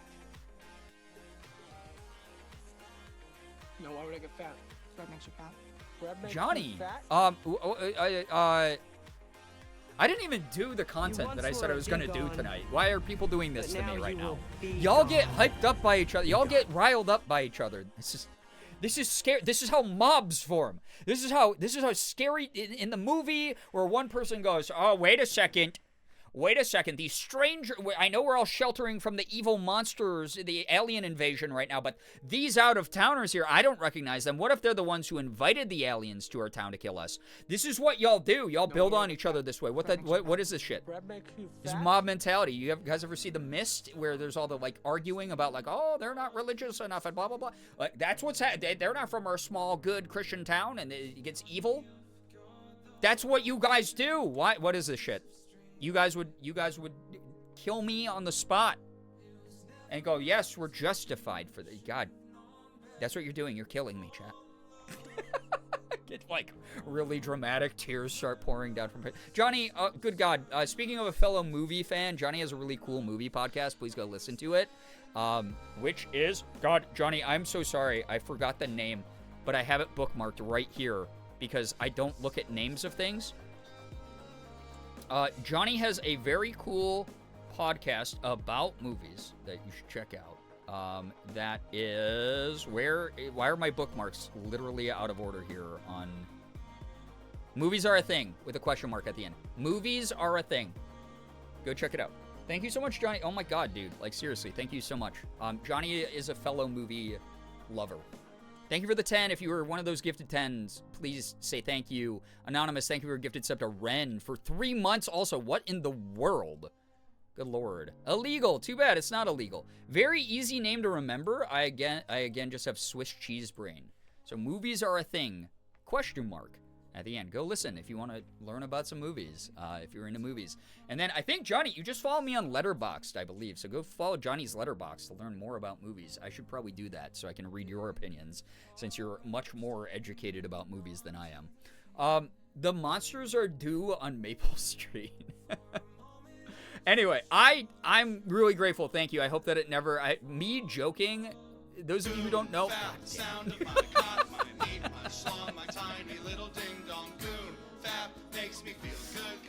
Oh, good Lord. Killing you softly with this song. Thank you, Brookie. Thank you. Good Lord. I joined this cult willingly. God, not the cult speak again. Thank you so much, Brookie, for the 360 bits. Good Lord. Level 5 Hype Train. We are technically in Gritty Goose territory. If we complete this level of the Hype Train, you have the ability to join the Gritty Goose 1%ers. Gritty Goose 1%ers, feel free to flex your Gritty Goose in the chat if you have them. It is my favorite little emote of a cartoon goose hitting the gritty dance move that my friend Abrito Art made for Twitch. Was commissioned by Twitch to make, which is so cool. Thank you all. Yeah, I'm glad I have this influence over chat. God, there's gonna be like a fucking subreddit out there that's like, wow, Girbeagly is like such a fucking a manipulative con artist of a content creator who emotionally guilts viewers into donating, and it's gonna be like not even my fault. It's gonna be your fault, my mod team's fault.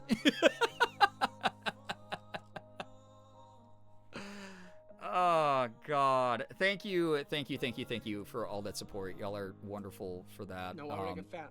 Good. Bread makes you fat. Bread makes you fat?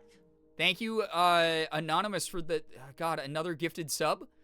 To Sophie Jude. Sophie Jude, if you happen to be here, enjoy the emotes, enjoy the sub badge. Again, I don't know if this is different people each time, if it's the same person, if it's just a couple people. I literally do not know, but I'm very grateful.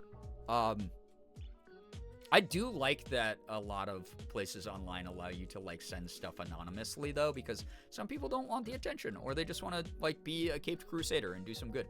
It's kind of cool. I really appreciate that. Whoever's enjoying the stream enough to financially support me, first off, I'll never fully understand or see eye to eye with you on why the massive amount of support, but also I do want you to know I'm very sincerely grateful. No, I'm already painted as a villain on Minecraft wikis. A caped Luigi, if you will. Oh my God, good Lord. Good freaking Lord. I'm checking my Letterboxd right now to see if any of you even freaking follow me, or if you're a bunch of fake fans. Unreal. Oh, good. Yeah, okay, cool. Not even at 100 followers yet. Was I wrong about John? No, okay, Johnny, you're right here. I'm following you. Pow. You watched guys! Johnny watched Paddington.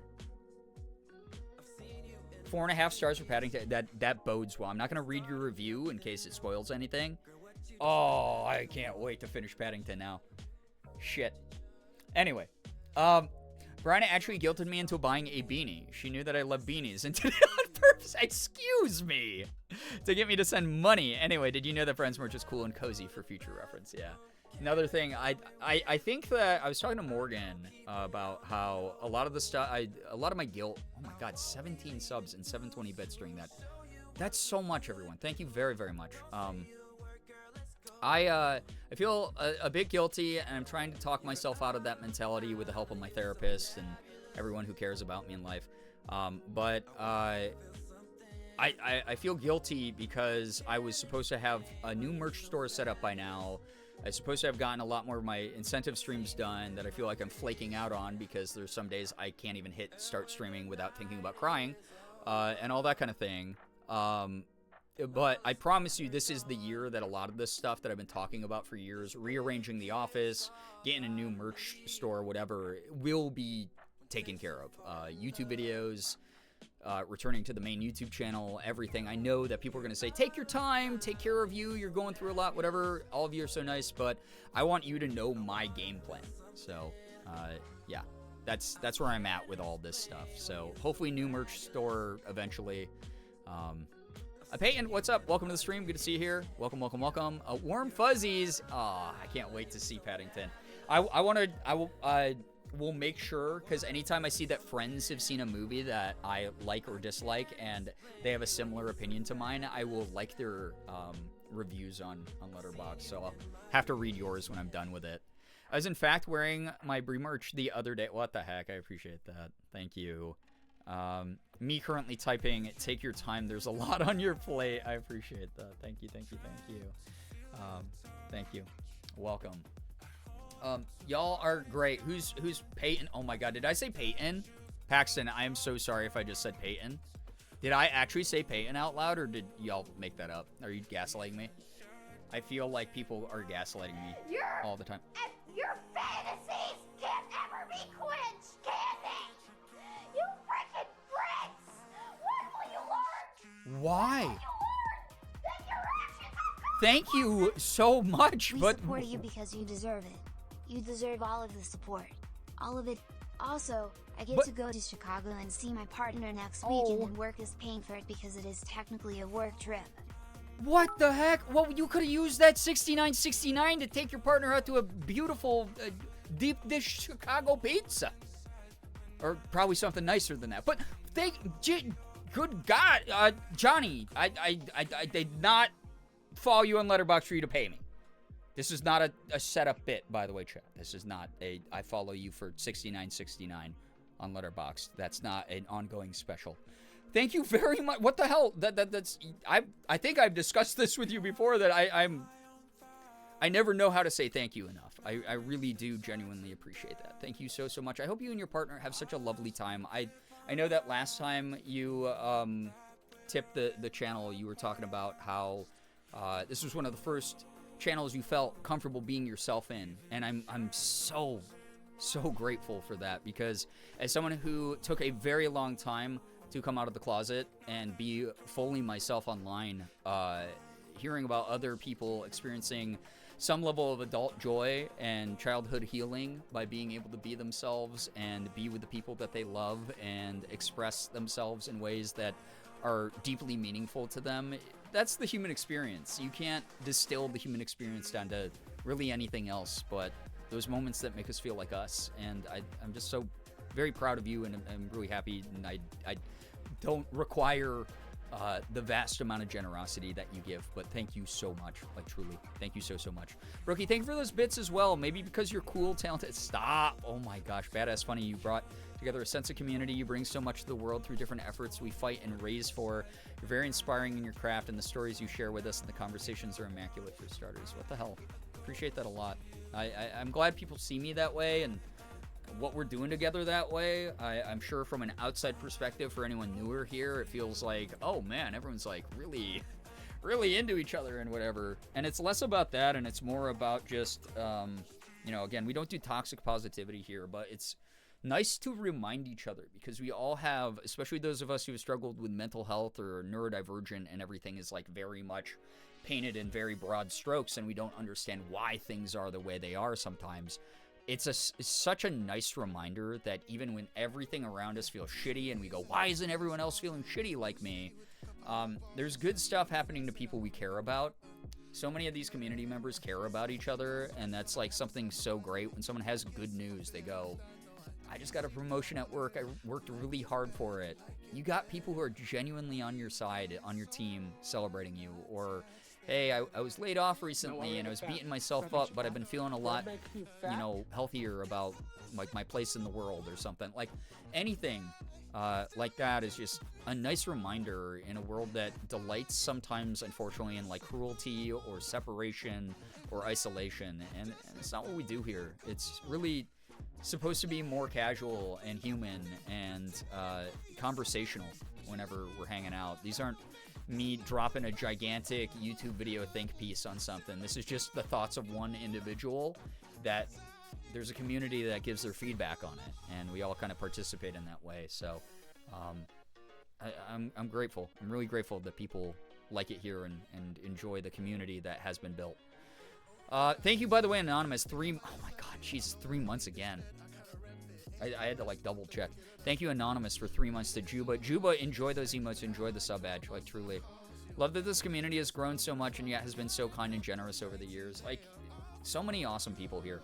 So many really nice people, and it's something that like I want the balance to be more like I'm taking like a shit ton of money from like a big company out there. So I want to get my view count up. I want to have one of these streams where I go, guys, I know you're complaining that, like, oh man, there's a glitch going on in the stream right now where you can't gift subs. But I turned gifted subs off because I now have so many viewers that the ad revenue from every stream pays for everything. You know, something like that. I want to take the money from the companies. Those of you who give out of your own pockets, your own bank accounts, it's a gesture that I hope that I say thank you enough for, because I understand how big of a gesture that is. But I do, at some point, want the balance to be more, hey, sponsorship, the sponsorship ecosystem's good again, so I'm actually getting paid from big companies that can afford it. Hasn't been that way in a couple years, which has really sucked. Again, like I said, last year, Morgan and I, there was a couple months she went, hey, don't worry about it, babe. I got TikTok money. Let me pick up the groceries and the rent and the bills this month. And that's been great, and that's part of being in a couple, right? So we'll see what this year brings with like TikTok being down and certain parts of the industry bouncing back and some getting worse, and you know, all this insider stuff most of you probably don't care about. But any industry out there goes through these ups and downs, right? You've probably experienced it with your own line of work, and I'm just going to keep doing my best through it. But I want you to know that it's never going to not matter if someone gives me 40 bits or $5. Some people, I remember, used to complain that I said thank you for every $5 donation or $2 donation.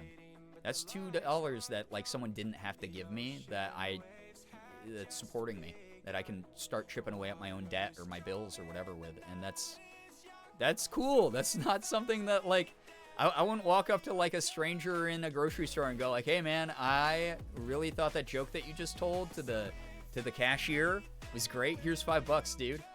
Man, I've been watching you in the grocery store the whole half hour we've been in here.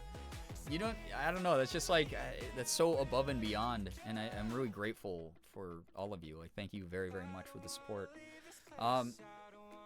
It means a ton. This corner of the internet feels so human and like an old friend. I'm proud of chat and the person it's created around.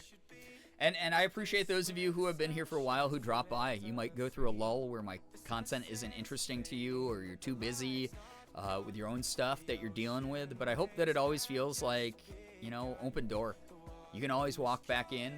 You can always say hi again, even if I've forgotten specific interactions we've had or something like that. The door is always open. You can come by and say hello again and be recognized and find your spot here again. That feels comfortable. So that's always how I've done it. I don't know. I don't know any other way to be. I'm just me. Y'all make me so flustered, man. Am I talking too much? I remember there was a I did a panel years ago where I asked the audience that question. I was like, I'm just like up here fucking rambling. Am I talking too much? And someone in the crowd was like, dude, it's your panel. Like you're supposed to be talking. My dream in life is to be successful enough that I can do like some folks do in this stream, where they just drop a chonky drive-by donation and vanish for a few years or a few months. But I want to do that to everyone. I mean, ultimately, these are the principles of what we're aiming for as a culture, where people who have the means to just help each other. I really hope we can do that even outside of the content space. You know, I want this for everyone. I want people who are struggling to make ends meet to be able to make those ends meet. Like, why would I want that to not happen for them? You know, like, why wouldn't I want that to happen for them? Like, I want everyone to thrive. No one should have to worry about the currency we invented, money, destroying their life when they're full of potential that they haven't been allowed to show. I want everyone to be able to pursue a fulfilling hobby, whether that's writing for your local newspaper or writing a book or, you know, doing content, becoming an awesome artist, whatever it might be. Like, I just want that for everyone, like, truly. I've been MIA at some points because life be lifing sometimes, but it always feels like seeing an old friend after a long time. That's really cool. I'm glad, like, genuinely very glad to hear that. Even though I got MIA for months at a time from these streams, I'm not turning off the auto resub because you deserve it. Well, what the hell? Oh my god. Please.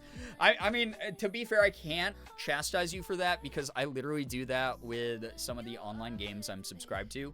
Or I'm like, but I want the devs to have money, even though some of it's probably going to the publisher. I still am always like, but I like this game. This game gives me good memories. I'm going to keep supporting them so they can keep making more of it. I watched a Game Grumps vid the other day where Dan had to go get water at one point, and Aaron said, oh god, how do streamers do this? Just talking by yourself? Which is so funny, because Aaron used to stream opening Pokemon cards and Magic cards and stuff. He used to do that. He had, what was it called? Like, Shuffle something? He had his channel. He used to drop by his streams and, like, talk to him in chat, because they weren't as busy as, like, a Game Grumps affiliated thing was. And he did fine. He's a born natural. God, don't let Aaron ever trick you into thinking that he doesn't know what he's doing. He's probably the same sort of, like, cut from the same cloth as me, where, like, people think that we're confident, but we're actually just, like, shooting from the hip. And that we, like, go, I just hope it fucking works out, man. I hope it works out. I don't know. But, like, Morgan and I met him before he did the keynote speech at PAX East, like, 2019 or something.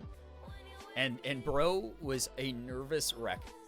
And he is, like, someone who's been doing content for, like, 20 years, and everyone knows him, right? Everyone knows his name. Everyone knows what Game Grumps is, even if you're not, like, a fan of it, right? And he's just been around doing this for so long, and he was, like, sweating and pacing in the green room, and he's just like, oh god, I just, like, man. He, like, looked at me, like, I was sitting in a chair, and he sat down next to me, and he just went, I went, how you doing, man? Are you excited for the keynote? And he just went, man, I just hope that people like what I say. I really hope that some of these jokes land. I'm so nervous that they're not going to. It's like, I've been at so many PAXs, but I've never gotten to the main keynote stage. That's like, what, like 2,000 people? I was like, actually, it's a 3,000 capacity room. And he went, great. That doesn't make it fucking better. And I was like, yeah, I was like, I watched a bunch of our other friends go up there and you know, fill out that room, and they did great. And I was like, you're going to do great, man. Like, you've been doing this shit for so long. And he was like, thanks so much. And he went out there and he killed it. He fucking destroyed it. So don't ever let him convince you that he doesn't know what he's doing. He's great. He knows. He can fill airtime. He can vamp. He's very naturally very gifted at it. He might not know that, but he is. So I wish my sleep schedule allowed me to catch more streams, but know that I will always enjoy your content. I've been subbed this long for a reason. And I have appreciated you since the Emily Rosebutt days. I have. I really, really have. I've appreciated that you stuck around for as long as you have and believed in me through all the rough edges and everything. Like, thank you. Remember a point when I was going to college when I could only tune in late at night, to the point where, like, a couple months or so, I could only catch the tail end of stream just as everyone was saying goodbye. But it's always nice to drop in, say hi, and chat for a bit, no matter how long. I'm very glad that people feel that way, and I'm especially glad to hear a mod, you know, my mods say that they like sticking around, because I would rather have you be able to kick back and not have to do any mod work and just enjoy the stream like any other viewer. I don't want this to be a hard place to mod for. Even if we end up growing, I mean, part of the reason we grow so slow is because I'm just very verbally staunch and loud about where my boundaries are. I don't want this place to be taken over by a bunch of like whataboutism, weird terminally online rhetoric where everything has to be taken so seriously and everyone sucks all the time and we have to talk about it all the time. And I don't want it to be a place that ever lets in bigotry or intolerant viewpoints either. I want us to be real human beings who remember what it's like to talk about things with real human beings, and we're not always going to get along or agree on things, but we're going to be goddamn respectful to each other. And that's what matters. We're going to have fun. We're going to have a blast. And if there is a moment where something crosses the line, my mods and I will take care of it. That's what we've always done. So I want the mods to be able to enjoy it. And even if we do keep growing and getting bigger and bigger and we get back to the normal numbers I was used to in like 2020, 200 people, 150 people in here every night, right? I know we're going to keep a pretty tight ship running. We're not going to just let things go to hell. Like when I was, growing and didn't really know how to manage a community or communicate with people. But I really, really do appreciate y'all being here and believing in what I do, because I'm just one person and I am I don't know. I'm just a person. I'm just a human being like you. So thanks for thinking it's cool. You're gonna hate this, but I feel privileged to be here, and even more so that you remember my name and know who I am. Well, what the heck? How could I not? Like, truly, it's really great to have you here. And yeah, like Sally said, you're an icon. Come on. That actually makes me feel so much better that even Aaron Hansen gets the GBs. Listen, I have a story about almost every single person in this industry that I know being really nervous about things. Sometimes the nervousness has been a little more selfish and self-centered, but every now and then there is the true blue, I was born to do this person as well. But a majority, I'd say about 99% of my friends get nervous as shit before we do anything. I tell the stories all the goddamn time about Ethan and me having our weird ritual called Nervous Poops. Not the most creative name, but we'd always get nervous poops. We'd go, oh man, dude, we're about to do this panel. It's going to be you and me in front of 800 people. I got to go poop. Is that weird? Oh no, I got to go poop too. I'll come poop with you. And then we'd both go to the bathroom, and Ethan and I would be, sitting in like adjacent stalls, just talking through the wall. We blasted ass. But that was like, we like, that was our way of relieving ourselves, and we'd be less nervous after we did it, and just like sit there and like fucking like, oh dude, like we wash our hands and we just like start like punching each other in the arms and being like, we got this, we're gonna do great, we're gonna do awesome. And so like that was how we would do it before every panel. Literally any panel that you guys saw me or Ethan on, we shit ourselves before, okay? Figuratively and otherwise. We were nervous as hell. We were like, oh my god, like school presentation when you're like 14 years old and you have to go talk in front of the class level, like nervous. And we created this silly ritual to get rid of so much of that tension and fear and just go out and do the thing that people believe that we could do, and we would do it.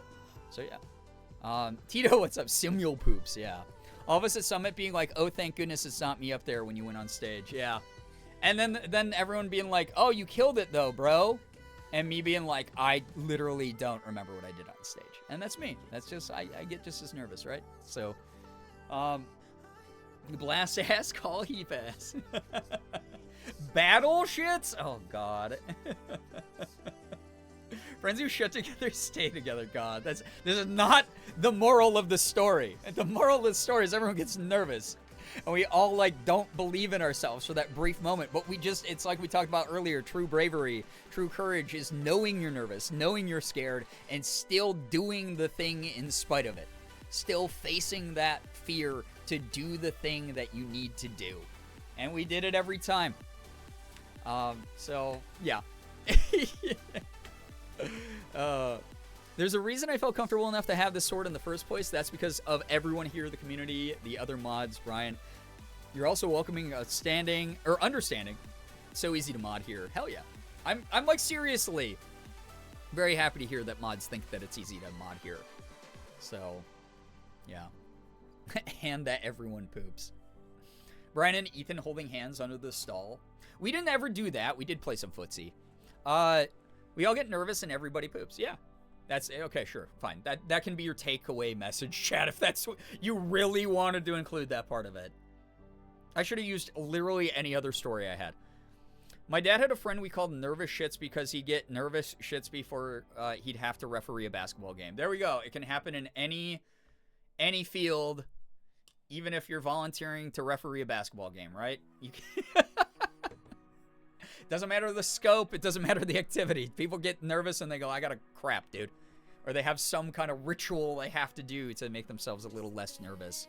Apparently for Aaron Hansen, that's pacing around a green room, flapping around the speech that he had ready, being like, okay.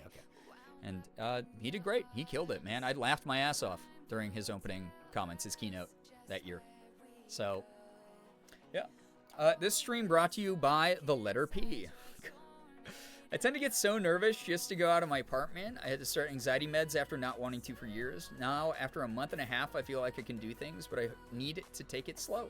Understandable. Everyone's got their own comfort levels. I have friends in my own life who are a little bit agoraphobic and have trouble leaving their homes. It happens. As you're working on it, you're clearly talking to people about it because you were comfortable sharing that here. You started anxiety meds. You're taking some good steps. It is what it is. You're facing your fears. You're brave. You are brave. You're exhibiting courage. Speaking of pooping, I literally... Jesus fucking Christ, dude. Good lord. As corny and cheesy as it sounds, and I love corny and cheesy, even when we do have to do something tough as mods, it's easier because we're doing it together and backing each other up. Sensitive Pisces hours. Yeah. Y'all do a great job of addressing people in a really gentle and yet straightforward fashion, and that is something that you don't get everywhere. Some people are just straight up mean, or don't explain why someone, you know, might have said something that had to get, like, deleted. And I think as a result of setting those boundaries and, again, being very clear that, like, we're always going to be super direct here, not in a mean way, but in a straightforward way, so both the person hearing it and the person saying it have an easier time communicating. That shit rocks, dude. I don't know. That makes everything easier for everyone. So, speaking of pooping, the words that strike fear, yeah. Good God. Good lord. I fear I'm gonna have to go back to scrolling Tumblr while I shit. Well, you just came up with you literally just came up with your alternative right there. Then watch that. Watch whatever you want. I mean, again, anyone who's like, wow, I have this magic box that connects to literally everything in the world ever that didn't exist 20 years ago, barely existed 10 years ago, that has full internet access. I have an unlimited number of entertainment options while I drop a bunch of poop into the toilet water. Come on. I know you're smarter. I know you're smarter. I know you can do it. Just because one thing disappeared doesn't mean that the other things you also found comfort in, like, also disappear. You can just do the second backup thing that you normally would do. You know? For me, I watch Twitch streams. When I go to the bathroom, I watch Twitch streams. I'll be watching Chris Melberger crank 90s in Fortnite. And then be like, babe, can you bring up more toilet paper? That's what I do. And then if I get bored of that for some reason, then I'll like put on a YouTube video or watch some other shit or catch up on emails. You know, there's like 1,000 things. You can do it. Sometimes I feel like I don't do enough as a mod, but I'm thankful. There's literally, what do you mean? There's no criteria. The only thing I ever ask people is like, not like, if you're a mod, like, and you're chatting with other people in chat and there's clearly someone in here just doing something problematic, don't just ignore it. You just be like, yo, I'll ban that person or like block them or whatever, or time them out or whatever. Like, outside of that, like, I mean, no real criteria is ever necessary. The majority of the mods lurk, which I want them to be able to do. The hypervigilance comes from me.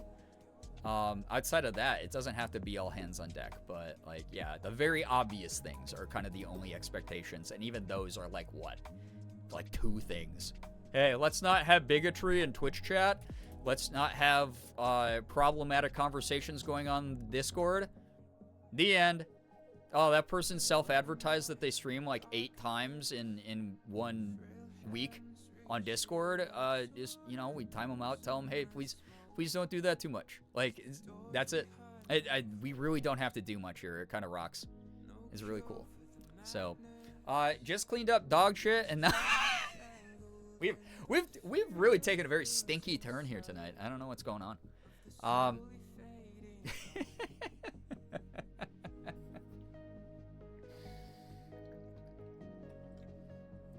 Good lord.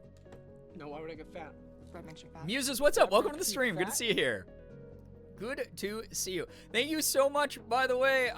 Good God, Anonymous. What? I don't know. I don't know what to tell you, except thank you. Like, just, y'all have been so generous these past few streams, and I have not been around. I always feel like it's like, hey, you guys want to pay, like, double the price for half the service? Like, can you imagine if you went into, like, Little Caesars, and you're like, I want to get a hot and ready. Here's $6. I'm used to paying $6 for hot and ready, and they handed you half of a hot and ready and said that's $12, actually. That's what it feels like when I don't stream for, like, 3 days in a row. Oh, man. I really appreciate y'all. Like, thank you. Thank you so, so much. Thank you for helping me, like, on a very serious level. It's helping me believe in my content more because, like, I used to think, like, oh, man, if I'm not as present as a lot of, like, the big-time streamers who stream, like, every single day, or, you know, any of my, like, more successful friends or whatever, I'm going to be lost in the shadow always. I'm always going to be, you know, the runner-up. I'm never going to, like, achieve any greatness of my own. I'm always going to be the second pick in line, that kind of thing. Last kid picked for the dodgeball team. And I don't know, there's been so many moments I've had to be away because of everything going on with my sister and travel and all that.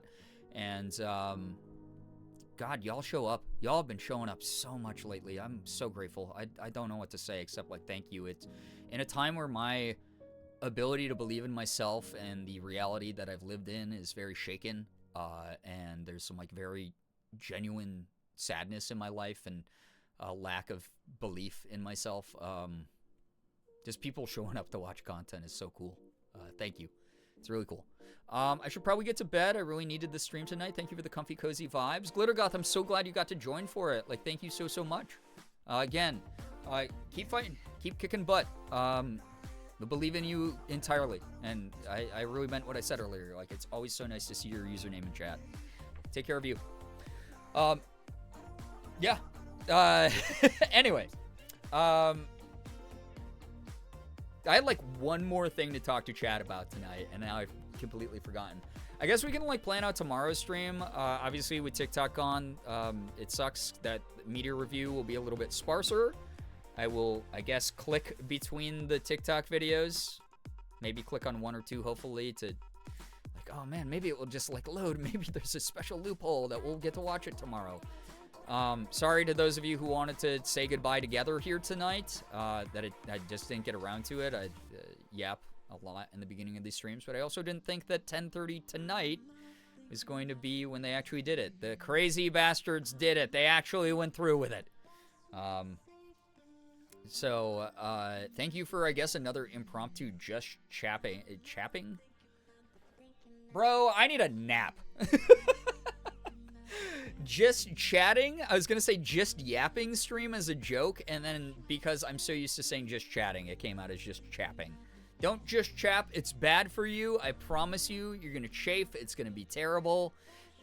It's bad. You're going to get, like, cracks in parts of your skin. You don't want cracks. It's just bad. Don't do that. But those crazy bastards, they got rid of that TikTok.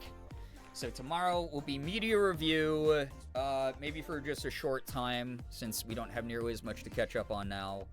And then, so close to just fat. God damn it. That's a different website I've not made an account on yet. If any of you are able to find alternative links for the TikToks you put in media review that we haven't seen yet, feel free to edit your messages. Thank you, Brookie. Yeah, that's a good reminder. You can always go back to your messages in the Discord and edit them with working links. And we'll see what ends up happening. So, that is something that we'll figure out, I guess, tomorrow as far as the media review portion. Games tomorrow, though, right? Johnny, please take care. Get some good rest. Thank you. Thanks, chat, for just being you. Thanks, Brian, for creating this space for us to be, and just being you as well. Hey, I don't know how else to be, so maybe someday you'll go, oh my God, Brian's still being Brian. Thank you so much, Johnny. Again, not enough thank yous in this lifetime. Thank you so much for the support. Please get some great rest. Please get some good sleep. Thank you. My cats are playing right now, and it's so cute. I had to share. I hope that all of the kitty news that we get recently also comes with pictures that we get to see over in the Discord. Because maybe I just don't believe you. Tomorrow, I guess, like, game picks can be... maybe we'll just wait till Tuesday for Tab Tuesday, just so we don't, like, clutter up everything. But I'll put some choices in the Discord tomorrow before a couple hours before we go live like I normally do. We can vote on if it's, like, cozy vibes, if we do some new horror game or something like that. We'll figure it out. Selfish Sunday, you know, it's just for vibes. It's just for whatever's fun, I guess. I guess it's Selfish Sunday. I get to pick, right? I'll get to. It's Selfish Sunday. Never mind. You don't get to vote tomorrow. Too bad for you. But maybe I'll pick out a couple that I really want to do, and then you guys get to vote on those. I'll be like, man, I really want to either World of Warcraft grind, Infinity Nikki, or do Power Wash, something cozy. Or maybe I'll be like, I want to overstimulate everyone, and let's play that stimulation clicker game again. Maybe I'll have a whole stream of that, because I don't know how long that goes on. Goose put up a screenshot in the Discord that made me already go, wow, this is going to cause psychic damage on an unprecedented level whenever I get to whatever level Goose is at. So, it's an oyster, as they say. You know, the world is an oyster, and it's ours, or pearls are in it. You know the saying. Yeah, streamer's choice. Someday I'll get my Baldur's Gate 3 content back. Well, now that we don't have to catch up on a ton of media review, Tuesday, as long as I'm feeling up to streaming, will be significant Baldur's Gate 3. Hours and hours and hours. It's going to be great. It's going to be very cool. So, getting EP, all good. Phoebe, I think I got to start winding down here as well. I didn't realize I've already been streaming 4.5 hours. This is cool. This is very, very neat. It's only an hour long. Okay, maybe we'll do a Neil.fun stream. Someone recommended that, when was that, last night? Where someone was like, all the games on Neil.fun are kind of fun. That's the dev who made Infinite Craft, for those of you who don't know. So maybe we'll, like, I don't know, play that and then play some other shit, too, on that site. Maybe I'll feel like clicking around like the good old days of addictinggames.com or Flash game websites. I'll figure it out. That said, I do, oh God, I've been so in love with Infinity Nikki. I might end up doing that. I have no idea. We'll figure it out. We will figure it out. I promise you. You got me back into Infinite Craft. I've been playing that the last couple days. It's such a funny little thing. Like, such a funny little game. I really like it. Need to get back into Baldur's Gate 3. I need my Astarion Snark. Well, you'll get to watch some Baldur's Gate 3 on Tuesday. And in the meantime, maybe you'll have jumped back in and we'll be able to be like, oh my God, love this. Love these streams. So fun. Goose, hope you're doing well, though. Good to see you. Thank you all. Like, seriously, thank you so much for rolling with the punches, figuring out just all of the weirdness, navigating the weirdness of life. I think we talked about a lot of stuff, right? Setting expectations. We're going to do this thing that I did around election time in this community, at least around the inauguration that's going on, where around election time, I don't need to tell anyone about election time. Everyone knows the election is going on. Everyone who was glued to their TV sets knew what the results were. Everyone knew what was at stake. Everyone knew the the platforms people were running on, the ideologies that they were pushing, right? I don't think that it's a surprise about the inauguration. Like, people know when it's happening. They know what it is, if you're especially an American citizen. To, again, center ourselves around that and doomsday and just drag ourselves for no reason into, like, the hot coals of despair and just, like, feel like crap is not what I want to do. Again, I would rather create a space where people are able to protect their peace, where people are able to recharge so that they can resist easier and have energy for the things they need to get done. So it's going to be business as usual as streams. We're going to just have as much fun as we can. Keep depressing doom scrolling style fucking just like, I don't know, doomsday fatalist mentalities out of chat and out of the community, because they literally serve nobody. Because, like, okay, so what if you're right about, like, oh, they're about to do, like, this crazy thing. I know it because you can sense it during the energy of the inauguration. Oh, they're going to definitely do this thing. First off, you don't know what they're definitely going to be able to do or not. Second off, if you are right, cool. So you spent the time leading up to that being really miserable and being like, there's no hope. Instead of reconnecting with community, finding people who are like-minded, who will strengthen the bonds of that community, create a better foundation to fucking pop off from and do what we need to do and survive in this, come up with contingency plans together. You didn't use your time for that. So we're not going to fall into that fatalistic thinking here. We're going to chill. We're going to have fun. I'm going to give people the right to turn their brain off and take the time that they need to duck away from this bullshit, because we're going to have to be living in it. So there needs to be spaces where we don't have to live in it. So that's the way that I'm going to handle it all. I hope that makes sense. It's not me turning a blind eye to anything happening, more of being realistic in the ways that it is happening in my life as well as your lives. So establish and maintain your support networks. Exactly. It's one of the healthiest things to do in any time of crisis. Getting into the weird cycle of nothing will be better is how, again, fascists manage to thrive, because they go, oh man, we rely on this fear making people so that they fall into inaction or they start fighting amongst themselves and stop organizing. I will not be watching the inauguration. Instead, I'll be forcing my roommate to watch Twin Peaks with me. Oh, hell yeah. I'm going to give Chad a sandwich. That sounds good. I have a small little baby kitty nuzzling me right now, by the way. Hi, baby girl. Little Elsa. She's visiting. Oh, where are you going? She's going under me. Hi, little girl. You got a little baby. Set up healthy boundaries with your social media and news consumption. That too. You have to do a little bit of effort to make sure that your feeds are staying clean and serving you. Serve you. You literally have all the tools. Anyone who's like, oh, you're blocking people. Oh, you're unfollowing people, unsubscribing from people, blah, blah, blah.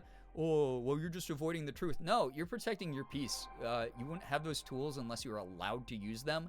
Anyone who makes up a series of imaginary rules for you is a fucking idiot. Thank you for showing off Elsa during the rant, because people need that balance. They do. She's such a cutie. She was purring for you, chat.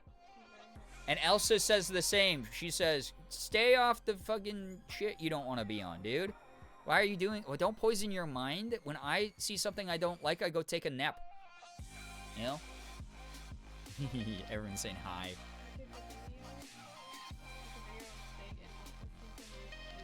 Oh! I don't know if chat heard that. Morgan took a video of Elsa and Sig both cleaning the same way at the same time. That's so cute. That's so cute. I love that. All right.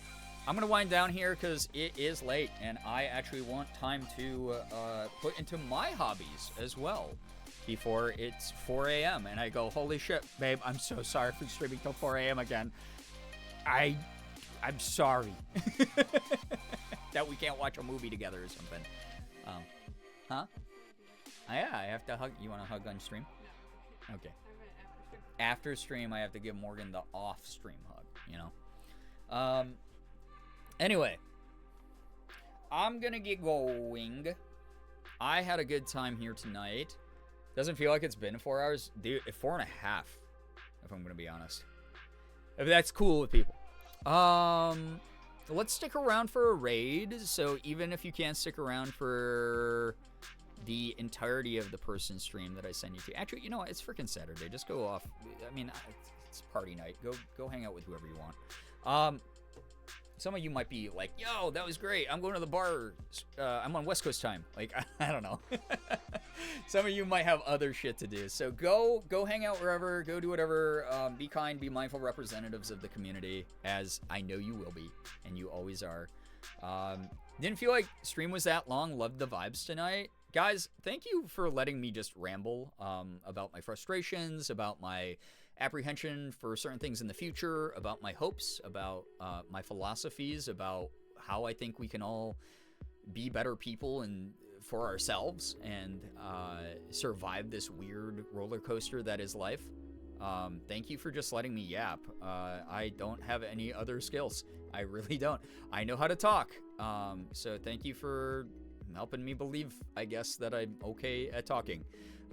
Y'all are like truly wonderful. You're really, really wonderful. Thank you for stream, Dandy Leon. Thank you so much for being here. Glad I got to hang out with y'all tonight. Yeah, thanks so much for being here. Like, truly. This was such a good stream. Thank you for going live and spending time with us. Love your company. Thank you. And I hope that, like, the vision I have for the community doesn't feel ostracizing to people. Most of the shit I say is pretty hyperbolic or supposed to be silly, right? When I'm like, oh man, if you say this, like, I'm giving like a hypothetical example, and I go, oh, you say this, well, we're gonna have to like shoot you into the sun. Like, obviously we don't hate you. Obviously there's gonna be some nuance where if someone says something weird that isn't really comfortable in the chat, well, we just go, hey, so sorry, we just got to remove this. And there's going to be understanding, and there's going to be patience, and there's going to be a belief in that other person is not like a bad person, right?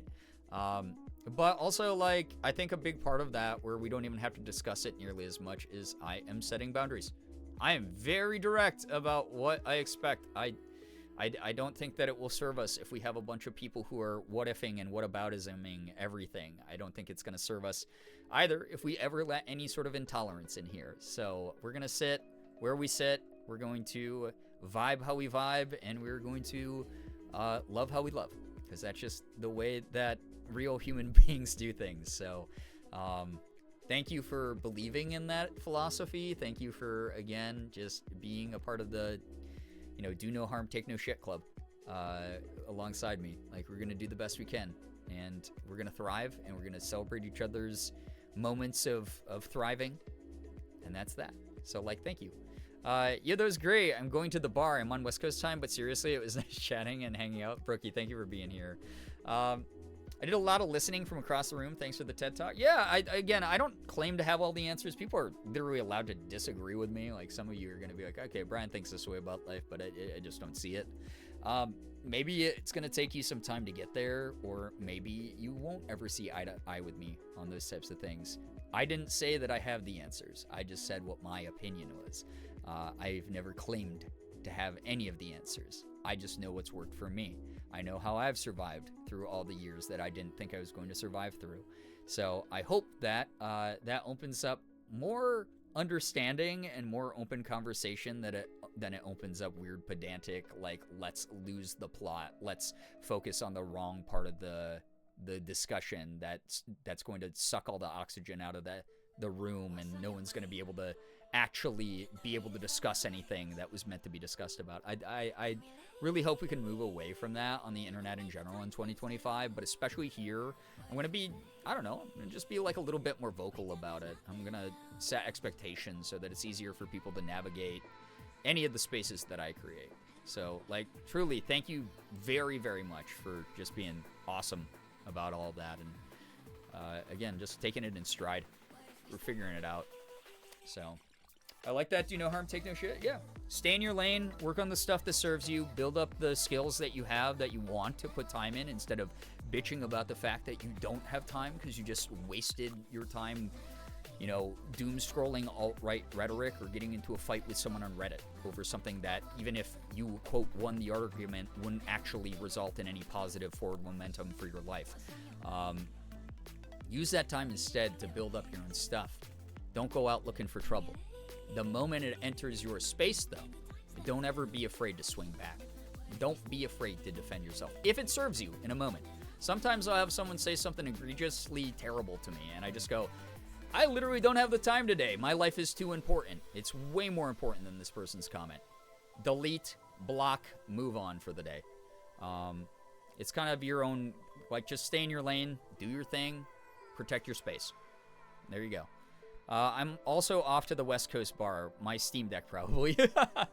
Fair. I just recharged mine. I hadn't played it in a couple days, and the battery died, so I was recharging mine so I can play it tonight in bed. If we all had the same opinion, it would be boring. AJ, I used to say that literally all the time. If we all agreed on everything, it would be boring as fuck on this planet. It would be... Obviously, there's a line, there's a limit. Anything that deals with, like, human rights, for instance, I don't know why you would be against the expansion of human rights and the sport of human rights, but some people, I guess, were born with half of a brain. That said, yeah, I welcome diversified viewpoints to a certain degree, right? Again, once it goes into intolerance, then we're like, see you later, bud. You can't function here. This is not for you. So yeah, conversation's nice. I'm glad that you thought so. Thank you. I'm gonna get going though. Like I've said 3 times now, the ADHD goodbye. The Midwesterners got nothing on me. Holy shit, we not only got to the goal tonight for the sub goal, we surpassed it. I say this every time. I'm always gonna say this every single time we surpass the sub goal or meet it. That is the number I calculated years ago as I need this many subs to survive. Like when I go live, sometimes we have streams that make up for it, and it will be like, oh, 100 subs. So it's like, okay, cool. I don't have to worry about this for a few days or whatever. But anytime that's it, holy shit, guys. Oh my God. That is so much generosity. And that is not the onus of hitting that is not on you. So the nights that we miss it, please don't feel bad. That's not on you. But thank you very, very much. That's like really cool. I'm really, really grateful. Yeah, slaps knee. Well, about that time. You know, what about the ADHD Midwest goodbye? Those debuffs do unfortunately stack. So the, yeah, it's bad. Your performance gets nerfed like doubly. Anyway, y'all are great. I really hope you had fun here tonight. I hope that it was cathartic in some ways. You feel less alone. You feel more supported in maybe your thoughts or your energies going into this sort of unprecedented time. If you were deeply affected by TikTok going away, please know that you're obviously not the only ones. My partner's entire full-time income was from that. We are trying to figure out an alternative, like daily leading up to this. Thank you for being kind. Thank you for being understanding. If you got some good laughter out of tonight, awesome. If you feel a little bit enlightened about something you might not know that much about or didn't know that much about before this stream, awesome. I don't know, we are the #1 edutainment stream on the entire goddamn website, right? So, thank you, like, again, just for chilling. If you lurked, enjoy. I hope you enjoyed whatever nonsense spouted out of my mouth. Hopefully I don't wake up to being canceled tomorrow. We'll see. Like I said, you guys should not be doing these multi-month subs. They're a danger. It's a gamble every single time. Anyway, AJ, thank you so much for vibing. Double dealing, good to see you here. NTMBs, thank you so much. Always so nice to see you here. Sky, thank you for making it to the end of the night with us. Xander, Goose, Feng, thank you. Nymeria, good to see you here again. Kim, so lovely to have you as always. Like, truly, thank you very, very much for being here. Lincoln, thank you. I'm aware of that debuff. We have knowers. Slade, as always, thank you so much for hanging out. I hope you enjoyed your lurk if you were here. Xander, thank you. Grooch, so good to see you here. Truly. Got some crochet progress made? Let's go, Sky. Okay. Jacob, AL, Brookie, Centennial. Listen the whole night. Damn. God, I'm full of a lot of hot air. Thank you. Thank you. Like, I hope I'm not boring. I know I talk about, like, the same shit sometimes. I know I sometimes, like, beat a dead horse where I can't, like, move off of a subject. Partially that's the neurodivergence.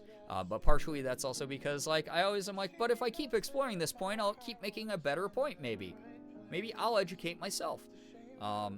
if you want to see more of that, that will be on Letterboxd, because now I want to, like, put my little, like, oh, the lighthouse tells the story through the camera instead of through the dialogue. Like, God, I'm so pretentious, dude.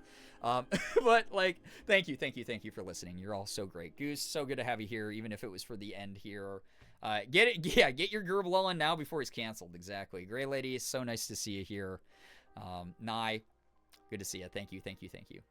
I'm heading out, though. Thank you for all the follows, bits, subs, resubs, gifted subs, tips, anything. Again, like, just a huge amount that is not expected, but whenever it does happen, I hope that the gratitude does come through the microphone and the screen in a very sincere way.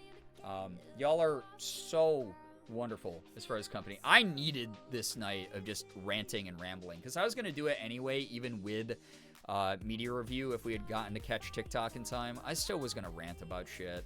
I still think it's ridiculous they did this whole thing. Just again, because it sets this awful precedent of censorship, and who knows what's going to happen with other social medias now that we have right-wing Facebook, right-wing, Twitter, that kind of shit as our options. Like, it's really disheartening, and again, sets a bad precedent of the power of, like, McCarthy-era fear-mongering, because we have xenophobic politicians who don't know how anything in the world works, making all of our decisions for us, which is nuts. Anyway, enough depressing talk. We band together, we fight, we go, yeah, we are the whippersnappers that you said, oh, I don't understand these weird Zoomers and millennials, oh, they're eating avocado toast. And we're going to go, yeah, and it made us stronger and smarter than you. Fuck off. And we're going to do the best we can, So, thanks for keeping us company. No, genuinely, thank you for keeping me company tonight. This was fun. Austin, hope you had a good stream as well. Thank you so much for being here, dude. Like, truly. Anyway, thank you so much. Y'all are very, very great. Thank you for the follows. I already said this. What am I doing? Chatting, lurking, no matter what you did. If you lurked here tonight, I hope that you know that your impact was felt. You weren't here disrupting the energy of chat. You are contributing, again, just by supporting the content that I make by watching it. Those of you who did chat, again, best company I could ask for tonight. It's been Morgan and me ranting back and forth about this for months. So thank you. All of you are awesome. Have an awesome morning, afternoon, evening, night, so that you can stay brand consistent there with the awesomeness, right? Y'all are great. You really, really are. Finger hearts as usual. I'm going to go ahead and take care of myself, so you better be doing the same. Thank you so much. I'll see you all around, okay? This was fun. This was a really fun one. I'll see you tomorrow for Selfish Sunday. Goodbye, everybody. Goodbye. Please go support Morgan. Please support her elsewhere. Find her everywhere. Twitch, YouTube, Instagram especially. Go find her. Thanks so much. See you guys.